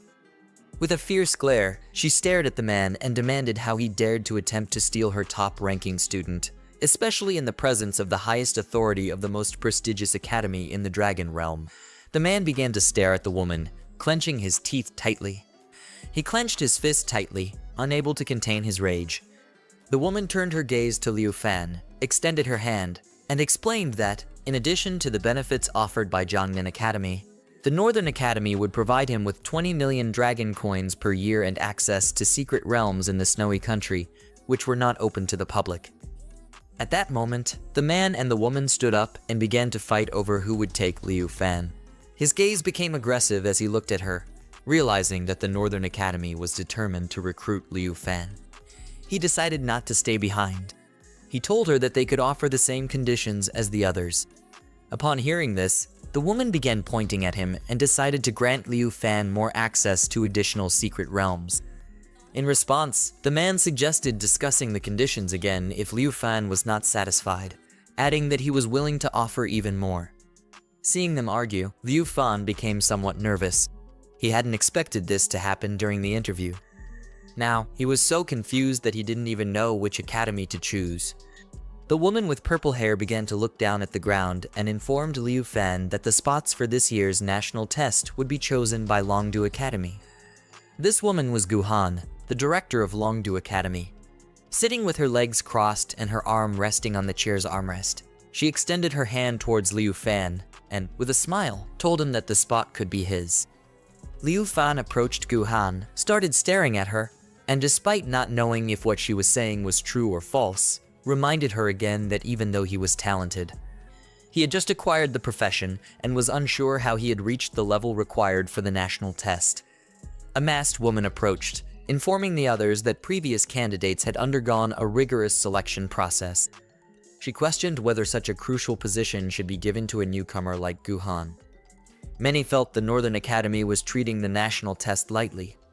Hearing national test, Liu Fan fixed them with a serious gaze and remained silent.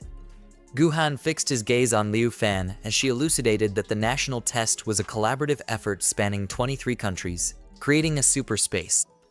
Every 3 years, these nations each sent a competitor under 25 years old to represent them in this prestigious event. To uphold the super space's stability, only newcomers were eligible, with national-level experts barred from participation. This test garnered global attention due to its rare and coveted rewards. The masked woman shifted her gaze to Guhan, her expression one of surprise as she urged her to dedicate herself and fulfill her duties, noting that the national test's next edition would commence in 6 months. The man beside her also turned, visibly perplexed by the unconventional student recruitment methods of Longdu Academy. Guhan rested her chin on her hand, casting a thoughtful glance at Liu Fan.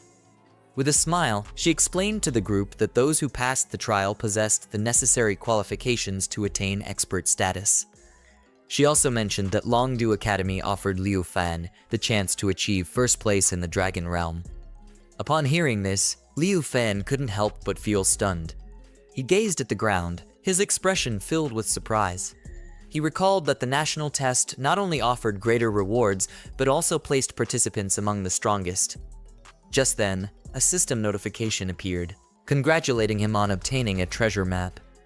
Seeing this, he realized it had been quite some time since he last found such a treasure map.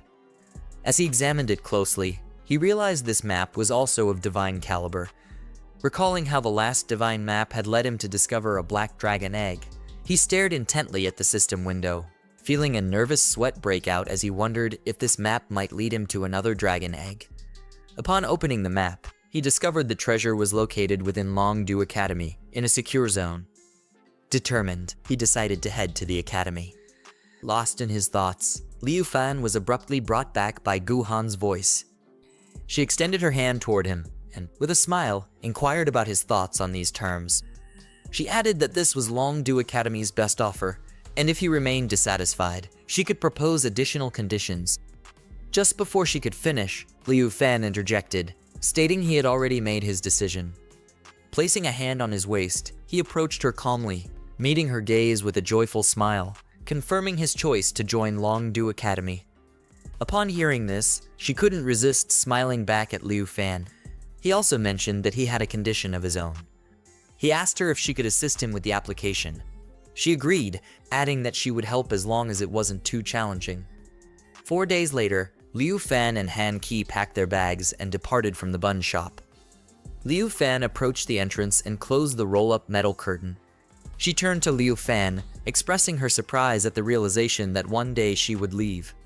Placing her hands on her abdomen, she sincerely explained that after living there for so many years, it was now incredibly difficult for her to depart.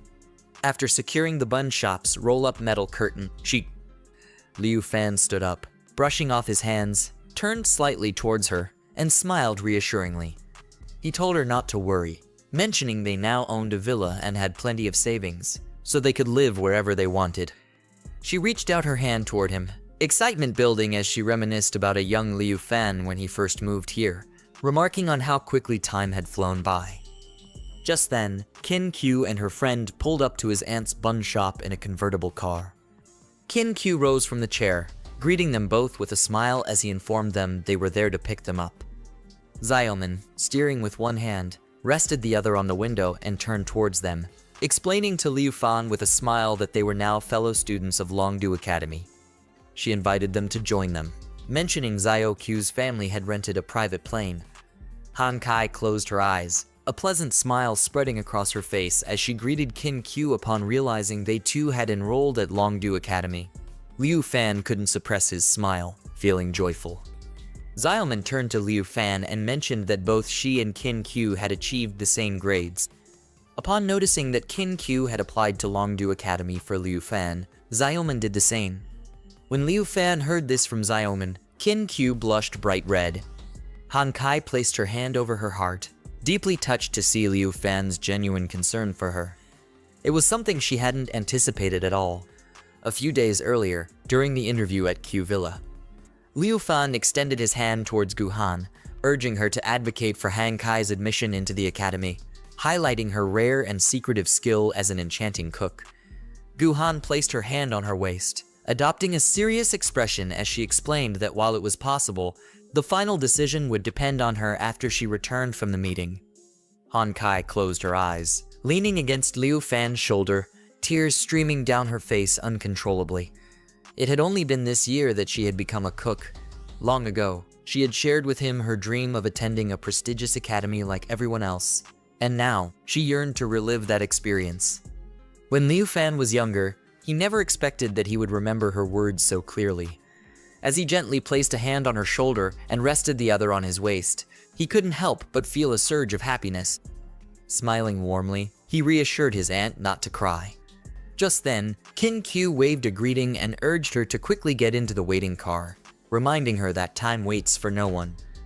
Hearing this, she closed her eyes momentarily, then dashed towards the car like a little girl. Meanwhile, Liu Fan calmly picked up the suitcases, silently watching as his aunt slowly walked away. He felt a sense of inner peace wash over him. Several hours later, they reached the airport. Kin Q gripped Han Kai's shoulder, and together they made their way towards the plane. Liu Fan rested his hands on his hips, turned towards them, and recalled his aunt's hard work for him.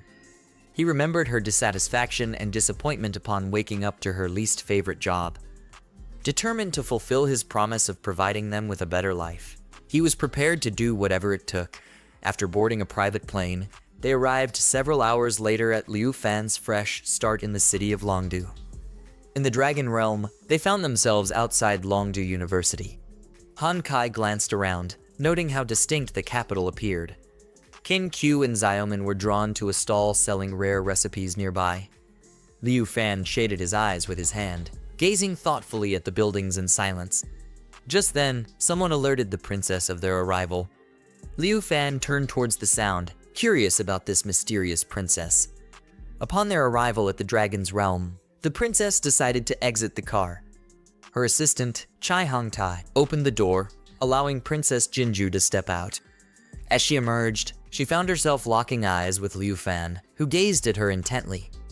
Chen, positioned nearby with his hands clasped behind his back, turned towards Liu Fan, his expression sharpening. Chai Hongtai, noticing Liu Fan, turned slightly, showing a hint of surprise on his face. The princess stepped out of the car and fixed Liu Fan with a disdainful gaze, saying nothing. Han Kei, upon noticing the princess, gasped and covered her mouth in shock. Seeing Jinju arrive at Longdu Academy with a serious expression, Liu Fan thought she was as persistent as a spirit. Recognizing Liu Fan as the Grand Master of Dragons in Zhanghai City, Chen advanced toward him with a murderous look, opting to attack and save himself the trouble of further searching. Upon seeing Chen poised to attack, Chai Hongtai panicked and reached out towards him, shouting to get his attention and urging him not to act rashly. Just as Chen was about to do something reckless, the princess stepped forward, placing her hand in front of him to signal him to stop. She turned towards Liu Fan and calmly explained to Chen that it wasn't the right time. Fighting at the main entrance of the academy could send him back to his country.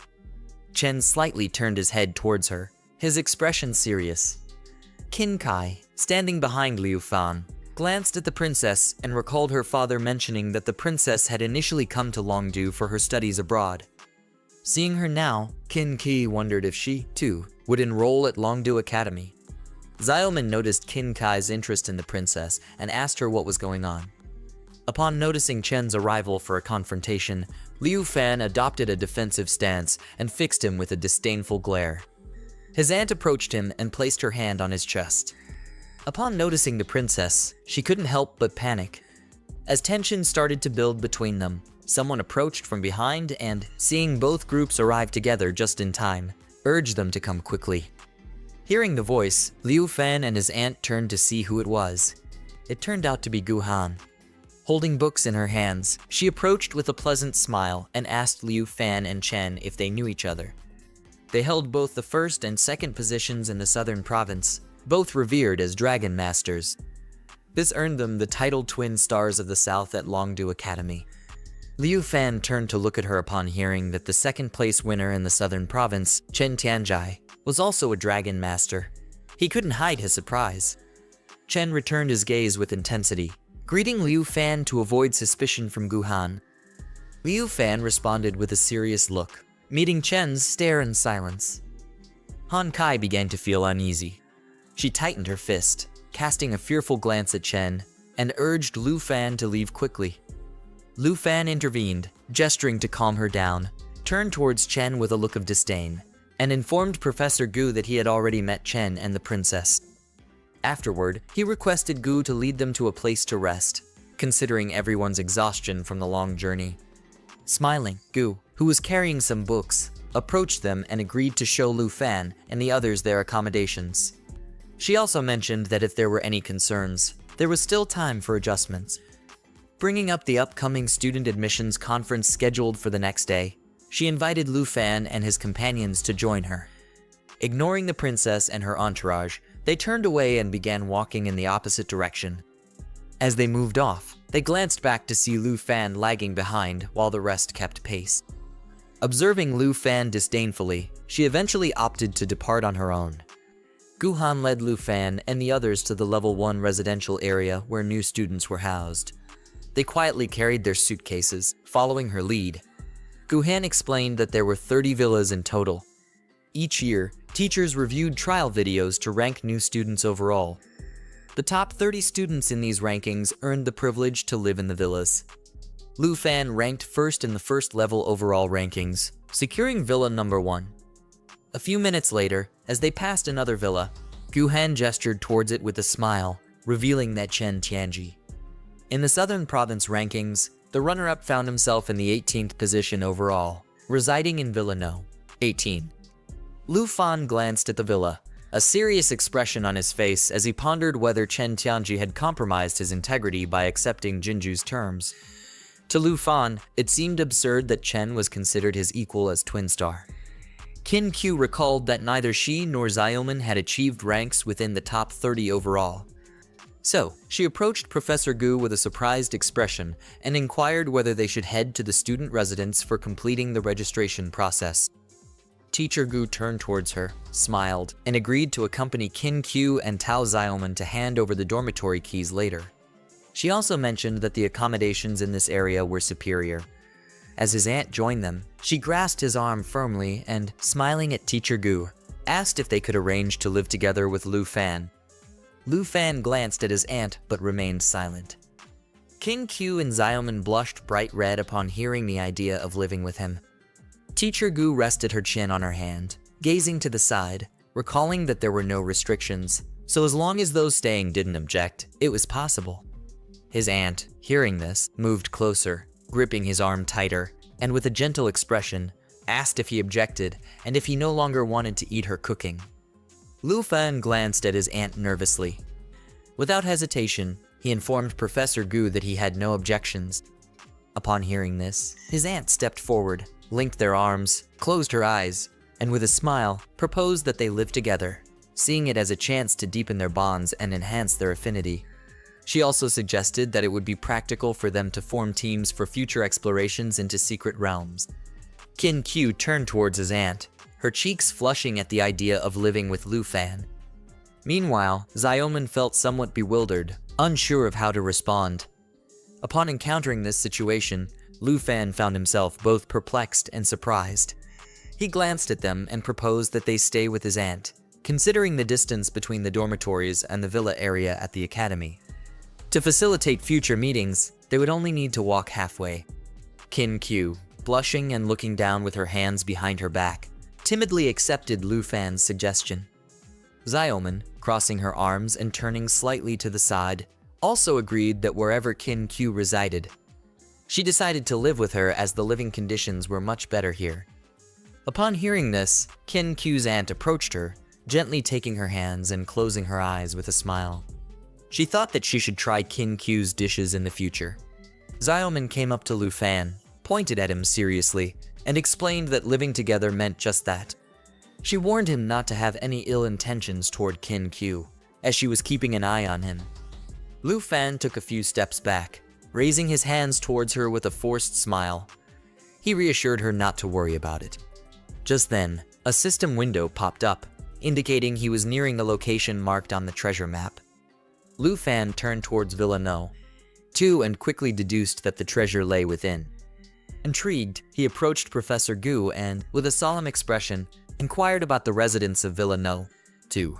She glanced at Lu Fan and admitted uncertainty, explaining her limited knowledge as she solely managed affairs in the southern province and was unfamiliar with newcomers from other regions. The only thing she knew was that there was a girl residing in Villa No. 2. He turned away from them and, with a serious expression, requested his aunt, Kin Q, and teacher Gu to proceed to Villa No. 1 first, as he intended to greet their neighbors initially. Kin Q and Zhao Man were somewhat perplexed, but did not voice any objections, agreeing to follow his directive. His aunt approached him, closed her eyes, and with a pleasant smile reminded him to bring a gift for the neighbors. Upon hearing this, he couldn't help but break into a nervous sweat. He glanced at her and reassured her not to worry, mentioning his curiosity about the person currently in second place in the overall rankings. Lu Fan then turned away and walked towards the door of Villa No. 2. His aunt raised a hand to her face, closed her eyes, feeling a mix of happiness and pride. Learning that their neighbor was a girl, Lu Fan became intrigued and wanted to meet her, which made his aunt think he was finally taking an interest in girls. Zhao Man stared at Lu Fan in disbelief, unable to fathom why he would flirt with their neighbors when they were about to live together as a trio. She had greatly underestimated him. In that moment, Lu Fan began to feel misunderstood. He approached the door and pressed the doorbell. Then, he retrieved the cake his aunt had made from his luggage and held it carefully with both hands. Glancing towards the door, he wondered if the neighbors would appreciate it. He hoped they might invite him in for a chat. With everyone having just moved in, he needed to find the treasure before the neighbors discovered it. A few seconds later, a girl with black hair opened the door. Lu Fan approached her, gazing into her eyes as he introduced himself with a smile as Lu Fan from Zhonghai district in the southern province. He mentioned casually that he would be residing in Villa No. 1. She opened the door fully, meeting Lu Fan's gaze in silence. Seeing her reaction, Lu Fan stepped closer, offering her the cake. With a pleasant smile, he closed his eyes briefly and expressed that the cake was a gift, now that they were neighbors. He expressed his desire to be friends and to get to know each other better. A status window appeared, revealing that his aunt had prepared an excellent quality pumpkin cake, categorized as a food item. Its effect was to permanently increase agility by 3 points upon the first use. The girl remained silent, leaving the villa and making her way toward Lu Fan. Taking the cake, she approached him. He looked at her, bewildered, wondering what was going on. Holding the cake with both hands, she turned her back to him, then glanced back slightly as she introduced herself as Jian Ying from Yunnan province. Lu Fan was taken aback by her beautiful voice, yet he found it challenging to converse with her. Just as she was about to close the door, he closed his eyes and smiled, asking if he could come in and sit for a while. He explained that he was feeling a bit thirsty and wanted to have a glass of water, though he knew his excuse was feeble. Deep down, he realized she might see through his intentions. Unsure why he had even said it, she placed the cake box against her chest and turned towards him. As she met his gaze, she softly granted him permission with a whisper. Lu Fan, touched by her gesture, expressed his gratitude. She then turned, gesturing for him to enter the villa. Before the door fully swung open, Lu Fan swiftly stepped inside. Perplexed, she watched as he activated a treasure map, a system window materializing beside him. Urgently, he navigated through the villa, aware that time was not on his side. His mission: locate the treasure swiftly. He first checked her bedroom, where her clothes lay on the bed, but found nothing after searching for a while. Moving to the bathroom, he glanced toward the toilet, thinking it unlikely the egg would be there. Seconds later, he opened the door to a previously unexplored room. Inside, he spotted a green dragon egg. Just then, a system window appeared, confirming he had reached the specified location on the treasure map. It was an emerald dragon egg, and the system couldn't determine its level. Upon spotting it, his joy was palpable. It was another egg. Jian returned with 2 glasses of water just as Lu Fan emerged from the room. Quickly stashing the emerald dragon egg in his inventory, he noticed her approaching. He hurried past her, turned with a smile, and casually mentioned that he suddenly lost his thirst and needed to leave. perplexed and surprised. She couldn't help but feel confused by his abrupt change in demeanor. Lu Fan waved goodbye and mentioned that the next day would be the welcome ceremony for new students. She created a diversion with smoke, holding 2 glasses of water. As she turned her head, she noticed her room door open and her underwear on the bed. Seeing this, she started questioning whether Lu Fan was a pervert. That night in Villa No. 1, after everyone had gone to sleep, Lu Fan turned on his room's lights, retrieved the dragon egg from his inventory, and released Zayoi. She approached the egg quietly, studying it intently. He sat on the floor, cradling the dragon egg in both hands, his expression solemn as he mirrored the actions he had taken with Zayoya's egg. She knelt beside him, elbows resting on the floor, silently fixated on the egg before her. In that moment, Lu Fan employed a skill known as dragon taming art, enabling him to tame dragons. As he did so, the egg began to emit a soft glow. A surge of powerful flames enveloped the egg, causing its shell to gradually crack. Several seconds later, the upper part of the egg shattered, unleashing a potent surge of green energy. This unexpected sight left both Lu Fan and Zayoya visibly surprised. Moments later, a small green creature emerged from within the egg, accompanied by the appearance of a status window. It revealed the presence of the legendary Emerald Dragon, presently at level 1, boasting 122 points in strength, 153 in agility, 659 in spirit, and 216 in stamina. It also possessed various abilities, the first named Life Source. The dragon possessed several powerful abilities. The first, Life Source application, enabled it to continuously restore the health of all allied targets. Its second ability, Emerald Light, applied 3 layers of Jade Blessing to a target, eliminating all negative effects and boosting all stats by 30% per layer. Each layer could absorb 1 point of damage. The third ability, Natural Assimilation, allowed it to consume equipment, converting their abilities and attributes into its own. Lastly, its fourth ability, Emerald Dragon Inheritance. All skill effects were for those with dragon ancestry and blood, granting them immunity to all periods of reduction and increasing self-recovery capacity by 5,000%. Lu Fan began to look at the Emerald Dragon status window and came to the conclusion that the Emerald Dragon was not a combat dragon species. The more than 600 spirit points clearly indicated that it belonged to the support category. When looking more closely, Lu Fan realized that, in other words, for Zayoya, who was the dragon race, and for him, who shared her lineage, all effects were going to be duplicated. He began to remember Zayoya when she had transformed during the trial. Zayoya had a 30% increase in Dragon's Inspiration. If he activated the Great Disaster, her damage attribute would increase up to 7,000 points. And if he also added the effect of the Emerald Light from the Emerald Dragon, she would obtain the duplicated, further increasing the attribute by 60%. This meant that she would be close to 12,000 points. Zayoya sat on the ground, and while she had one hand resting on it, with the other she picked up a piece of eggshell. Then she closed her eyes and, with a smile, began to move the piece of shell from side to side. The little emerald dragon stood up and started reaching out its hand towards the piece of shell in order to grab it.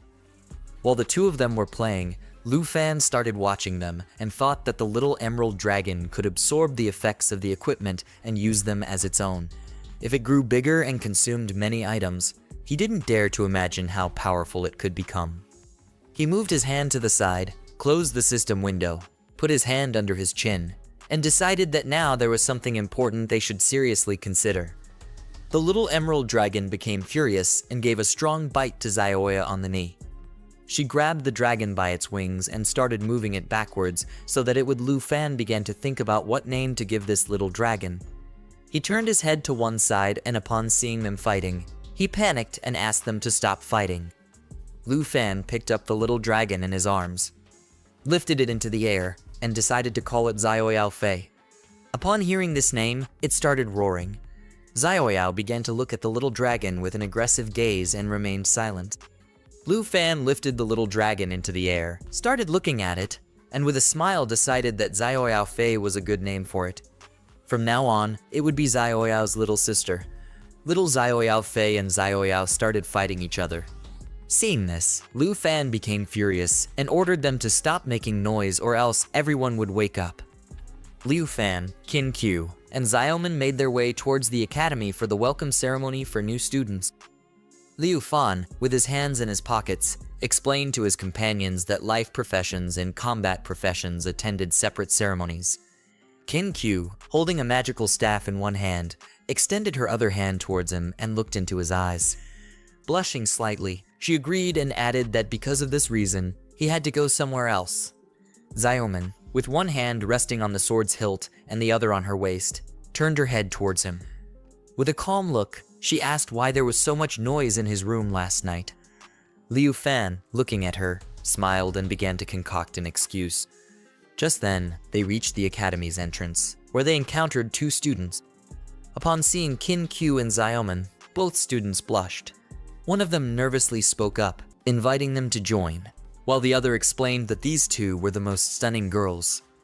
One was a mage, and the other wielded a sword. Upon hearing this, Qin Q, clutching her magical staff, glanced down at the ground, unable to conceal her blush. According to their classmates, she was stunning, rivaling the most popular girls in the academy. Everyone coveted the chance to accompany such a beauty to a secretive realm, some even risking their lives to earn her affection. Xiaoman, gripping her sword, turned nervously, her cheeks flushed. Upon closer inspection, the students realized they were not alone. Beside them stood Liu Fan. Seeing this, they began to wonder if both were his girlfriends. The trio entered the room. Qin Q turned her head, closed her eyes, waved goodbye to Xiaoman, and explained that Professor Gu had instructed students with newly discovered talents to sit in the front row. Hearing this, Xiaoman couldn't hide her surprise and confusion. Unable to sit next to Qin Q, she opted to move to the back. Meanwhile, Liu Fan walked ahead, taking in what lay before him. He couldn't help but feel somewhat amazed. As all the students in the room turned their heads to catch sight of Qin Q and Xiaoman, Hongwu among them began to fixate on Liu Fan with an aggressive glare. Liu Fan returned the stare, sensing a familiarity with the student. After a moment's reflection, he recalled this was Hongwu, the arrogant student he had encountered during the trial. This realization left him somewhat taken aback, and he silently studied Hongwu for several seconds. He chose to act kindly, walking alongside him, turning to face him, closing his eyes, and smiling as he greeted him with a nod. Instead of returning the greeting, Hongwu met his gaze with hostility, gritting his teeth tightly, unable to contain his building anger. Days later, after the trial ended, he grabbed the director by the shirt and burst into tears. Turning to him with a serious expression, he questioned whether he truly believed he was the best. He urged him to review the rankings and compare his performance with Liu Fan's. He was very angry with Liu Fan because he had made him lose the respect that the director had for him. He began to stare at him and couldn't help but feel happy since he finally had the chance to see him again. Xiaoman moved to another row of seats, put her hand behind her head, started looking at Liu Fan and couldn't help but think that suddenly dividing the hidden professions was foolish. She actually didn't care about this. The only thing she worried about was that now Liu Fan would be alone with Qin Q. Several seconds later, Liu Fan and Qin Q moved towards the front row of seats. As they glanced to their side, they noticed someone familiar sitting there, Liu Fan's neighbor. She sat with her hands resting on her knees, turning to gaze silently into Liu Fan's eyes. Recognizing her immediately, Liu Fan closed his eyes briefly and managed a forced smile. Qin Q, slightly surprised, looked at her and asked if they knew each other. Liu Fan turned to Qin Q with a smile and explained that she was their neighbor. She lived in Villa Number 2.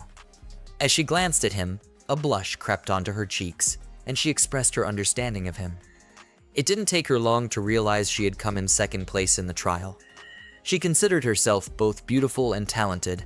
They both sat down next to their neighbor and struck up a conversation. Two students sitting behind them started gossiping. One of them gestured towards him, remarking to his friend about how Liu Fan was always surrounded by beautiful women at this academy. His friend shrugged it off, saying it didn't matter since he was probably just a suck-up. They gathered their courage and approached her directly to ask for her phone number. Amidst the students' chatter, someone ascended the stage and gestured for silence. It was a man in stylish glasses and a suit. As he ascended, he closed his eyes and introduced himself as Zhao Shengming, the academy's vice principal and a professor in the magic department. Known for his electric mage combat class and a formidable level 78, he turned to the students with a serious expression, representing Longed University. He greeted the new students warmly, adjusting his glasses habitually. Not one for unnecessary formality, he promptly announced that the professors would distribute their identification cards shortly, along with a few important academy rules. Teacher Gu approached each student, handing out their cards. When he reached Liu Fan, he turned to her with a kind smile and presented her with the card. He reached out for the card she offered, then glanced at the teacher and smiled. Vice Principal Zhao Shengeming explained to the students that the identification card was crucial at Longed Academy. It stored points, the academy's currency. These points were essential for accessing the school's secret realms and purchasing weapons, potions, and more. Each student's initial points were based on their trial score. Liu Fan took the card and brought it close to his face. As he observed it, a system window suddenly appeared, displaying his accumulated points, 13,539. While the vice principal was explaining this, a student stood up, gesturing with a raised hand to signal he had a question. Aware that the difficulty of provincial trials varied across regions, making it easier to score higher in less challenging provinces, he found this disparity unfair. The vice principal, hands clasped behind his back, appeared somewhat impressed. He fixed his gaze on the student and clarified that the academy had already factored this in. The trial scores had been derived from various provincial exams, adjusted by a difficulty factor to standardize the scoring. The more challenging the exam, the lower this difficulty factor would be. To illustrate, this year's toughest trial was in the southern province, where scores were divided by the smallest difficulty factor, which stood at 96. Liu Fan. He held his identification card tightly, gazing at the vice principal, who represented his only hope of entering the prestigious academy. As the vice principal approached, he gestured with a reassuring smile, explaining that the current points were provisional. After a month, new evaluations would recalibrate everyone's standings. With a serene demeanor, he announced that the top 30 students from the admission exams would be granted entry into the esteemed Kingian class, promising them exclusive privileges and benefits. The students behind Liu Fan began discussing various privileges such as access to restricted areas, skill exchanges, special equipment, and the right to move to the villa area, among others. The guy with gray hair turned to his friend and mentioned he hadn't heard about these benefits before joining the academy. His friend, arms crossed, also admitted to being unaware, but acknowledged their newfound opportunity to move to the villa area.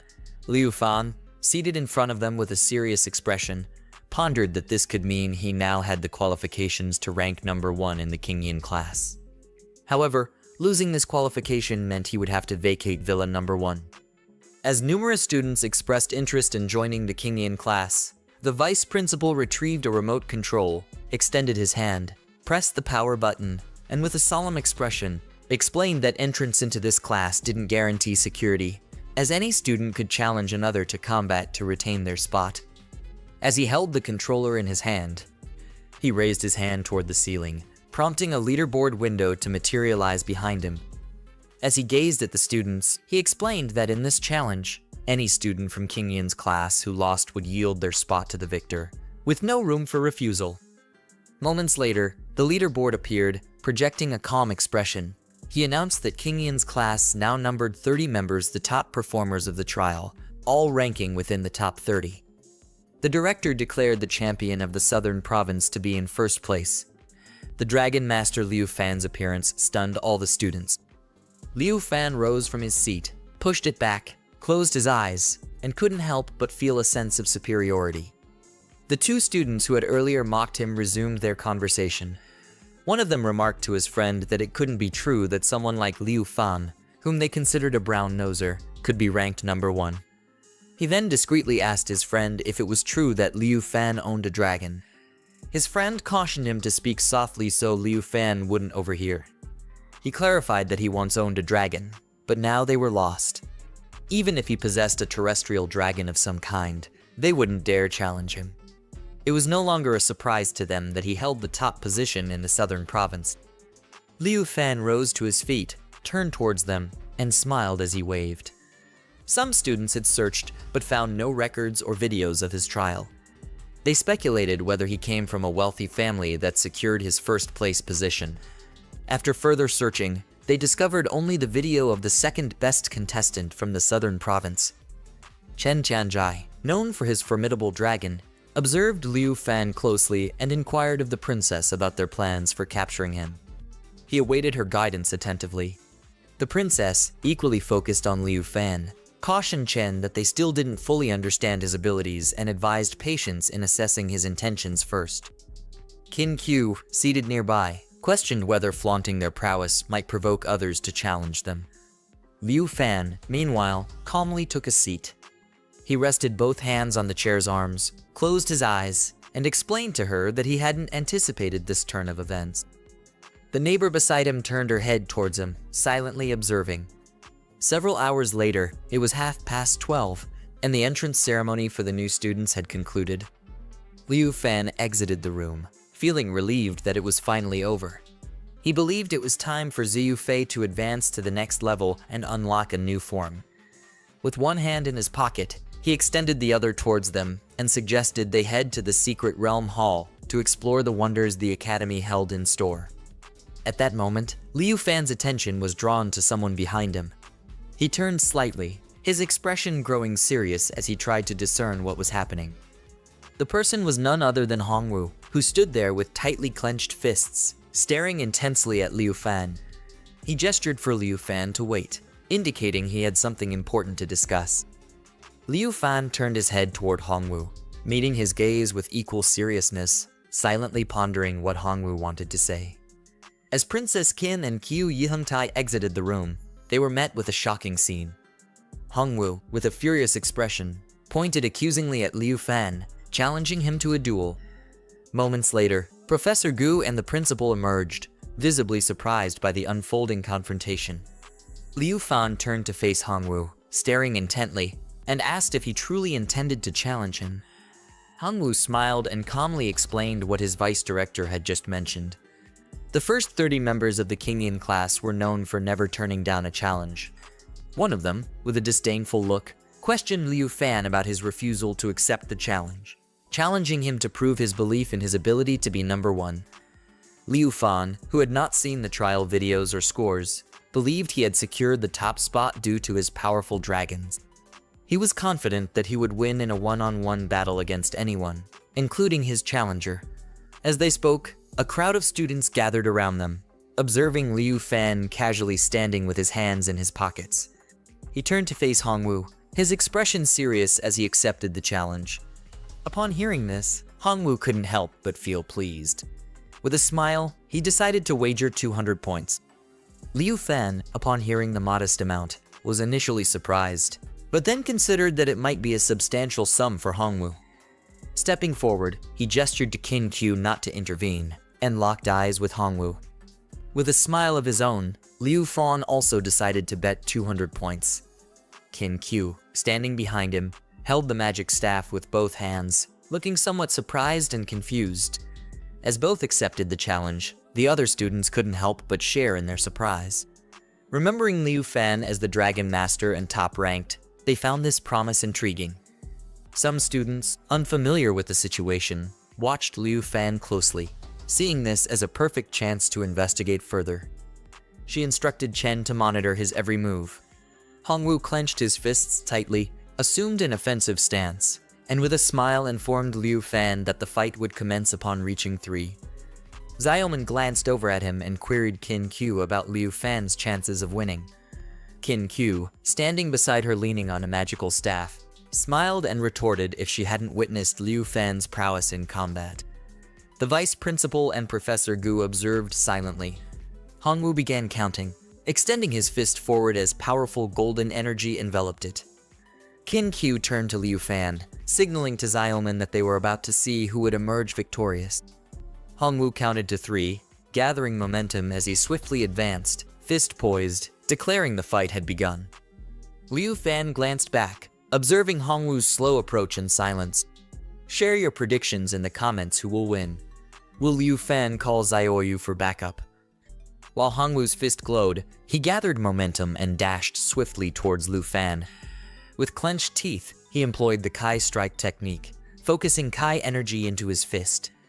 This technique doubled the damage on weak points and boosted his Kai level upon striking the target. Meanwhile, Lu Fan calmly placed his hands in his pockets, observing Hongwu with a grave expression. Hongwu unleashed his full strength against Lu Fan, but in an instant, Lu Fan vanished. Bewildered, Hongwu couldn't help but question where Lu Fan had disappeared to and what was unfolding before him. He gritted his teeth and cast a fearful glance, questioning whether this was the second master's flash technique.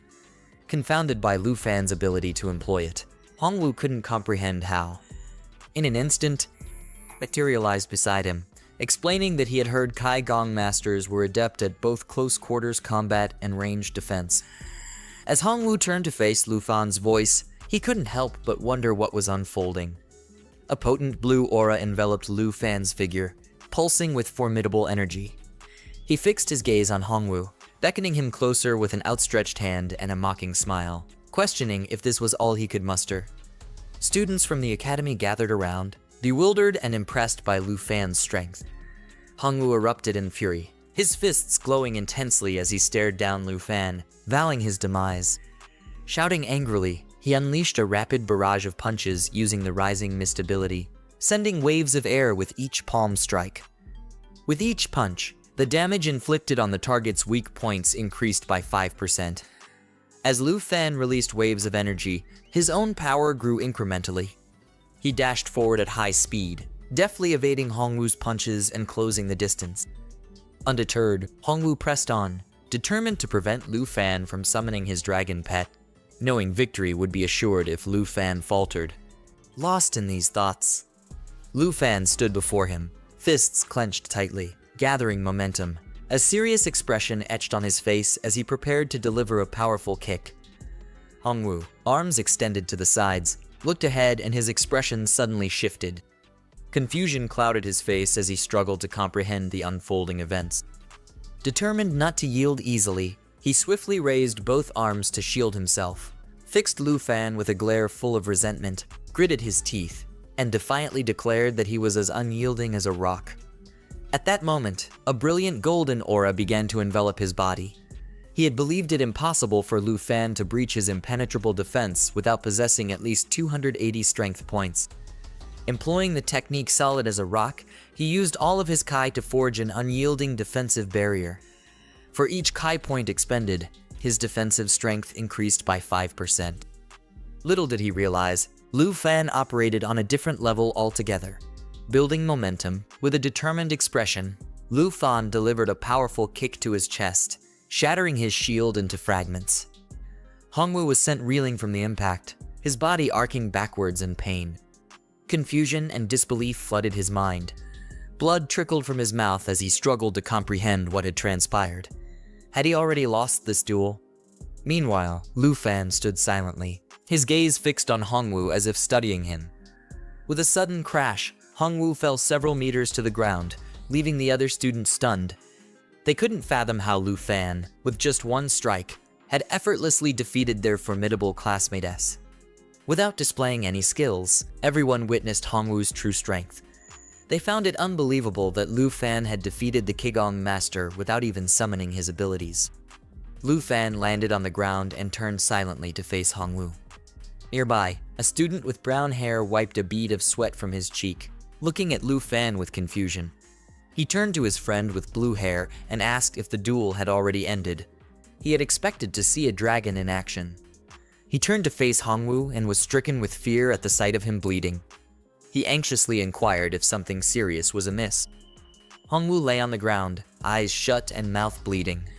As Lu Fan approached, he reached out, gazing earnestly, and remarked that his opponent's abilities fell short, despite not having exerted full strength. Meanwhile, the princess, hands on hips, observed the duel with a solemn expression, questioning Chen on Lu Fan's prowess and chances of victory. Chen, standing beside her, glared at Lu Fan with intense hostility, noting that Lu Fan hadn't summoned his dragon pet. Assessing Lu Fan's capabilities, Chen quickly drew 3 conclusions. With a grave expression, he informed the princess that if she added her support, he estimated a 70% chance of victory. Lu Fan nonchalantly slipped his hands into his pockets, turned away from the group, and began walking. The princess, hands on her hips, turned her head to watch him slowly depart. She informed Chen that the odds weren't in his favor. Lu Fan then approached Hongwu, producing a card and placing it atop his own. Hongwu, lying on the ground, propped himself up with one hand while the other rested on his chest. He raised his head, body trembling, and opened one eye, teeth clenched tightly. As he examined Lu Fan's hand, a sense of foreboding crept in. Lu Fan brought the card closer to his face, watching Hongwu intently. With a smile, he clarified that the loser of the bet must accept defeat. Especially since he was the one who proposed it, he decided to accept the 200 points. As soon as he did, the statistics window of Lu Fan's longed university identification card appeared, showing that he had received 200 points, bringing his total to 13,739 points. Hongwu raised his head to look at Lu Fan, his expression a mix of surprise and silence. Upon closer inspection, he noticed Lu Fan's points. Seeing this, his expression changed dramatically, leaving him visibly astonished and starting to sweat involuntarily. He trembled as he recalled the daunting 96x difficulty multiplier of the southern province. After crunching the numbers, he realized Lu Fan had garnered a staggering 1.3 million points in the trial. Collapsing to the ground, he gripped it tightly, sweat beading on his brow as he cast a fearful glance at Lu Fan. The sight of 1.3 million points starkly contrasted with Chen Tianji's mere 210,000, placing him second. Lu Fan, Qin Q, and Xiao Man turned away from Hongwu, moving further apart. He sank to the ground, his gaze dropping in disbelief at his earlier arrogance in challenging Lu Fan. As they entered the grand hall of the Dragon Academy's secret realm, Qin Q stood near the doorway, clutching a magical staff with a joyful expression. With a nod, Qin Q informed Lu Fan that Aunt Han Q had already arrived. Meanwhile, Xiao Man, hands behind her back, silently observed with a growing smile as Han Q entered the grand hall. She dashed towards him, her expression filled with concern as she asked who had challenged him and if he was hurt. Lu Fan, holding the tablet with both hands, turned to her calmly and reassured her not to worry. Xiao Man entered the grand hall, her hand outstretched and her other fist tightly clenched. Blushing slightly, she looked at Qin Q and excitedly told him how Lu Fan effortlessly sent Hongwu flying. Qin Q stood beside her, gripping his magic staff with one hand. Xiao Man grasped her arm with the other hand, gazing into her eyes with a blush, playfully reminding her of the time she had mentioned Lu Fan's strength. She went on to recount how impressive Lu Fan had appeared to her the first time she saw him, even more so than Uncle Ji.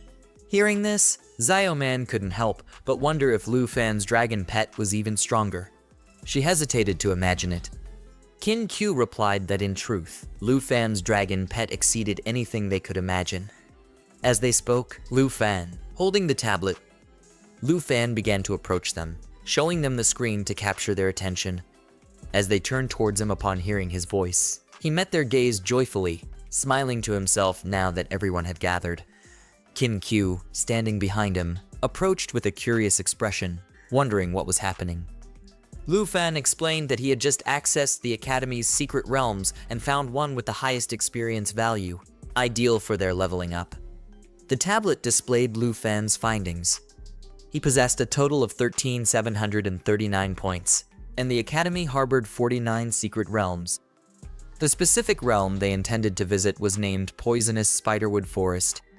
Its level was set at 45, presenting a terrifying level of difficulty.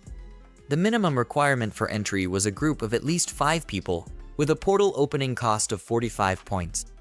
With closed eyes, Lu Fan pondered that if not for Hongwu's challenge, Xiao Fei would have already advanced in levels. At that moment, his aunt approached him. She glanced at him, clearly surprised, and explained that while they had invited her to join, this was a level 45 challenge, not child's play, potentially dangerous, even deadly. Lu Fan held the tablet and turned towards her, meeting her gaze with a reassuring smile. He assured her not to worry. He was confident in safely guiding everyone through security control. Xiao Man approached them, a perplexed expression on her face, and added that even if Lu Fan hadn't asked. With only 4 people on hand, they needed at least one more to meet the required team size. Lu Fan turned towards Kin Q, fixing her with a serious gaze, and asked who else they could recruit. Surprised, she glanced around and suggested they check nearby. Not far away, seated and engrossed in her tablet, was their neighbor from Villa Number 2. Lu Fan and Kin Q turned towards her and decided to approach, hoping she would join their team. With the second highest score, navigating through this level 45 secret realm was a breeze for her. She questioned him about why he hadn't invited her to join the team and give it a shot. Lu Fan approached, capturing her attention. Jian Ying turned her head from the tablet she held in both hands to meet his gaze. He extended his hand towards her, his eyes gleaming with joy as he greeted her with a smile. As she realized it was the mischievous Lu Fan, her expression shifted to one of disdain. As he saw her expression, he realized the misunderstanding was clear. Reflecting on his erratic behavior during the dragon egg search, he approached her with a nervous drop of sweat trickling down his cheek. He glanced at her, noticing she was engrossed in searching for secret realms, and asked why she hadn't joined them. He remembered how challenging it was to communicate with her, expecting a simple fine or for her to walk away. Hanky and Lu Fan approached her, their gazes fixed on Jian Ying as they awaited her response. Jian Ying simply held the tablet in one hand, her other resting on her knee, maintaining a silence that spoke volumes. Her gaze hardened as she looked at Lu Fan, accusing him of being a pervert. Hanky, taken aback, brought a hand to his face in confusion, trying to make sense of the situation. Kin Q, noticing the tension, distanced herself from Lu Fan, her expression mirroring her confusion as she tried to understand what was unfolding. Xiaoman placed one hand on her waist, eyeing Lu Fan intently as she demanded to know what he had done to her. Panicked, Lu Fan turned towards them, sensing trouble from their expressions. Hastily, he retrieved his tablet once more, gesturing emphatically as he tried to explain that it was all a misunderstanding. With a forced smile, he assured her that their initial meeting had been awkward, but emphasized that he was genuinely a good person. Swearing by the heavens, he noted that she too was seeking a team for the secret realm and didn't have anyone else in mind. He proposed forming a team and venturing into the poisonous spider forest. When she heard the name, she stared at the tablet in silence. Without hesitation, she agreed. Observing this, his aunt, standing behind him, clasped her hands together, closed her eyes, and smiled. Balancing the tablet in one hand, he rested the other on his waist and gazed at her with a smile, asking if this counted as successful team building. Kin Q turned to Xiaoman and expressed that despite any doubts, Liu Fan had successfully convinced her to join the team, which was a significant achievement.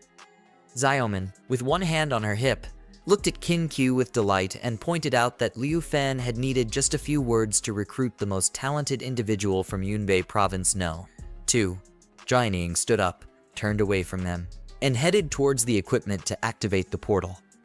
Seeing this, Liu Fan reached out to her and offered to handle it on her behalf. Just as he was about to finish his sentence, she interjected, signaling it wasn't necessary. With a swift motion, she produced her academy card and placed it atop the device, causing it to immediately glow.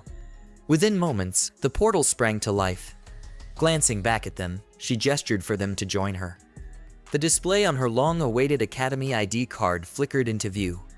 Her name, Shadow Sword, was prominently displayed. She had unlocked access to the secretive realm known as the Poisonous Spider Forest, utilizing 45 points, with 87.44 points remaining.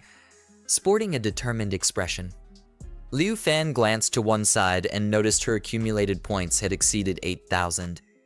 Unsure of the difficulty coefficient in Yunbei Province, Jian Ying's main exam scores still surpassed 800,000, even under the maximum difficulty coefficient of 96 in the southern province.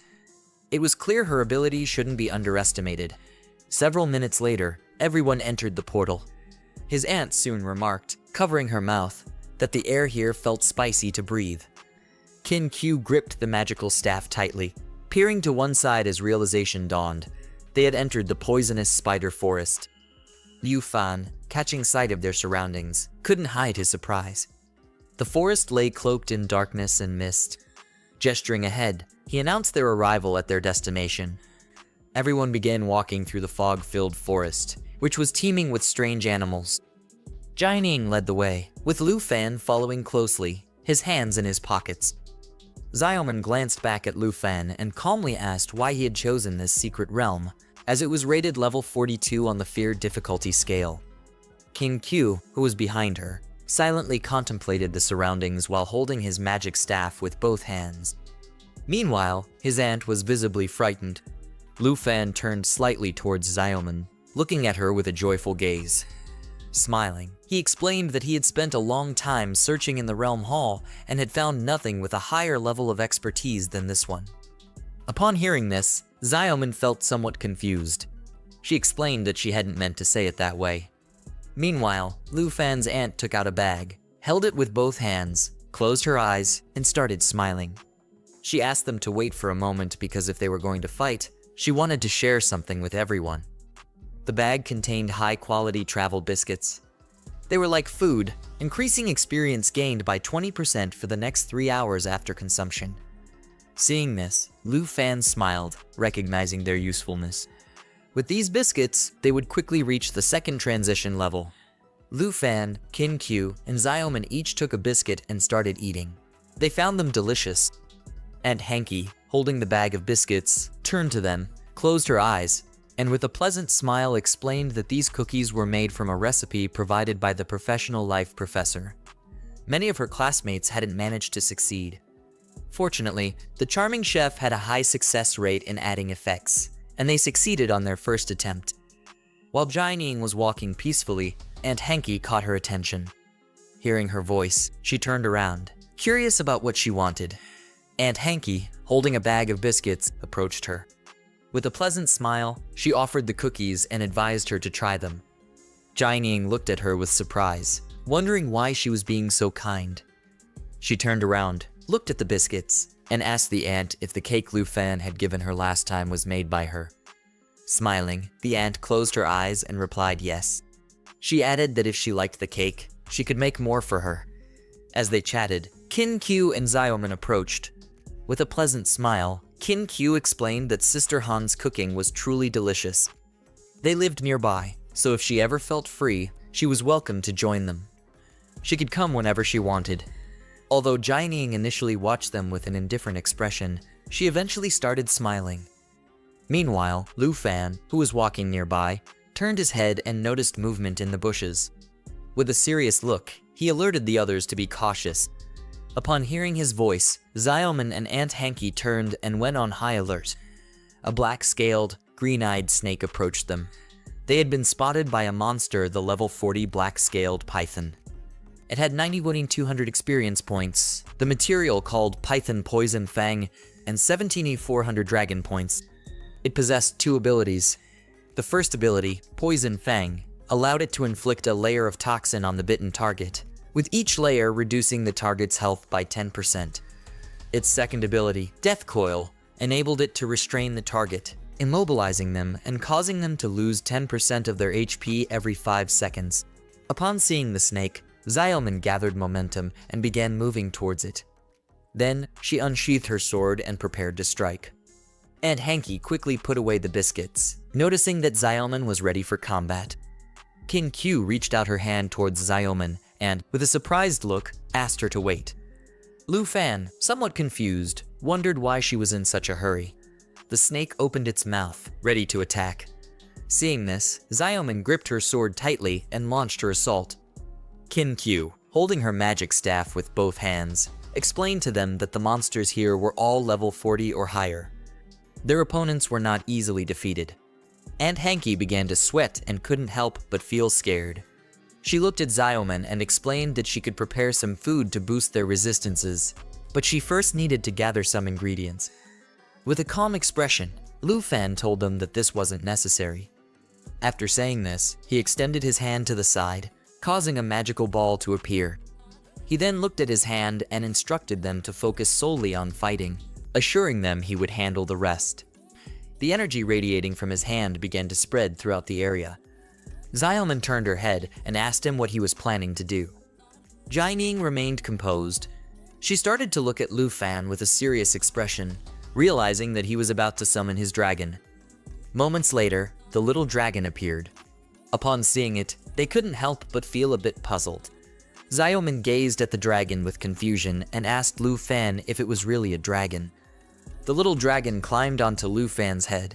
He closed one eye and smiled pleasantly. Xiaofen was warned not to perch on his head, with Kin Q finding it surprising upon hearing the name, as this dragon wasn't Xiaoi. She noted that Lu Fan actually had two dragons. Aunt Hanky, amazed, asked where this dragon came from and why she hadn't seen it before. Jining silently stared at the dragon. In the midst of this distraction, the snake readied to strike Xiaoman. Seeing this, she quickly realized the danger. Lu Fan observed the snake intently and instructed Xiaofen to deploy the Emerald Light. Upon receiving the command, Xiaofen activated the ability, causing the gem on its chest to radiate brilliantly. With a malevolent glare, the snake lashed out with its tail, targeting Xiaoman. Just as the attack descended, a green shield materialized before her, intercepting the blow and shielding her from harm. The impact of the attack was so powerful that it propelled her backwards, causing her to crash to the ground. Witnessing this, Kin Q hurried over to her side, readying himself to administer healing aid. Above Xiaoman's head, 3 leaves shimmered, but one suddenly vanished. She began to sit up, her mind racing with questions about whether the blow she just received had been mitigated. Xiaofen had employed the Emerald Light ability, which bestowed 3 layers of Emerald Blessing upon its target, dispelling all negative effects and boosting all attributes by 30%. Each layer of blessing could absorb 1 instance of damage. As Xiaofen gently stroked Xiaoman's head, he smiled and reassured her that her assumption was correct. He went on to mention that with Xiaofai present, everyone could relax. There was no need to worry about debuffs or injuries. Kin Q positioned herself behind Xiaoman and began using her powers to heal her wounds. As she observed Xiaofai with a serious gaze, she realized that its ability not only removed debuffs, but also blocked damage and boosted attributes all with a single skill. In that moment, she understood that its ability surpassed even that of a 2nd-level priest. Xiaoman, seated in front of her, couldn't help but marvel, thinking to herself how powerful dragons truly were. Even a small dragon could shield against damage and enhance all her attributes. While their attention wavered, the snake stealthily crept closer, its jaws gaping wide, poised to strike. Startled by the imminent danger, Aunt Hanky gasped and warned them of the approaching threat. Lu Fan swiftly drew his dagger, fixing his gaze on the serpent with unwavering determination, ready to confront it. However, just as he prepared to act, a brilliant red beam surged forth towards the snake. Astonished, Lu Fan watched in disbelief, perplexed by the unexpected turn of events. Aunt Hanky, eyes shut tight, stepped back, her cries piercing the air. The red light, as it turned out, was an energy arrow. Just as the snake poised to strike, an arrow swiftly found its mark in its mouth. The one behind this precise shot was Jining herself. Moments later, her sword returned to her grasp. With a glance toward the ground, she urged them not to delay. Shock rippled through the group as they marveled at her single-strike kill of the serpent. Jining seized her sword with one hand, turned to face them, and disclosed that they were now the monster's targets. Revealing her concealed combat class, she declared her level, 21. She possessed the Swordmaster class, wielding a renowned blade named Bloodbreaker at level 21. This epic quality weapon was exclusive to Swordmasters, boasting 39 strength points and 126 agility points. Bloodbreaker featured 2 notable abilities: Armor Breaker, which allowed it to ignore 30% of the target's defense when dealing damage, and Agility, enhancing the Swordmaster's speed by 40%. As the serpent's body crumbled to the ground, Lu Fan looked at her with surprise, marveling at the Swordmaster's skill in action. He now harbored no doubt about her impressive strength. Jining pivoted, hurling her sword once more. Lu Fan drew his dagger and dashed toward Aunt Hanky, urging her to crouch down. At the sound of his voice, Aunt Hanky turned towards them, her expression puzzled as she tried to comprehend his instructions. Unbeknownst to her, a spider lurked behind, its gaze filled with malice. The spider poised to strike with one of its razor-sharp legs at the ant. Just as the attack launched, Jining's sword intercepted its leg, diverting its course. In a swift move, Lu Fan threw himself toward the ant, grabbing her by the neck, and they both tumbled to the ground, narrowly evading the strike. The spider recoiled, stepping back and fixating its gaze on Jianing. Its silver-armored exoskeleton proved formidable, resistant even to the Shadow Swordsman's piercing blows.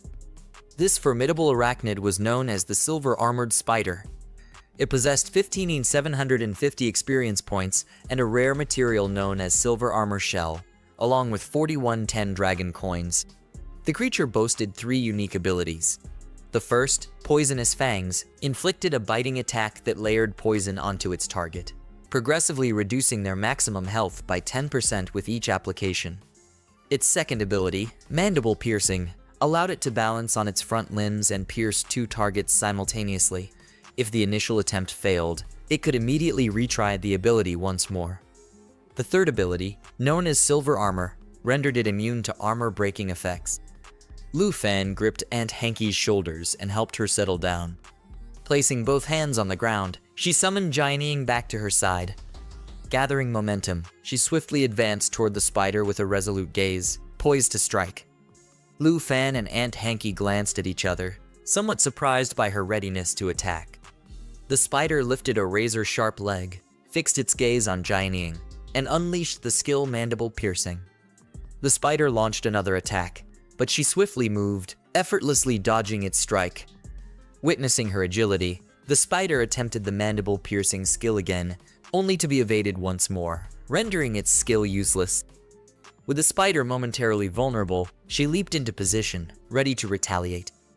At that moment, Lu Fan grasped a dagger in one hand, clenched his fist in determination, and moved towards them with a serious expression, catching Jianing's attention. He urged her to stay cautious. She turned back, her mind racing with questions about the unfolding situation. At that moment, Lu Fan struck swiftly under the spider's jaw with his dagger. Within seconds, the spider succumbed and collapsed to the ground. Meanwhile, Jianing soared through the air, twisting her body mid-flight. With a serious expression, she warned Lu Fan not to lower his guard. As Lu Fan landed on the spider's lifeless body, he gazed at Jianing, perplexed by her words. Nearby, concealed behind bushes, more silver-armored spiders lurked. As Jianing continued her flight, she extended her hands outward, conjuring 2 additional swords. The first was the Breaking Army Greatsword, a level 21 epic quality weapon exclusive to Swordmasters. It boasted the ability Mountain Shaker, dealing 210% physical damage and spreading 21% of the damage to nearby enemies. The second was the Water Cold Sword, a level 14 sword of excellent quality, also exclusive to Swordmasters. It inflicted ice attribute damage and reduced the target's movement speed by 30%. She fixed her gaze on the spiders and informed Lu Fan that not only were they silver-armored spiders, but beyond them loomed a massive spiderweb housing a colossal black spider known as the Black Web Hunter. This formidable creature was level 46, possessed 39,110 experience points, spider eyes as material, and carried 19 dragon coins. Additionally, it wielded 2 distinct abilities.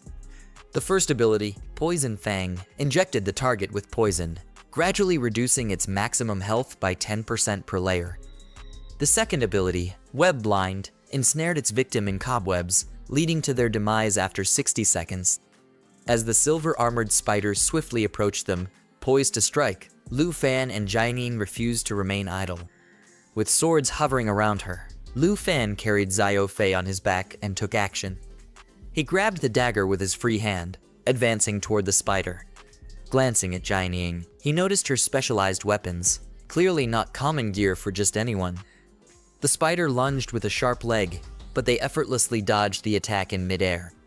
Jianing, poised mid-leap, locked eyes with the spider and explained to Lu Fan how swordsmen could craft and level up their own weapons, starting from a basic level 1 sword. With that said, she spun gracefully, readying herself for a counterattack. She reached out towards the spiders and conjured a sword of icy water. The blade transformed into an arrow, and with a frost ability, she sent it flying towards the spiders, slowly freezing their bodies.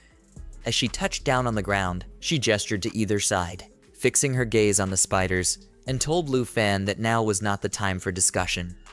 Lu Fan regarded her seriously, thinking her skills were akin to a dragon tamer. Just as he could level up his pet dragons, she could enhance her weapons. While Jining was momentarily distracted, another spider silently crept up behind her. Opening its menacing jaws, it prepared to strike. Jining, sensing the danger, calmly turned her head. Just as the spider lunged, Lu Fan swiftly intervened, deflecting its attack with his dagger. Locking eyes with the spider, he signaled Xiaofai to unleash Emerald Light. Responding to his command, Xiaofai took flight, extending its glowing hands towards Jining and activating Emerald Light, causing her chest to emit a radiant glow. 3 leaves materialized above her head. As she gazed at Lu Fan in astonishment, she couldn't help but wonder what was unfolding before her. Choosing not to remain passive, she clenched her fist tightly and extended her other hand towards the spider, fixing a determined stare upon it as she invoked the Mountain Shaker ability. With a swift motion, the black sword surged towards the spider, piercing through its chest and armor in a heartbeat. Within moments, the spider succumbed to its wounds. Still gripping the water-cold sword with one hand, after turning her body back, she glanced at Lu Fan with a joyful expression, thanking him for the 30% buff. With her water-cold sword, she swiftly dispatched the spider. As the little dragon Xiaofai flew beside her, she observed Jining and smiled, noting how her breaking army greatsword was agile and piercing, complementing her water-cold sword's defensive and damage-enhancing capabilities. Together, the 3 swords made her profession incredibly versatile. Little Xiaofai leveled up to level 2. While they were distracted, a sudden scream for help pierced the air. Lu Fan and Jining turned towards the source of the scream, their faces filled with shock at the sight before them. Several spiders surrounding Aunt Hanky and the others. Aunt Hanky fell to the ground, fear overtaking her. Fortunately, Kin Q and Xiaoman arrived just in time. Xiaoman grabbed the magic staff with one hand and extended her other hand towards the spiders. He stood before her with a solemn expression and instructed Xiaoman to protect Hanky. Upon receiving her orders, Xiaoman drew her sword, positioned herself behind Aunt Hanky, and braced to fend off the spiders. Witnessing this, Lu Fan couldn't suppress his anxiety. He dashed towards them, with little Xiaofai trailing behind, resolved to confront the spiders himself. He urged Jining to locate the black web hunter. Jining placed a hand over her heart, glanced at the ground, and found herself unable to hold back a smile. The spiders poised to attack. Seeing this, Xiaoman readied to defend Hanky while Kin Q activated her powers, causing her magic staff to glow brightly. And Hanky, seated on the ground, glanced nervously sideways. Just then, Xiaofai materialized above her, extending its hands and emanating emerald light, conjuring 3 leaves above her head. Meanwhile, Lu Fan swiftly dispatched the spiders and cautioned Jining to avoid the sticky webs. As if ensnared, escape seemed impossible and death imminent. Hearing this, she gazed at Lu Fan in surprise, wondering why he was so concerned. Lost in her thoughts, 5 spider webs crept towards her from behind. Quickly realizing the danger, she turned just in time, using her sword to deflect one spider web. Fortunately, Xiaofai's Emerald Light ability conjured 3 small shields, blocking the others. She failed to deflect the final spider web, which grazed her arm and left a deep cut. Gritting her teeth against the pain, she knew this was bad. An armored silver spider emerged, poised to strike. Acting quickly, she pressed her hand to the wound and sprinted toward the forest. Concerned, Lu Fan urged her not to go alone, turning to Xiaofai with a worried expression, asking her to heal the injury. In that moment, Kin Q caught his attention. While she battled the spiders in a flurry of attacks, she urged Lu Fan to assist Jining. Xiaoman, seated on the ground, deflected the spider's strikes with her sword, explaining that Xiaofai's emerald light would sustain them. Upon hearing this, Lu Fan dashed toward the direction Jining had fled. Little Xiaofai took flight and followed him closely. With a determined expression, Lu Fan resolved to aid her, leaving Aunt Hanky in their capable hands. Venturing deeper into the forest, he confronted a dense network of spider webs. As he gazed ahead, what met his eyes was. He couldn't help but feel shocked, his mind racing to comprehend the scene unfolding before him. In front loomed the colossal web of the black web hunter, centered around a menacing spider. Jining, standing on the ground, grappled with one of her swords ensnared in the web, while gripping another firmly in her free hand. As Lu Fan approached and spotted her amidst the chaos, he resolved to lend his aid. She appeared severely wounded, with numerous small cuts marring her body. Balancing the sword in one hand, she pressed the other against a deep wound, squinting at the spider with determination in her gaze. She gritted her teeth in frustration, recognizing the dire situation. Spotting her injury, Lu Fan swiftly approached the spider, his gaze intent and focused. He gestured to the side, signaling Xiaofai to unleash her emerald light ability.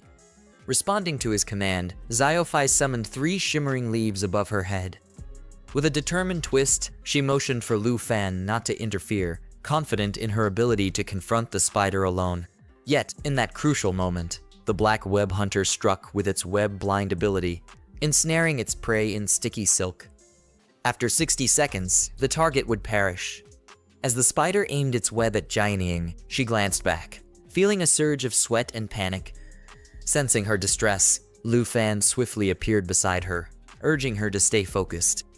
Taking charge, he positioned himself in front of her, locked eyes with the spider, and motioned for Jianying to follow.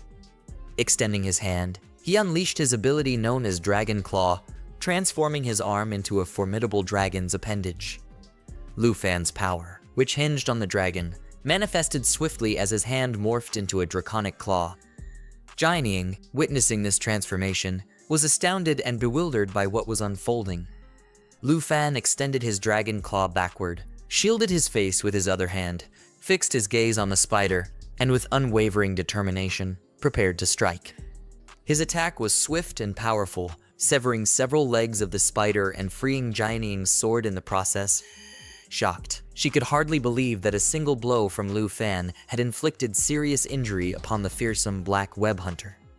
As she extended her hand towards the sword, a faint glow enveloped it, her gaze locking onto Lu Fan with astonishment. The power behind Lu Fan's strike mirrored her own mountain shaker ability closely. Drawing his dagger, he fixed his gaze on the spider, signaling Jianying that the moment to strike together had come. Uttering the incantation of the spiritual wind language, he invoked its blessing, enhancing agility attributes by 5%. Lu Fan dashed towards the spider as Jianying extended her hand, unleashing the mountain shaker ability. This technique inflicted 210% physical damage, dispersing it among nearby enemies. Lu Fan countered with Dragon Fang Strike, channeling dragon breath through his weapon to deliver a devastating blow. Together, they effortlessly cleaved the black web hunter in half. Jianying's Bloodbreaker sword surged with newfound power, boosting her strength by 5,031 points and agility by 163 points. As she glanced at Lu Fan, her cheeks began to warm. Despite the stark difference in their skills, she couldn't help but feel surprisingly at ease. A system window popped up, notifying Lu Fan that Xiaofai had reached level 3. The tiny dragon closed its eyes and playfully tugged at Lu Fan's arm. Turning towards the dragon, he smiled, thinking to himself that things were going rather well. After dispatching a few monsters, Xiaofai had already reached level 3. Upon completing the mission, Xiaofai would attain level 5. However, his attention was diverted when Jianying approached him. She appeared introspective as she recounted a recent challenging experience where she had felt vulnerable and received assistance. Lu Fan turned his head slightly, silently contemplating her words. Just then, Kin Q, Xiaoman, and Aunt Hanky arrived. Kin Q raised her magic staff into the air and announced their successful defeat of all the silver-armored spiders. Blushing, she turned to Lu Fan and informed him of their accomplishment.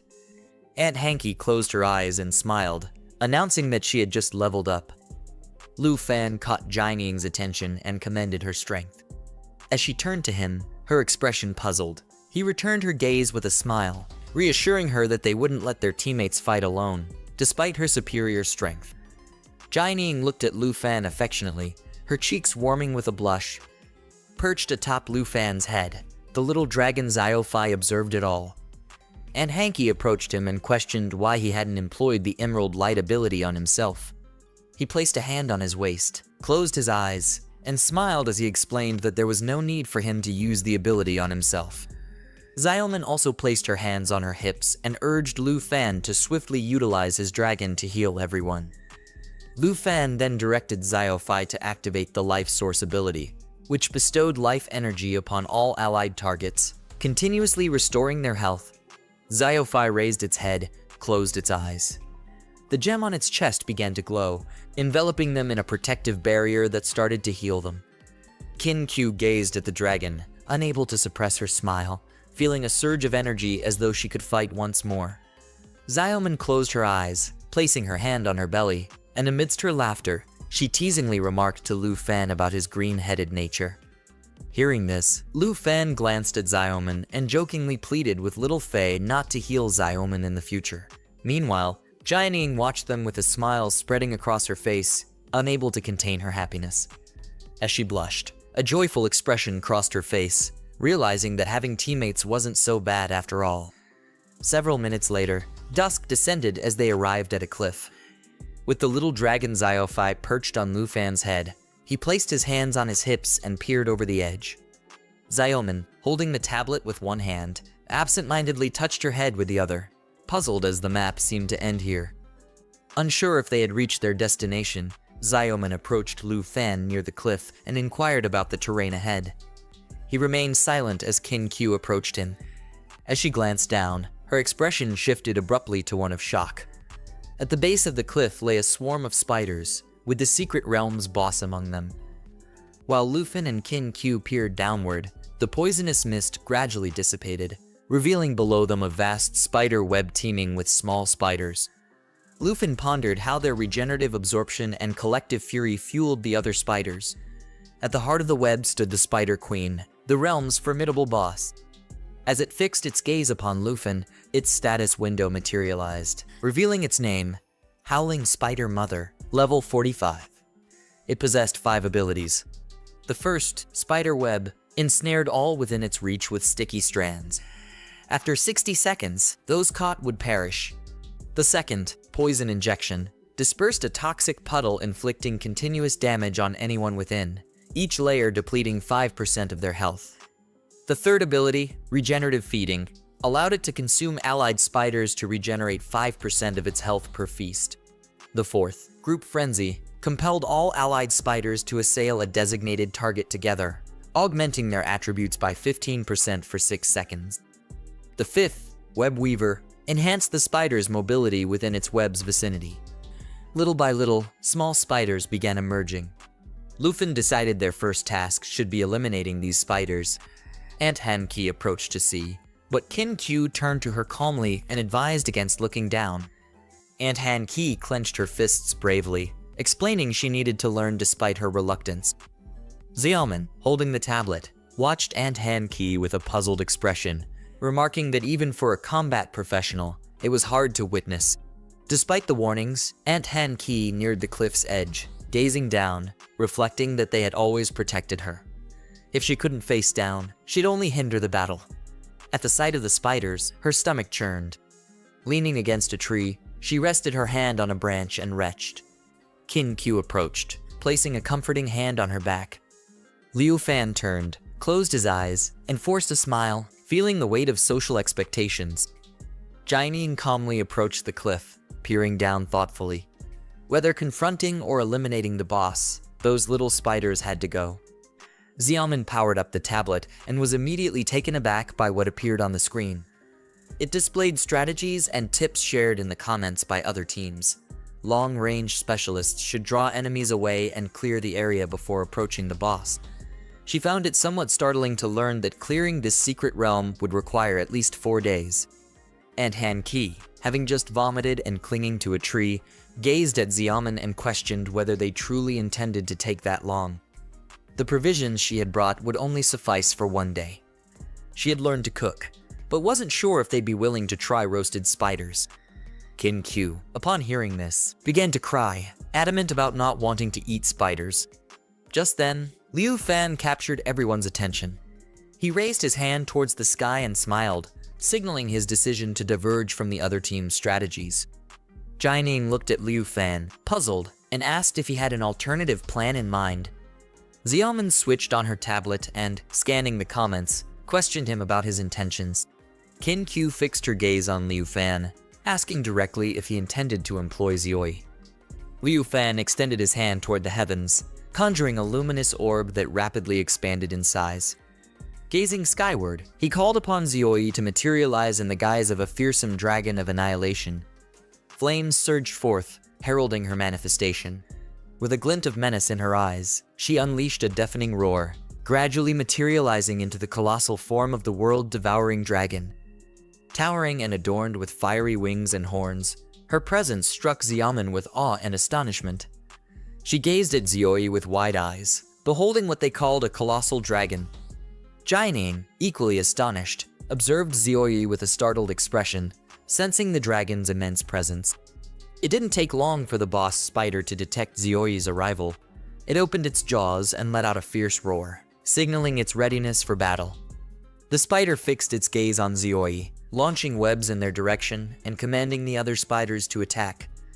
At the command, the eyes of the other spiders began to glow ominously. Meanwhile, Ziofai, the small dragon, flew alongside Lu Fan, peering up at the sky and calling out to Zioi. Upon receiving his command, she took flight, her eyes ablaze with a lethal glare fixed on the spider boss. With a smile, Lu Fan entrusted Zioi with handling the smaller spiders. She descended, her fiery wings beating vigorously, incinerating the spider webs as she moved. He observed silently as she performed. Then, extending his hand, he gestured towards the spiders, instructing Zioi to unleash Great Cataclysm, a devastating ability that exploded upon her flight path, inflicting extensive damage and setting it ablaze. Her wings expanded to a colossal size as she circled the area, leaving a trail of scorched earth in her wake. As little Zioi singed the spiders, everyone gathered at the cliff's edge. The tiny dragon perched on Lu Fan's head, Han Kai gripping his arm tightly, peered downward in surprise at Zioi's transformation. Xiamen joined in, witnessing Zioi's incredible power and likening her to a legendary dragon. Jining, amazed by Zioi's destructive strength, acknowledged it surpassed even that of mythical dragons. With a smile, Lu Fan turned to Ziofai, deciding it was time to apply the enhancement effect to Zioi. Upon hearing his command, Ziofai closed its eyes and broke into a smile. It soared into the air as Lu Fan extended his hand towards it, causing the gem on its chest to glow brightly. Activating the Emerald Dragon Heritage ability, all skill effects were doubled for those with dragon ancestry and common blood. Following this, Lu Fan invoked Emerald Light, and finally, infused them both with Dragon's Inspiration, boosting all attributes and attack power by 30%. Within moments, the buffs reached Zioi as she flew, spreading her arms wide and letting out a mighty roar. Her wings burst forth, expanding even further and incinerating the nearby small spiders in their wake. Zioi, now the level 17 Black Dragon, felt empowered by little Ziofai's buffs. Her stats surged, strength to 2937 points, agility to 4117 points, spirit to 9902 points, and endurance to 5728 points. Witnessing this, the boss spider ceased its inaction, its eyes gleaming fiercely. It let out a deafening roar, prompting the small spiders to swarm up the cliffside. Lu Fan laid a comforting hand on Han Qi's shoulder, turning his gaze to Qin Q. He asked her if she could ensure Auntie's safety. Gripping her staff tightly, Qin Q met his eyes with determination, assuring him that they would protect Han Qi without fail. Ziofai, the young dragon, took flight. Lu Fan drew his dagger and glanced at the spider boss, flashing a smile as he signaled Jining to prepare. They were advancing to defeat the Spider Queen. Jining stretched out her arms, summoning 3 swords. Small spiders scuttled up the cliffside. Without hesitation, Lu Fan and Jining leaped down, poised for attack. The spiders struck, but Lu Fan swiftly dispatched them with his dagger. Jining joined the fray, slashing through spiders with her swords. Moments later, they reached the cliff's base amid falling spider carcasses. More spiders closed in, ready to attack. Seeing this, Lu Fan's expression hardened as he called for Zioi to join him. Upon receiving the command, Zioi descended swiftly towards the ground, activating the second phase of her skill, Great Cataclysm. As she landed, she unleashed a powerful roar, causing a massive explosion of fire that decimated numerous small spiders. Meanwhile, Lu Fan and Jining pressed forward towards the Spider Queen, with Ziofai trailing closely behind. Amidst the chaos, 2 system notifications flashed. the little emerald dragon reached level 4, and Zaioi executed the third phase of Great Cataclysm, engulfing the area in flames. Witnessing Zaioi's mastery of her 3-phase ability, Jining couldn't help but marvel at its sheer effectiveness. As the dragon loomed near, its searing flames threatened to engulf her. Lu Fan glanced back with concern, checking on Qin Q and the others. Meanwhile, Xiaoman swiftly wielded her sword against the climbing spiders. Qin Q extended her glowing magic staff towards the spiders, reassuring Lu Fan that they would handle the situation. With determination, Lu Fan pressed forward, urging Jining to join him in putting an end to the threat. Jining, Zaioi, and Xiaofai followed suit, prompting the Spider Queen to take action rather than remain passive. The Spider Queen lunged, ready to strike. It deployed its venomous attack, spraying a deadly puddle of poison toward them. Fortunately, they reacted swiftly, evading just in time. Aware of the peril, Lu Fan extended his hand to Jining, commanding Xiaofai to unleash the emerald light. Xiaofai complied, conjuring 3 green leaves above her head. Jining gazed at Lu Fan in astonishment, questioning his concern for her. In the midst of their distraction, the Spider Queen seized the opportunity, launching a web that ensnared everything in its path. Hurtling toward him, he turned his head back, immediately realizing the situation was dire. Stepping aside, he used his dagger to slice through the spider web, but not without the web grazing his cheek, drawing blood. Gritting his teeth, he cursed silently at the sight of blood trickling down.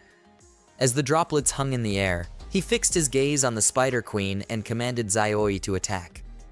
Little Xiaofai, intrigued by the scent of blood, couldn't resist. It flicked out its tongue, finding the blood tempting. Darting forward, it deftly caught the droplets in its mouth, savoring Lu Fan's blood. Zaioi and Lu Fan fixed their gaze on the Spider Queen as Lu Fan commanded her to unleash utter annihilation. Responding immediately, she extended her hands wide, opened her mouth, and let out a deafening roar. With powerful beats of her wings, she conjured 4 fiery tornadoes that wreaked havoc upon their targets, dealing devastating damage. Jining watched in astonishment at the inferno unfolding before her. Realizing the extent of her newfound abilities, she couldn't help but marvel at the destructive potential she possessed, capable of unleashing natural disasters that could lay waste to cities and even entire countries. Meanwhile, Zaioi, with swift wing movements, incinerated all the smaller spiders in their path.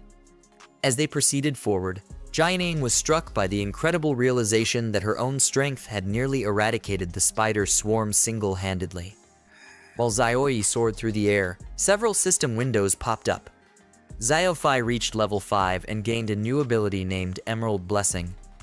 This skill enabled Xiaofai to enhance its attacks with layers of Emerald Dragon Breath, amplifying the damage of the next 3 strikes.